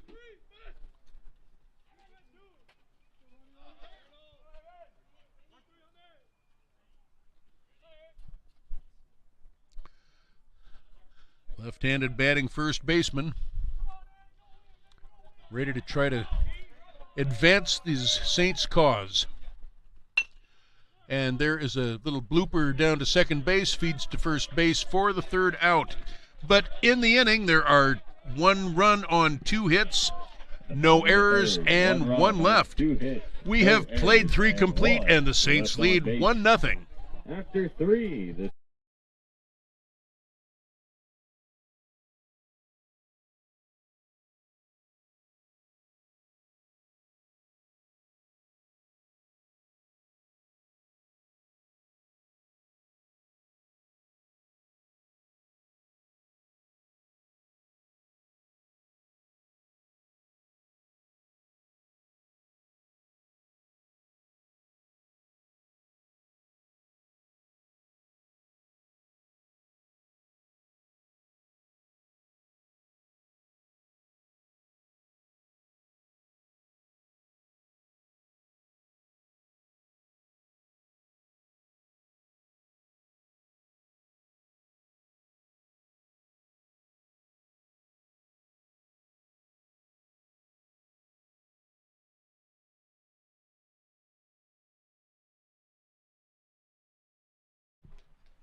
We're in the top of the 4th of this scheduled 7-inning game, and coming to the plate first will be the designated hitter, Leighton Moniz.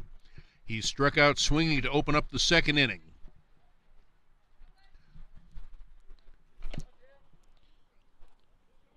First time that we have seen Moniz. We did not see him at all in game 1. number 3, Leighton Moniz. He's a .250 batter. He has 1 home run on the year, has appeared in 21 games and started 18 of them. Right-handed batter, and he will face Cameron Richards. Takes the first pitch, little high, ball 1. Richards came into a bases-loaded situation and managed to get all the batters he faced but 1 out.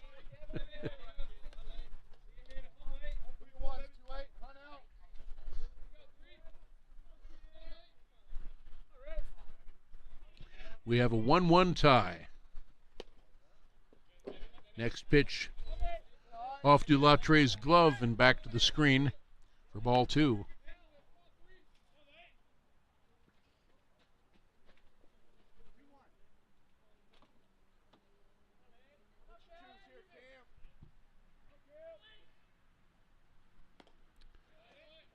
Where was that pitch?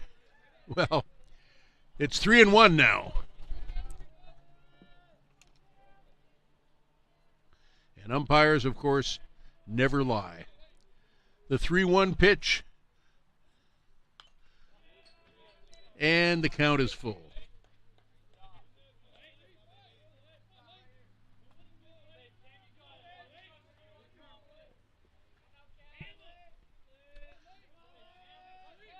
Lefty against righty confrontation.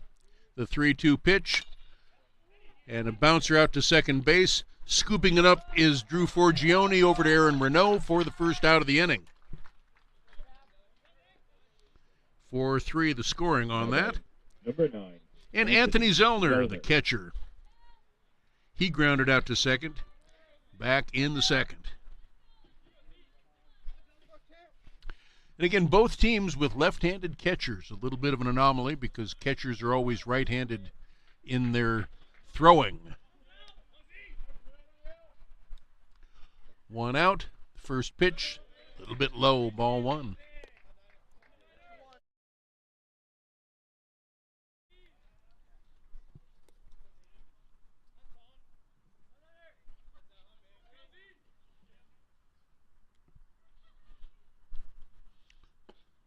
Next pitch also misses, down and away. 2 balls and no strikes.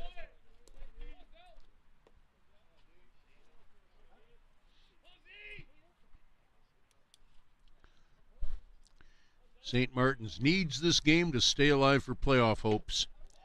There's a strike. 2-1. They need this game, and they need both games of Saturday's doubleheader.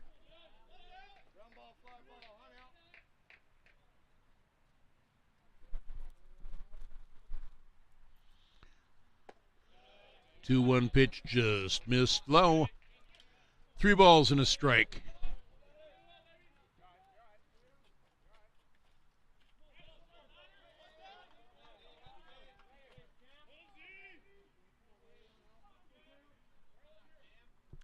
The southpaw gets his sign, kicks and deals. Foul at the plate. Full count now. 2 full counts in a row to 2 batters.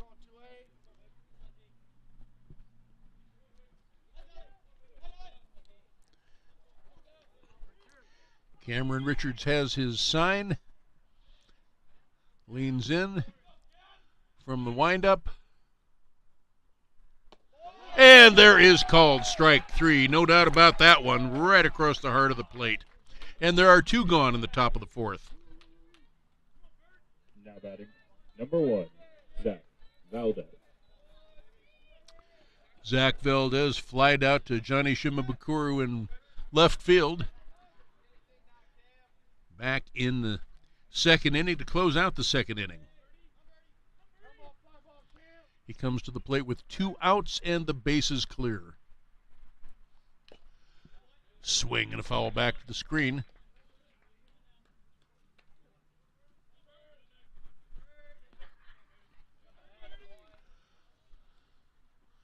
No balls and a strike. Lefty gets ready to deal, and there is a high curve. 1 ball, 1 strike.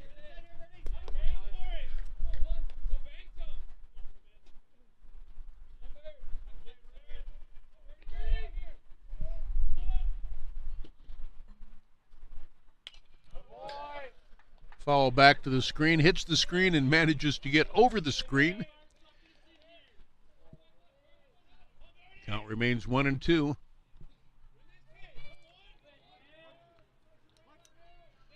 Two outs in the top of the 4th.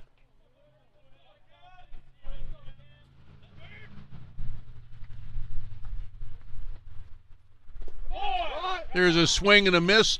Drop, 3rd strike. Down to first base, and that is the inning. 1, 2, 3 go the Western Oregon Wolves in the top of the 3rd. Top of the 4th, I should say. No runs, no hits, no errors, nobody left. We go to the bottom of the 4th with a 1-1 tie. Head to the bottom half of the 4th. The score, Saints 1, Wolves 1.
Nakagawa.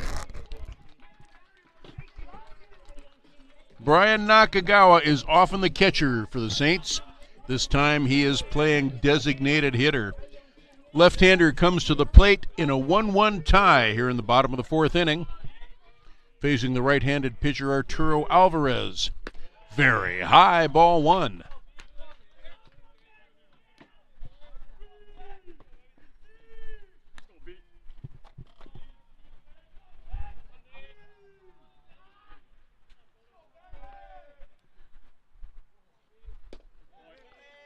Low, ball two.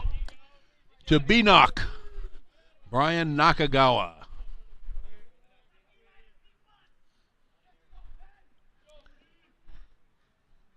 The 2-0 count to the lefty.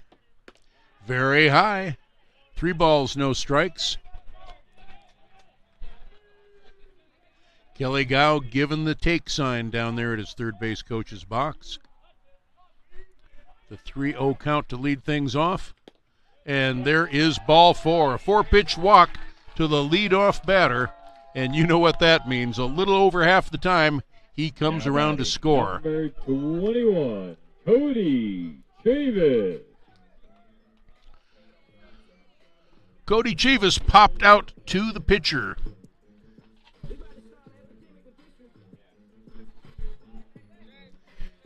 He was in the second inning.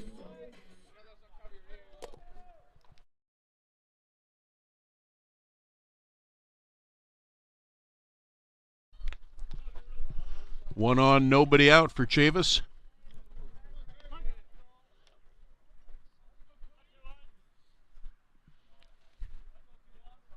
Right-handed batter. And he takes strike one.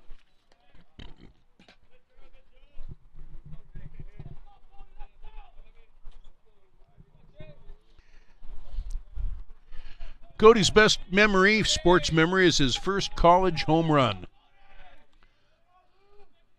Happened some time ago. The 0-1 pitch takes ball one.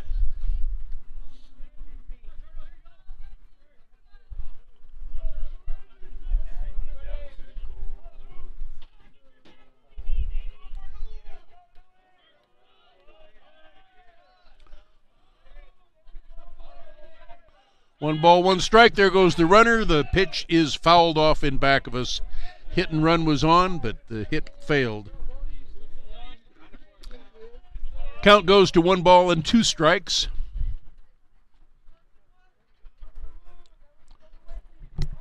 Johnny Shimabukuro is on deck.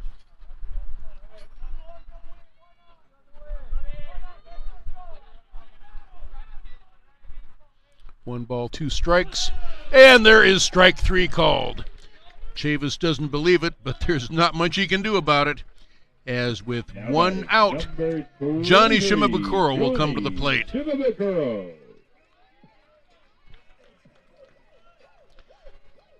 St. Martin's 1 run on 3 hits, no errors. The Wolves 1 run on 1 hit, no errors. Johnny Shimabukuro grounded out to third as he takes a called strike 1.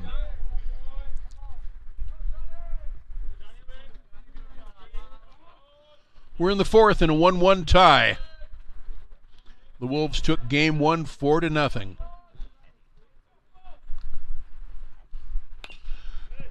Grounder fouled onto the left side.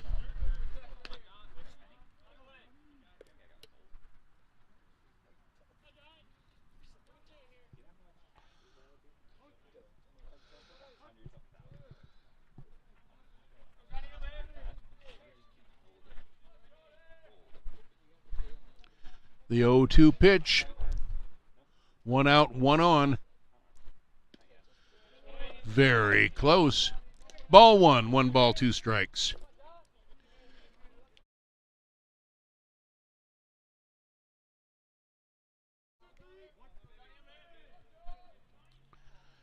Shimabukuro wears number 23. His teammates are saying, come on, 2-3.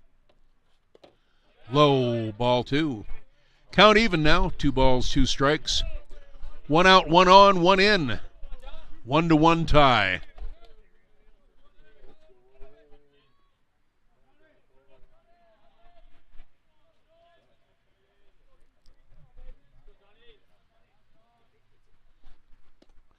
Swings and misses. There's strike three, and strikeout number 2 in the inning. Now batting, number 18, Jason Dulatre. Jason Dulatre struck out looking to end the second inning. He'll try to make amends here in inning number 4 with 1 on and 2 away.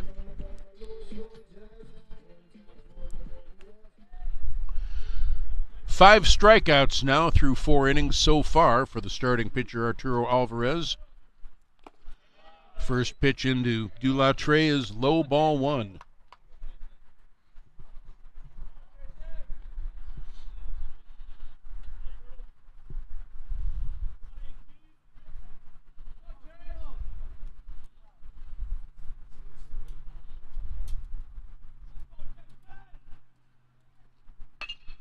And there is a line shot out to the right fielder, Jackson Halstead, who puts it down for the 3rd out of the inning. No runs, no hits, no errors. 1 left, and we have played 4 complete. We have a 1-1 tie. Left on base for the Saints. The score remains Saints 1, Wolves 1.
We go to the top of the 5th inning in this scheduled 7-inning game, and Jackson Halstead will lead things off. He singled and scored the only run for the Wolves in the 3rd inning.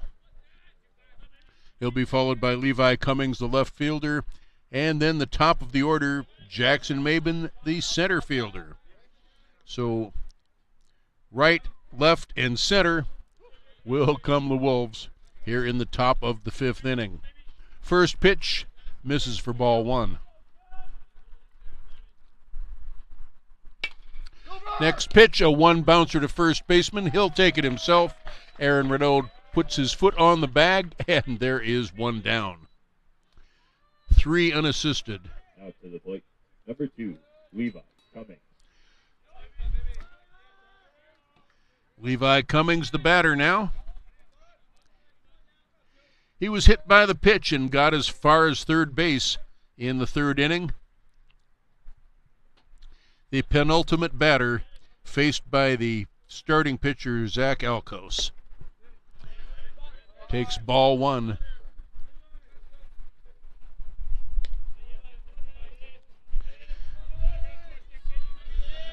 Jacob Maben waits on deck. He's 0 for 1 with a walk. That walk being the last batter that Alcos faced. And there is a bunt that is caught by the catcher. Out. Excellent play by Jason Dulatre. On the run. That's a tough play. Now batting, number 28, Jacob Maben. Top of the order now, Jacob Maben. He was the last batter that Zach Elkos faced, as I said. He walked to load the bases. First pitch a little bit high. A ball and no strikes.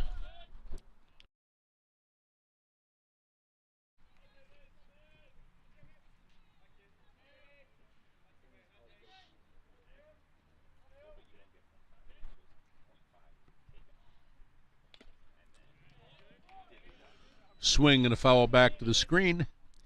Count levels, a ball and one strike.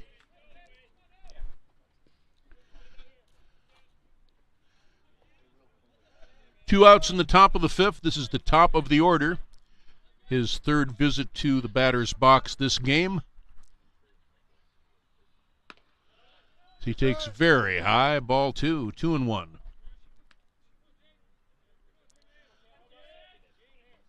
Opened the game with a strikeout looking.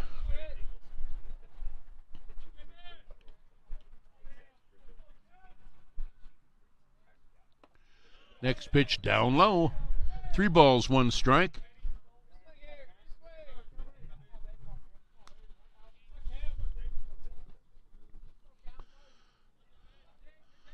Justin Herzog would be next.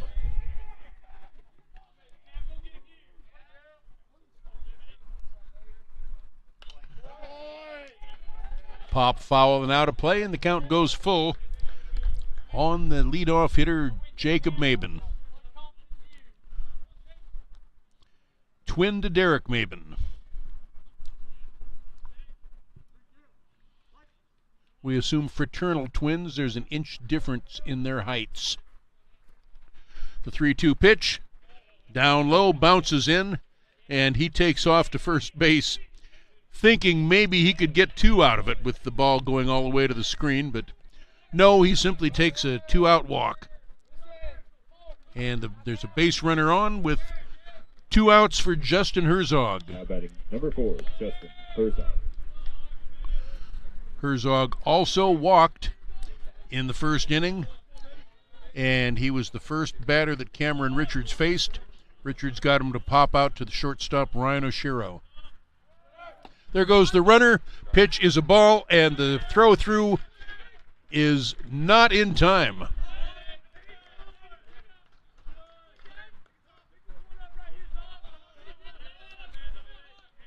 Well, was that pitch a strike or a ball? Well, apparently it was a strike.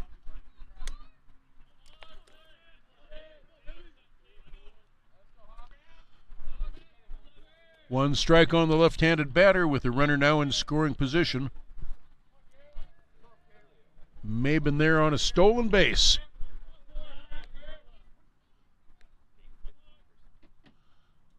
The 0-1 pitch. High, evens the count. Ball and a strike.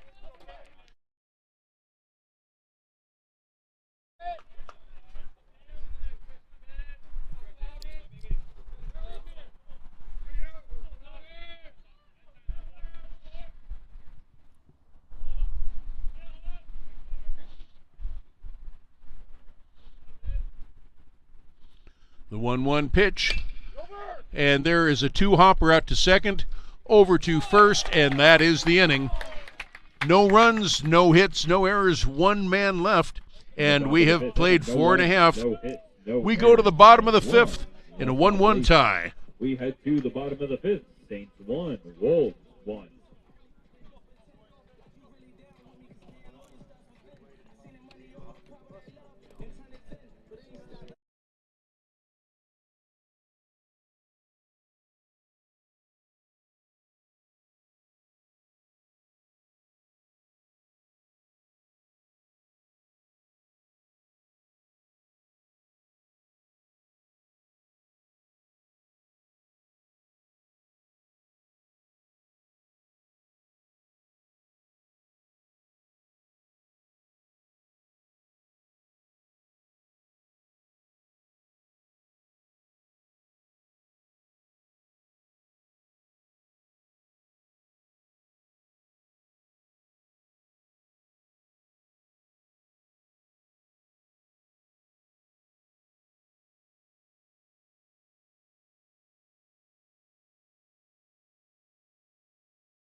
Leading off for the Saints, number 9. The Saints started out the third inning with Forgione. Drew Forgione, Austin Shaler, and Hunter Cosmiter scheduled to come up.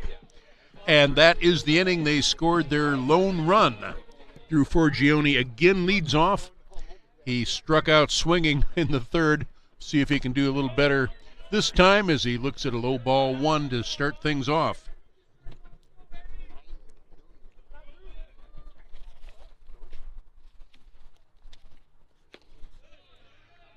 There's a strike. 1-1 the count now.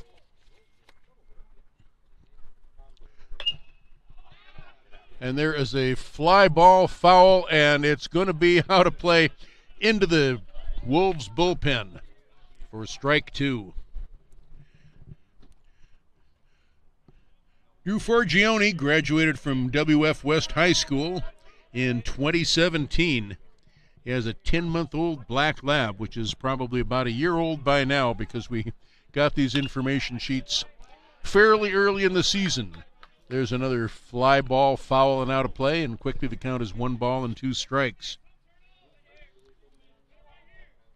Drew Forgione is graduating this weekend, so we'll say goodbye to him on the team as he strikes out swinging as he did in the third inning.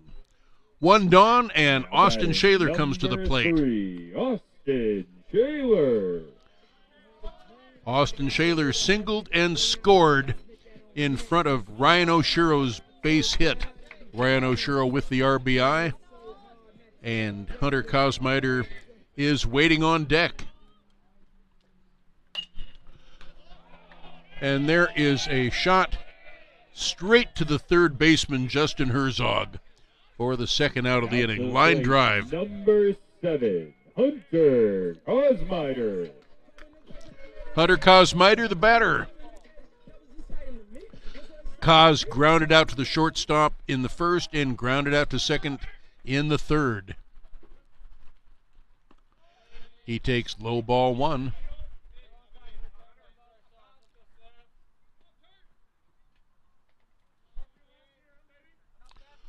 We're in the 5th inning. We have a 1-1 tie.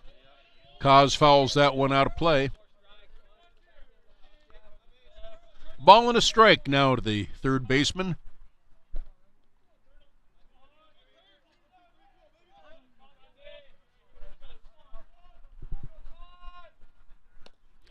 Strike 2 called. Nice off-speed pitch, catches the plate.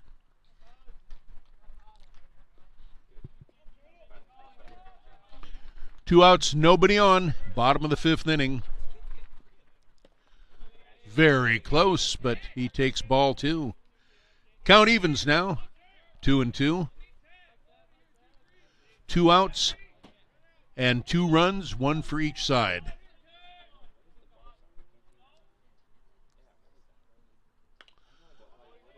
Foul back keeps the count even. 2 balls, 2 strikes.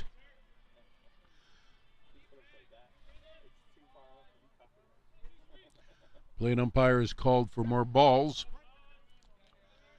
In the meantime, we have a 2-2 count on Cos. He checks his swing. Did he go? Yes, he did.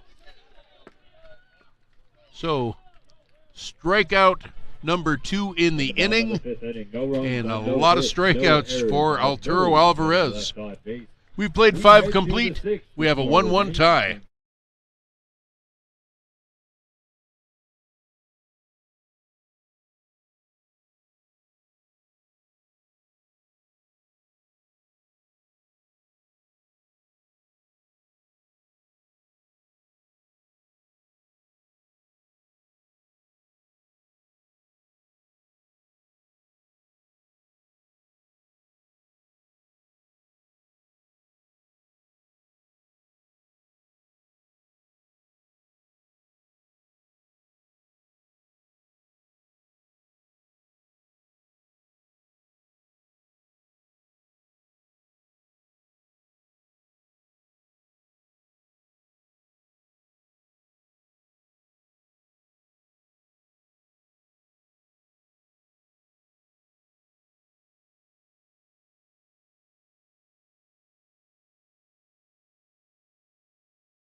New pitcher for the Saints here in the top of the sixth inning is Aaron Neese with a 5.52 ERA and a 1-1 one-loss record.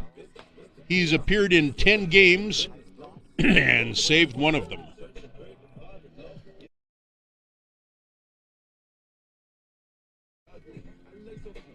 He will face Derek Mabin, John Stark, and Leighton Moniz in the sixth inning.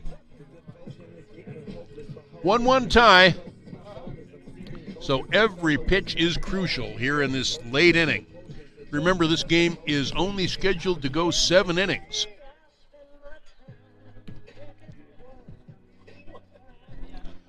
Sun mostly behind clouds, but it's still a fairly warm day. No hint of rain as of yet. Throw down to second, and we are ready to get underway. Leading off for the Wolves, number 26, Derek Maven.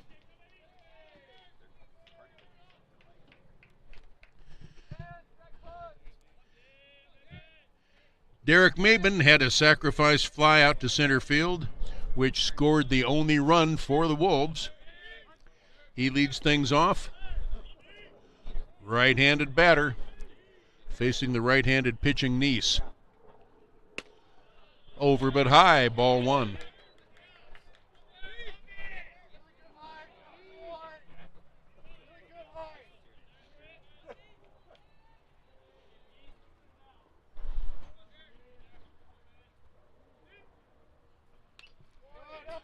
Fouls the ball back to the screen. The count is even now, 1 ball, 1 strike.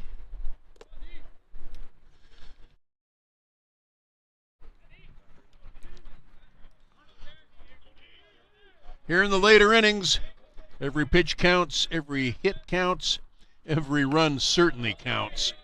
High, ball 2.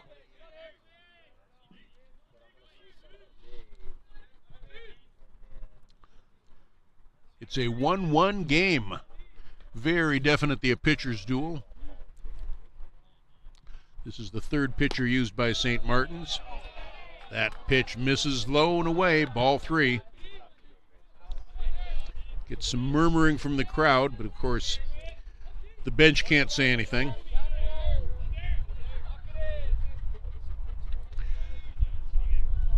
Three and one the count on the batter.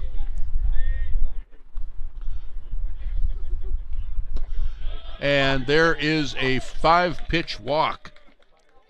Leadoff base on balls. Oh, those bases on balls. Number 37. John Stark has flied out to Cody Chavis in center field twice now. Cody stands ready. Plays him slightly to go the other way.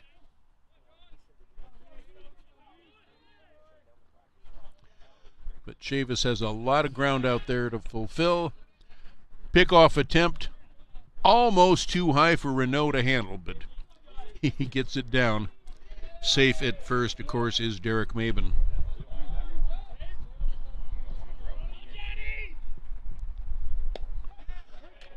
First pitch, strike 1.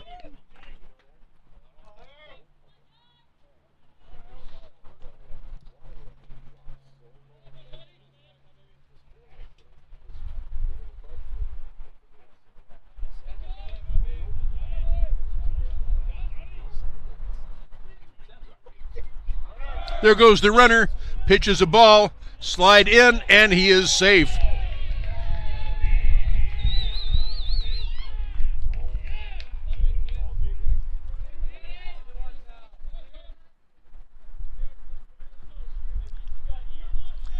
One ball, 1 strike count on John Stark. Runner in scoring position, nobody out in the top of the 6th inning.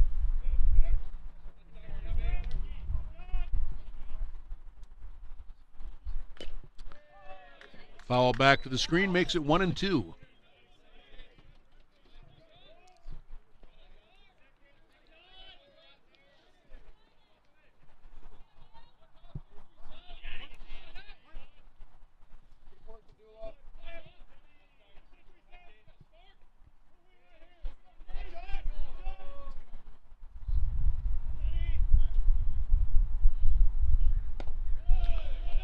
ball and 2 strikes. Now it's 2 balls and 2 strikes.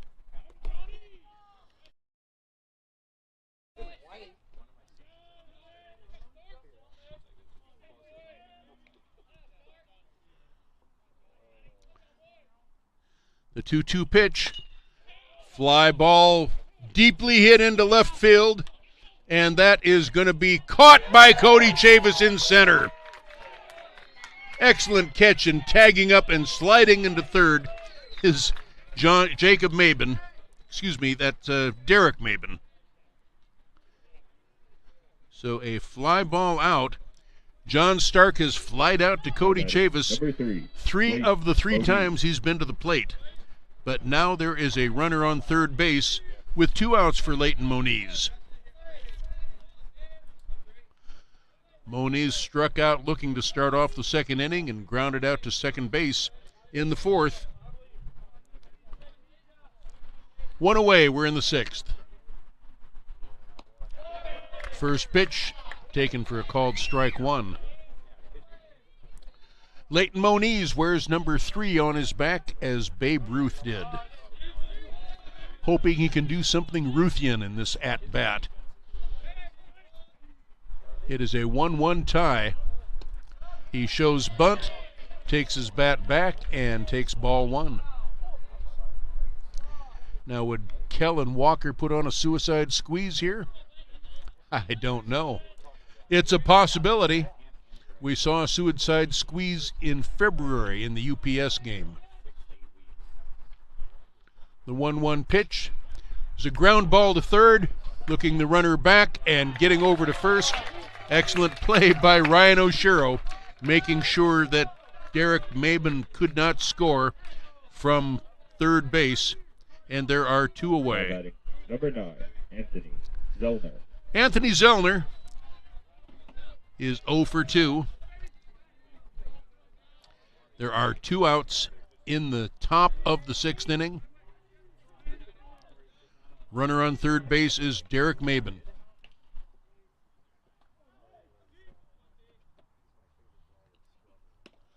First pitch high, ball 1.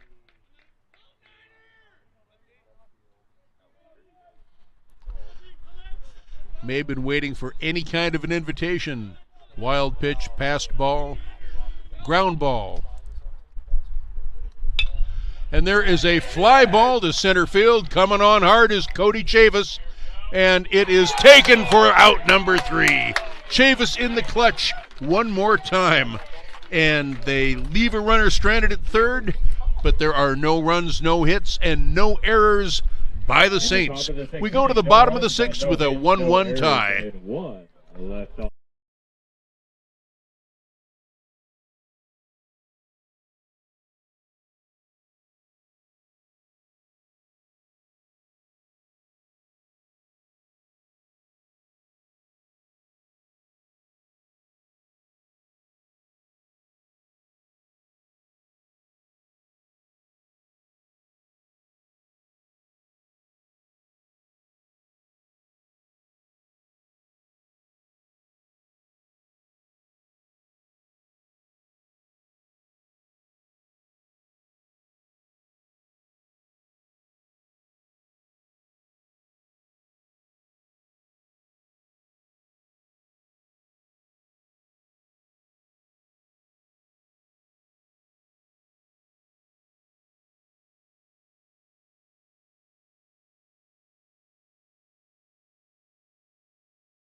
Late innings, it's inning number 6 in this 7-inning scheduled contest. And we have a 1-1 tie going into the bottom of the 6th. Things will start off with Ryan Oshiro, who is 1 for 2, a base hit in the 3rd inning. And he sends the first one foul off to the right side and out of play for strike 1.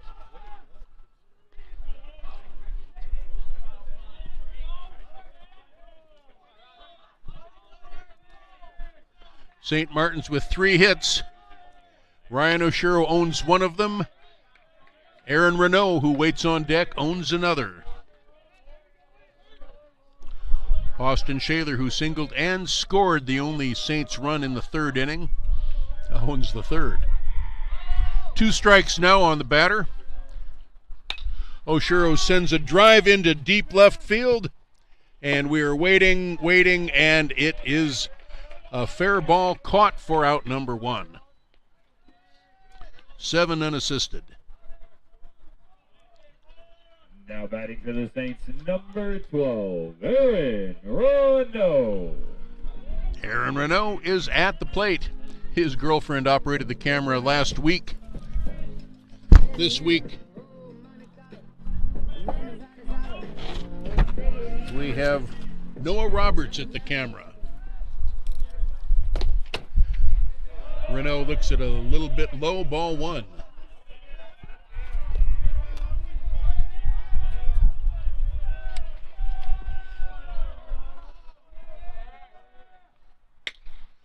And there is a shot down to the first baseman.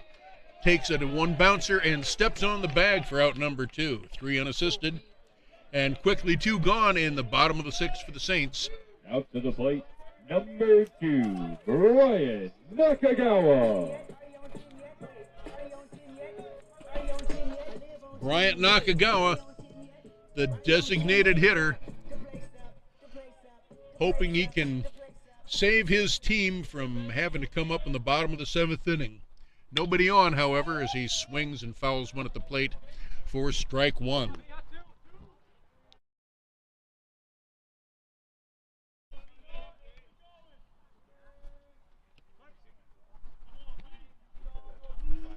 No balls, 1 strike, and there is a fly ball, plenty foul and out of play for strike 2.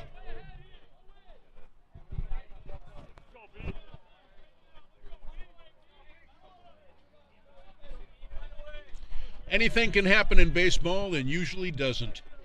But there are 2 strikes on the batter, 2 outs on the side, and the lefty swings and fouls another one back towards the dugout.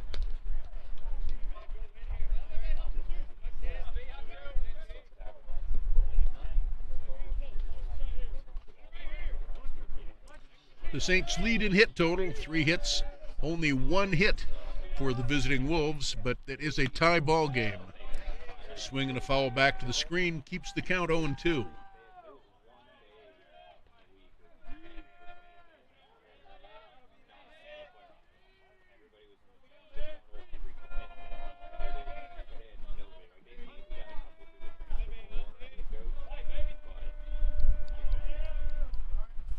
The 0-2 pitch popped a mile high.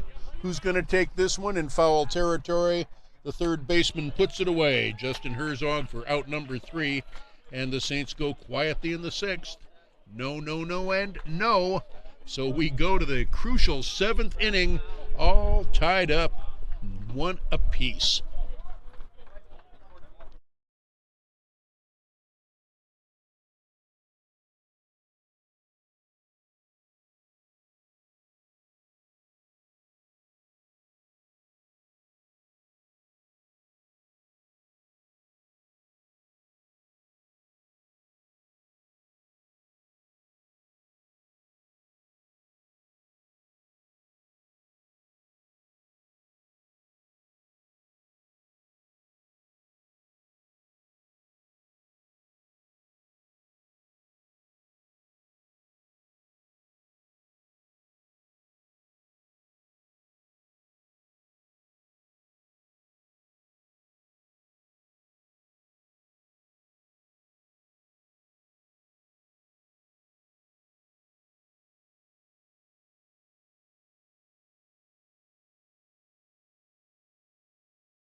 St. Martin's is sending in a new pitcher for the 7th inning. That's Brock Ralstad with a 2-2 1-loss record. He's made 12 appearances, has 1 save, and a 6.17 ERA. Brock Ralstad will face Zach Valdez, the second baseman, Jackson Halstead in right field, and Levi Cummings in left field. And if any of them can get aboard, the top of the order is Jacob Mabin, who is 0 for 1 with 2 walks.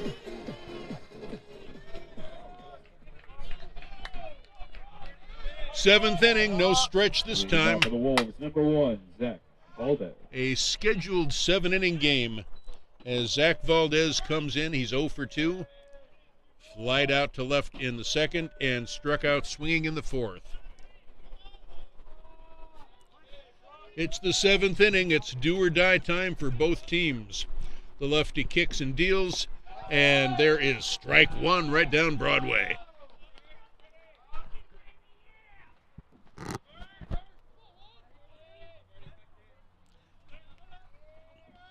Wind blowing fairly briskly from left to right as the next pitch comes in very low. Evens the count, 1 ball and 1 strike. First pitch on Saturday the 7th is 1 o'clock. So be there or be cubicle. Next pitch also a little bit low. 2-1 the count.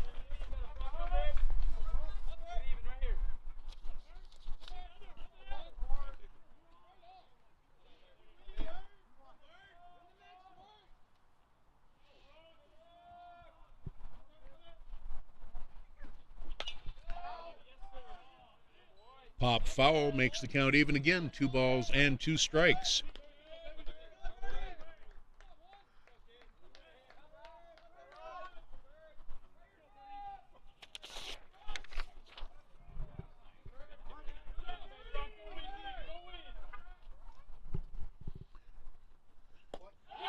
And there is called strike 3. Looked a little low to me, looked a little low to the batter, Valdez, but not to the plate umpire, and that's what counts. 1 out in the top of the 7th inning. Now batting, number 25. And Jackson Halstead, who has the only run of the game for the visiting Wolves, is at the plate.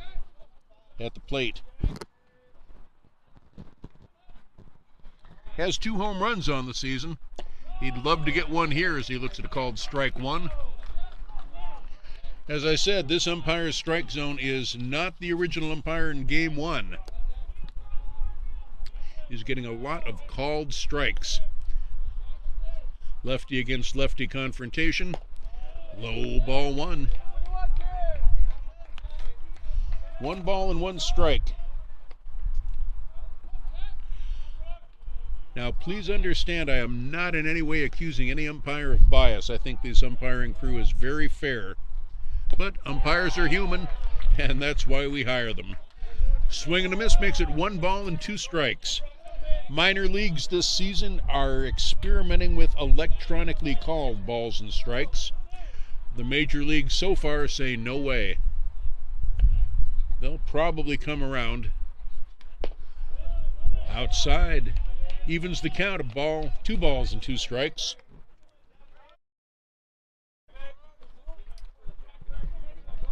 But baseball basically was meant to be played by humans without electronics. 2 ball, 2 strike count, and it's outside. Full count now. Levi Cummings waiting on deck.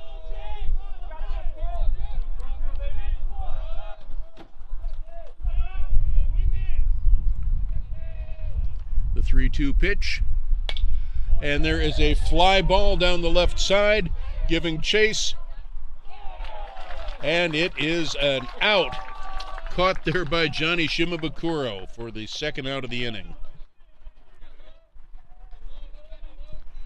2 outs, nobody on, and Levi Cummings comes to the plate.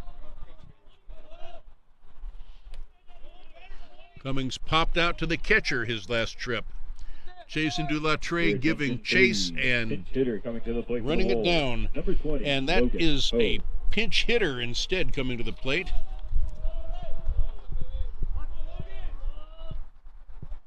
That is Logan Ho.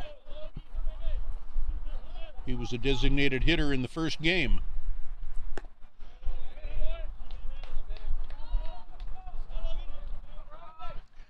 He takes low, ball 1.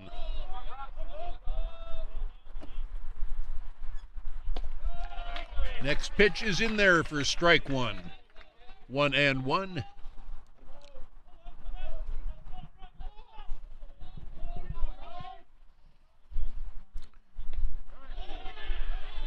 And it hit him. He takes his base.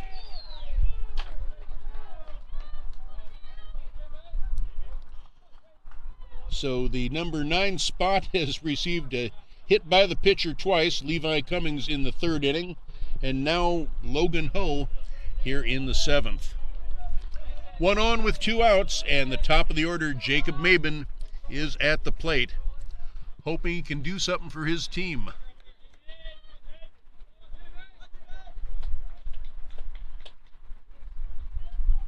Now batting, number 28, Jacob Maben.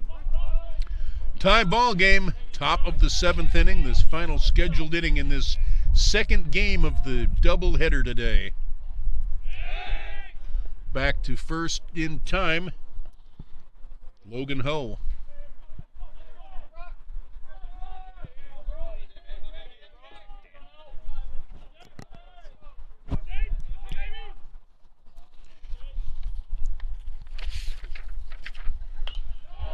Foul back to the screen makes it 1 strike.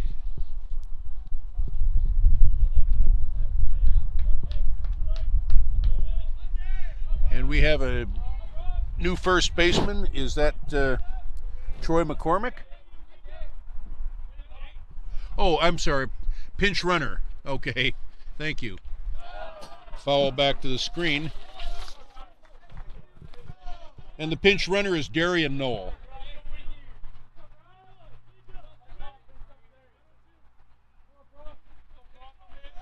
Score sheet gets a little messy in these late innings. No balls, 2 strikes, 2 outs. Knoll takes his lead.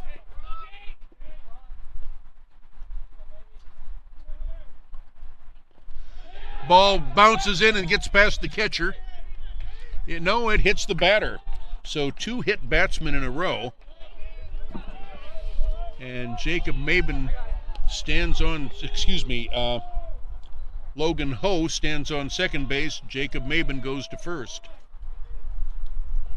Now batting, number 4, Justin Herzog. Okay, let me get that right. Darian Knoll was pinch running for the pinch hitter Logan Ho. Knoll stands on second. Maben is on first. And with 2 outs, the scheduled batter, Justin Herzog, is at the plate and takes strike 1. Are you taking notes? There will be a test.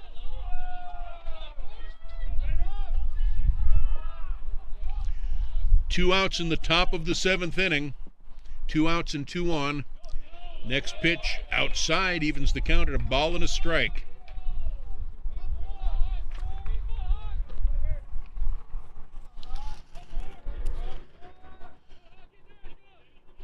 Coming up on 6 o'clock on a beautiful spring afternoon here in Lacey, Washington, we have a 1-1 tie, a pitcher's duel, and there is a fly ball to center field, but the park will hold us, and Chavis puts it away for out number 3, and we go to the bottom of the 7th inning with a tie ball game.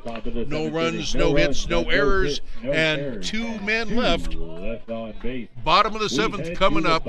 Tie ball game. Hang on to your hats. 1.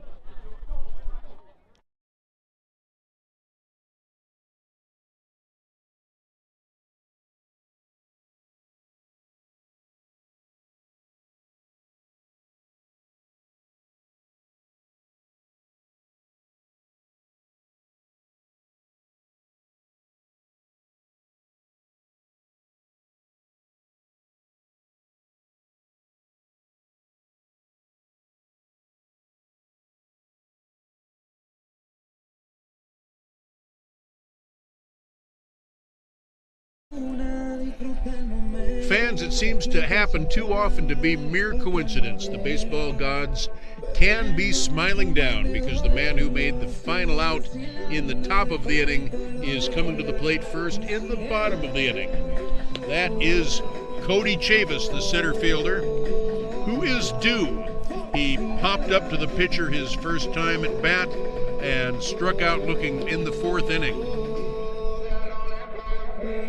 We're in the seventh, the bottom of the seventh in this scheduled 7-inning game.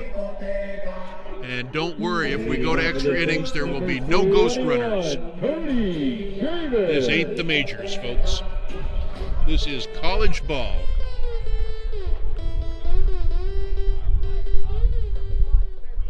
We do not have electronic replay either. First pitch to Chavis, swing and a miss, strike one.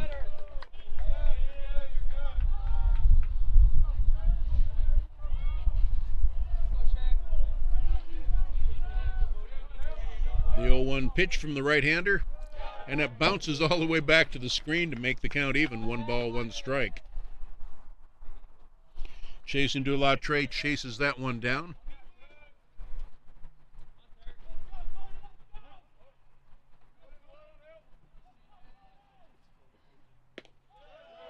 High ball 2. St. Martin's would love to get base runners any way they can. Their pitchers have hit a few batters on the other side. And there is a fly ball to right field, hardly having to move is Halstead, and he hauls it in for out number 1.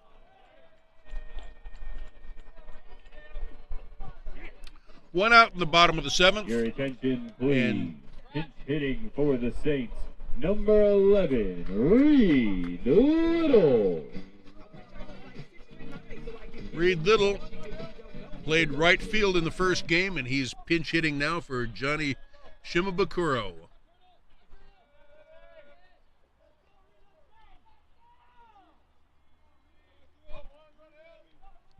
Where's number 11 on his back? And we'll see what he can do. And he sends one right up the middle for a base hit. Getting things started for St. Martin's. 1 on, 1 out. And that brings up Chasen Dulattre. Dulattre hitting .269 coming into the game. Has 6 RBIs on the season. No home runs, but 3 doubles. 18, Jason He's also Dulattre. scored 3 runs. Your attention, please. Pinch running out at first base, number 44, Alohi Oreki.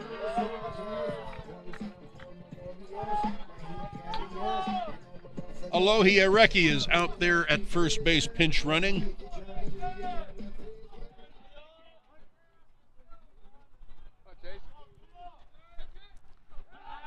Back in time is Areki. Pickoff attempt fails. Arturo Alvarez has gone all the way for the Wolves.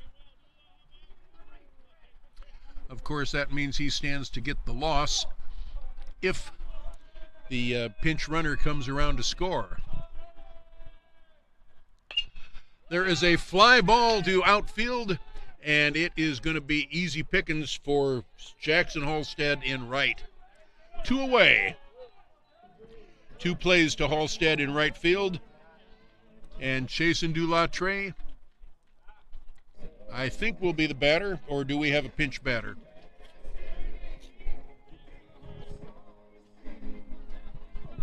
Your attention, please. We do have a pinch hitting batter. for the Saints, Dakota number Hill coming in. 15, Dakota Hill.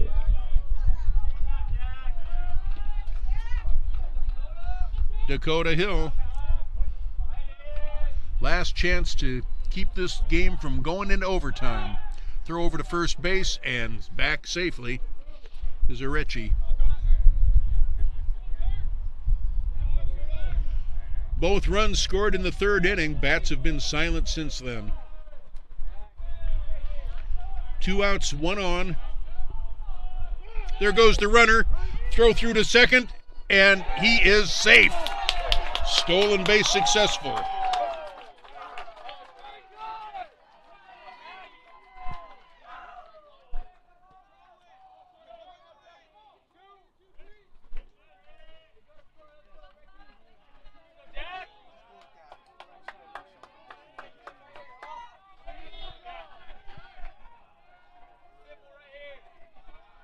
So Dakota Hill a chance to win the game here with a base hit. Swings and misses. Strike two. No balls, 2 strikes to Hill.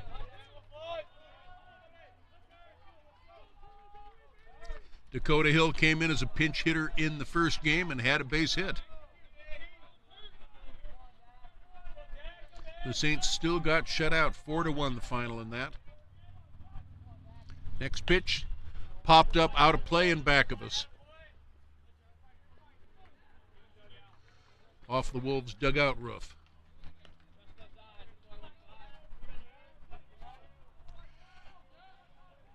Base hit here would win it for the Saints. An out would send it into extra innings.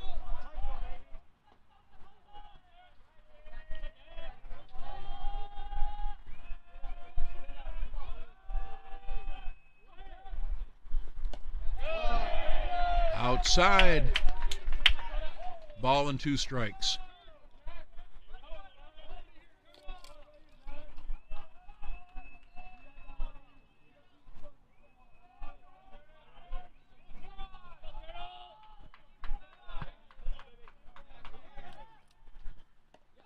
Hill takes low ball 2.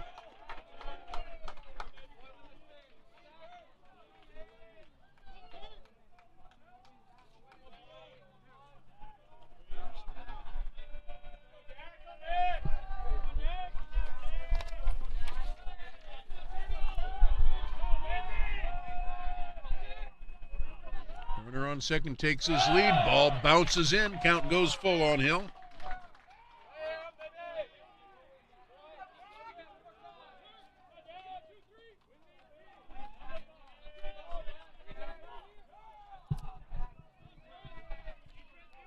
Reggie takes his lead. Full count pitch, 2 away in the bottom of the 7th. And there is a shot down the left side, just foul. That would have scored the run. Winning run is out there on second base. The Saints really need this win to stay alive in possible contention for the postseason. The count remains full. Payoff pitch to Hill. Here it comes. And it's called strike 3, and we will go to extra innings.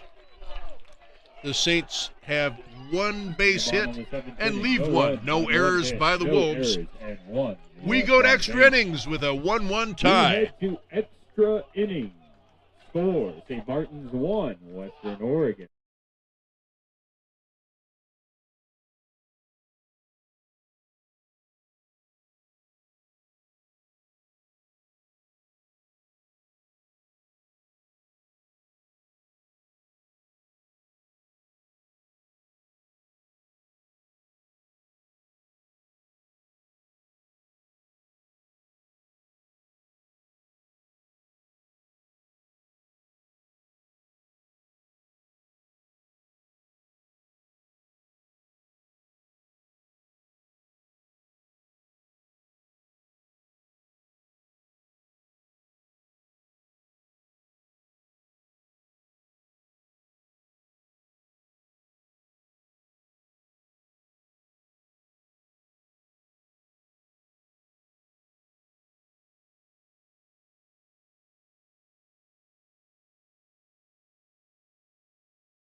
Some defensive changes for the Saints here in the top of the 8th inning.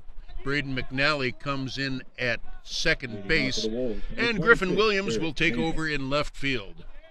Leading off for the Wolves is Derek Maben, the infield twin of the Maben brothers.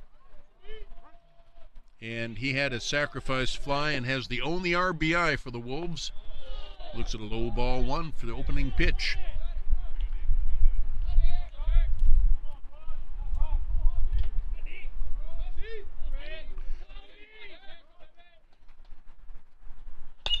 Next pitch is belted to left field, and we are waiting to see where that goes. It's a foul ball. A long, loud strike, and the count is even, 1 ball and 1 strike.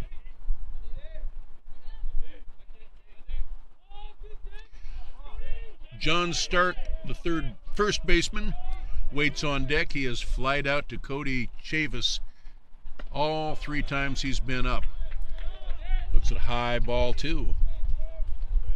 2 balls, no strikes. Wind picking up here at Saints Field. The 2-1 pitch misses upstairs, ball 3.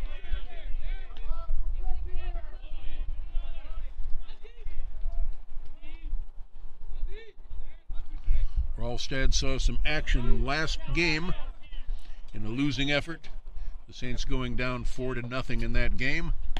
And he sends a 5 pitch walk down to first base. The potential go-ahead run stands on first, courtesy of a walk. That is Derek Mabin, and John Stark is at the plate. And John Stark, as I say, has flied out all 3 times to center fielder Cody Chavis. Derek Mabin takes his lead from first. That's a good lead. Ralstad instead delivers to the plate, and there's a bunt. The runner gets to first or to second base easily, and the sacrifice is successful. 1-3. On the play, Derek Mabin goes to second base, and he's in scoring position with just 1 out for the designated hitter, Leighton Number 3. Moniz.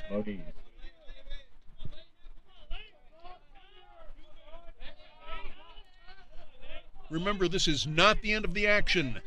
We will have more baseball for you Saturday afternoon starting at 1 o'clock. First pitch, swing and a miss. No balls, 1 strike. Moniz was looking to make it 2-1 or maybe even 3-1 on that pitch. The 1 strike pitch fouled back for strike 2.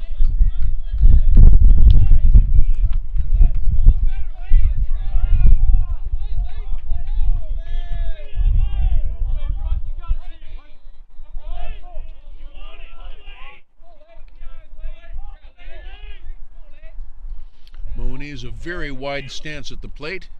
Ralstad checks the runner and delivers a little bit high and outside, ball 1. A ball and 2 strikes. 1 out. We're in the top of the extra inning number 1, inning 8.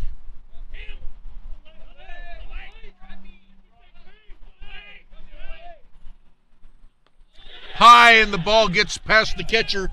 Down to third goes the base runner, Derek Mabin, on a wild pitch. And so with 1 out, another wild pitch, a passed ball, or a base hit can get the runner home. 2-2 is the count. We have a 1-1 tie. We're in the top of the 8th inning. Both runs scored in the 3rd inning. Pitch misses. 2 balls, 2 strikes now. 3 balls and 2 strikes, I should say. Full count on the batter. And only 1 away.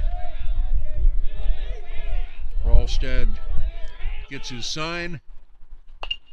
And there is a run going to be scored. Base hit into left field, and the Wolves lead 2-1. Finally, first run scored since the 3rd inning, and in the top of the 8th, the Saints lead things 2-1. Give an RBI single to Leighton Moniz, the designated hitter. And the batter will be Anthony Zellner, the catcher. Still only 1 man out. Runner on first is Leighton Moniz, and fouled at the plate. Strike 1.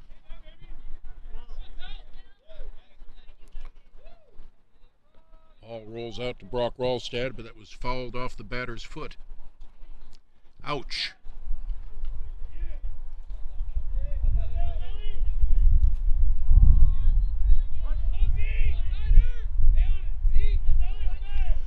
No balls and one strike. Getting back in time, Leighton Moniz.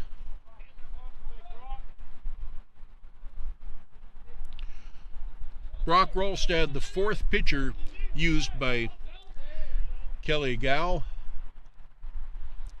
And if things stand as they are, he stands to be the losing pitcher. There's called strike two.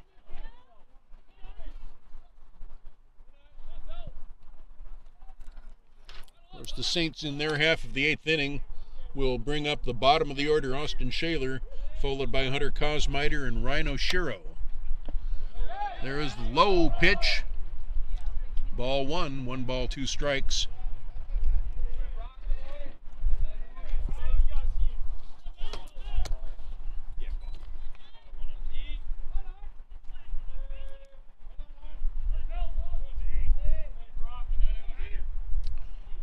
One out, one on, one in. A 1-2 count. There is strike three called.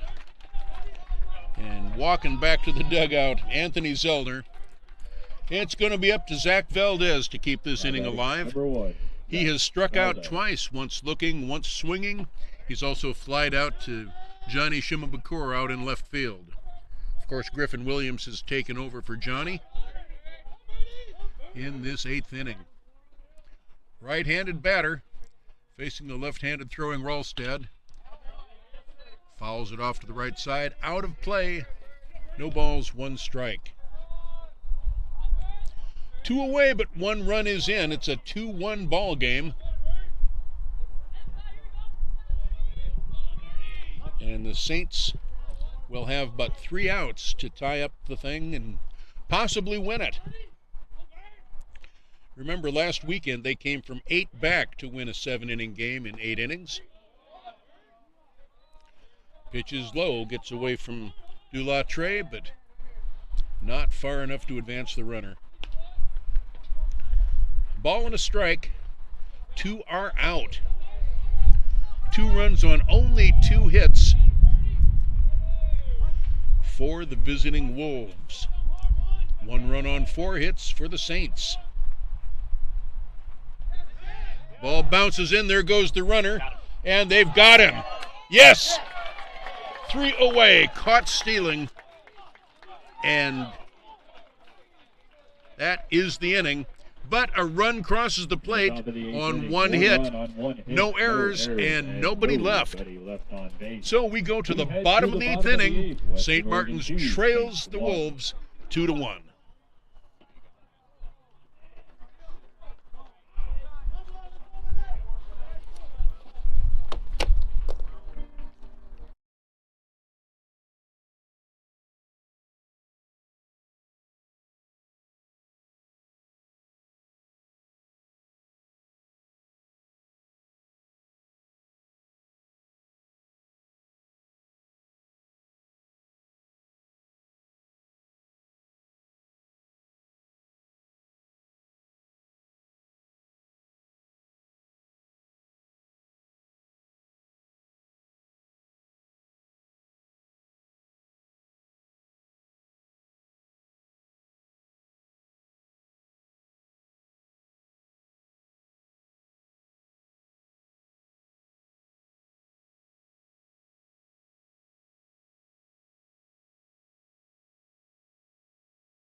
New pitcher on the mound for the Wolves. That is Bryce Bond.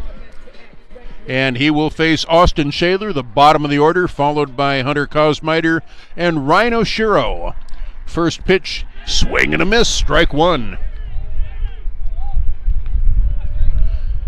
Bryce Bond has a 3.41 ERA, a 2-1 one-loss record, has appeared in 12 games and started 4 of them. Strike one to the first batter.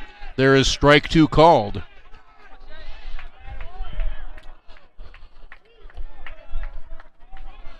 Oh, 0-2 the count.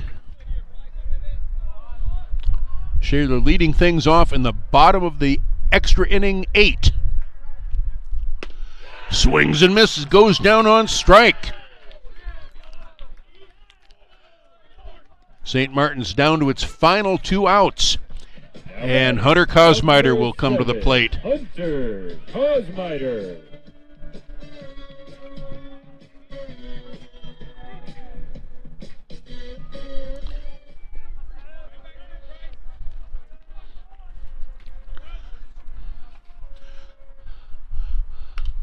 Hunter Kosmiter fouls that one back to the right and out of play. Strike one.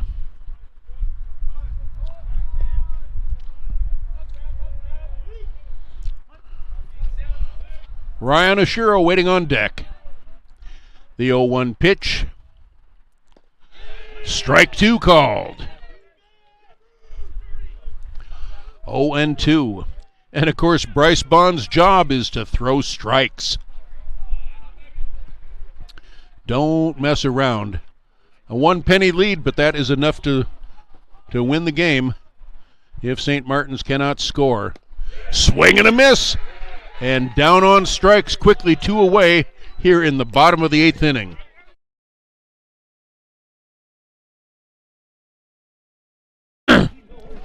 Ryan Oshiro is the batter, left-handed batter facing the right-handed throwing Bryce Bond, representing the last hope for the Martin boys. That's what they called them when I was here, the Marty's boys. St. Martin's Saints, 2 away. First pitch, low strike called by the plate umpire.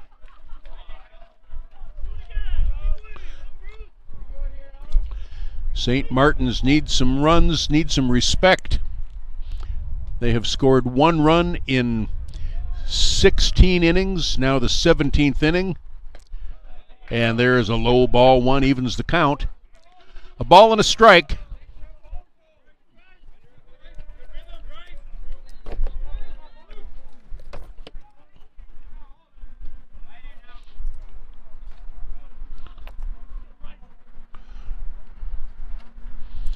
One ball, 1 strike. High ball 2. 2 balls and a strike. This game started at 4:05. That means it's 2 hours and 15 minutes old right now.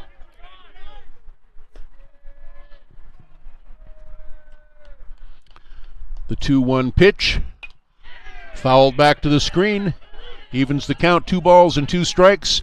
And the Saints are down to their last strike.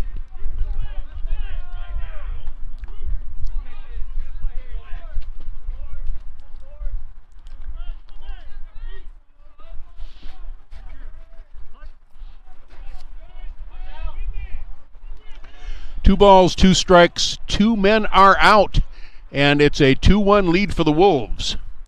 Bond's pitch is popped up, and it's going to be out of play off behind us. Count remains 2-2.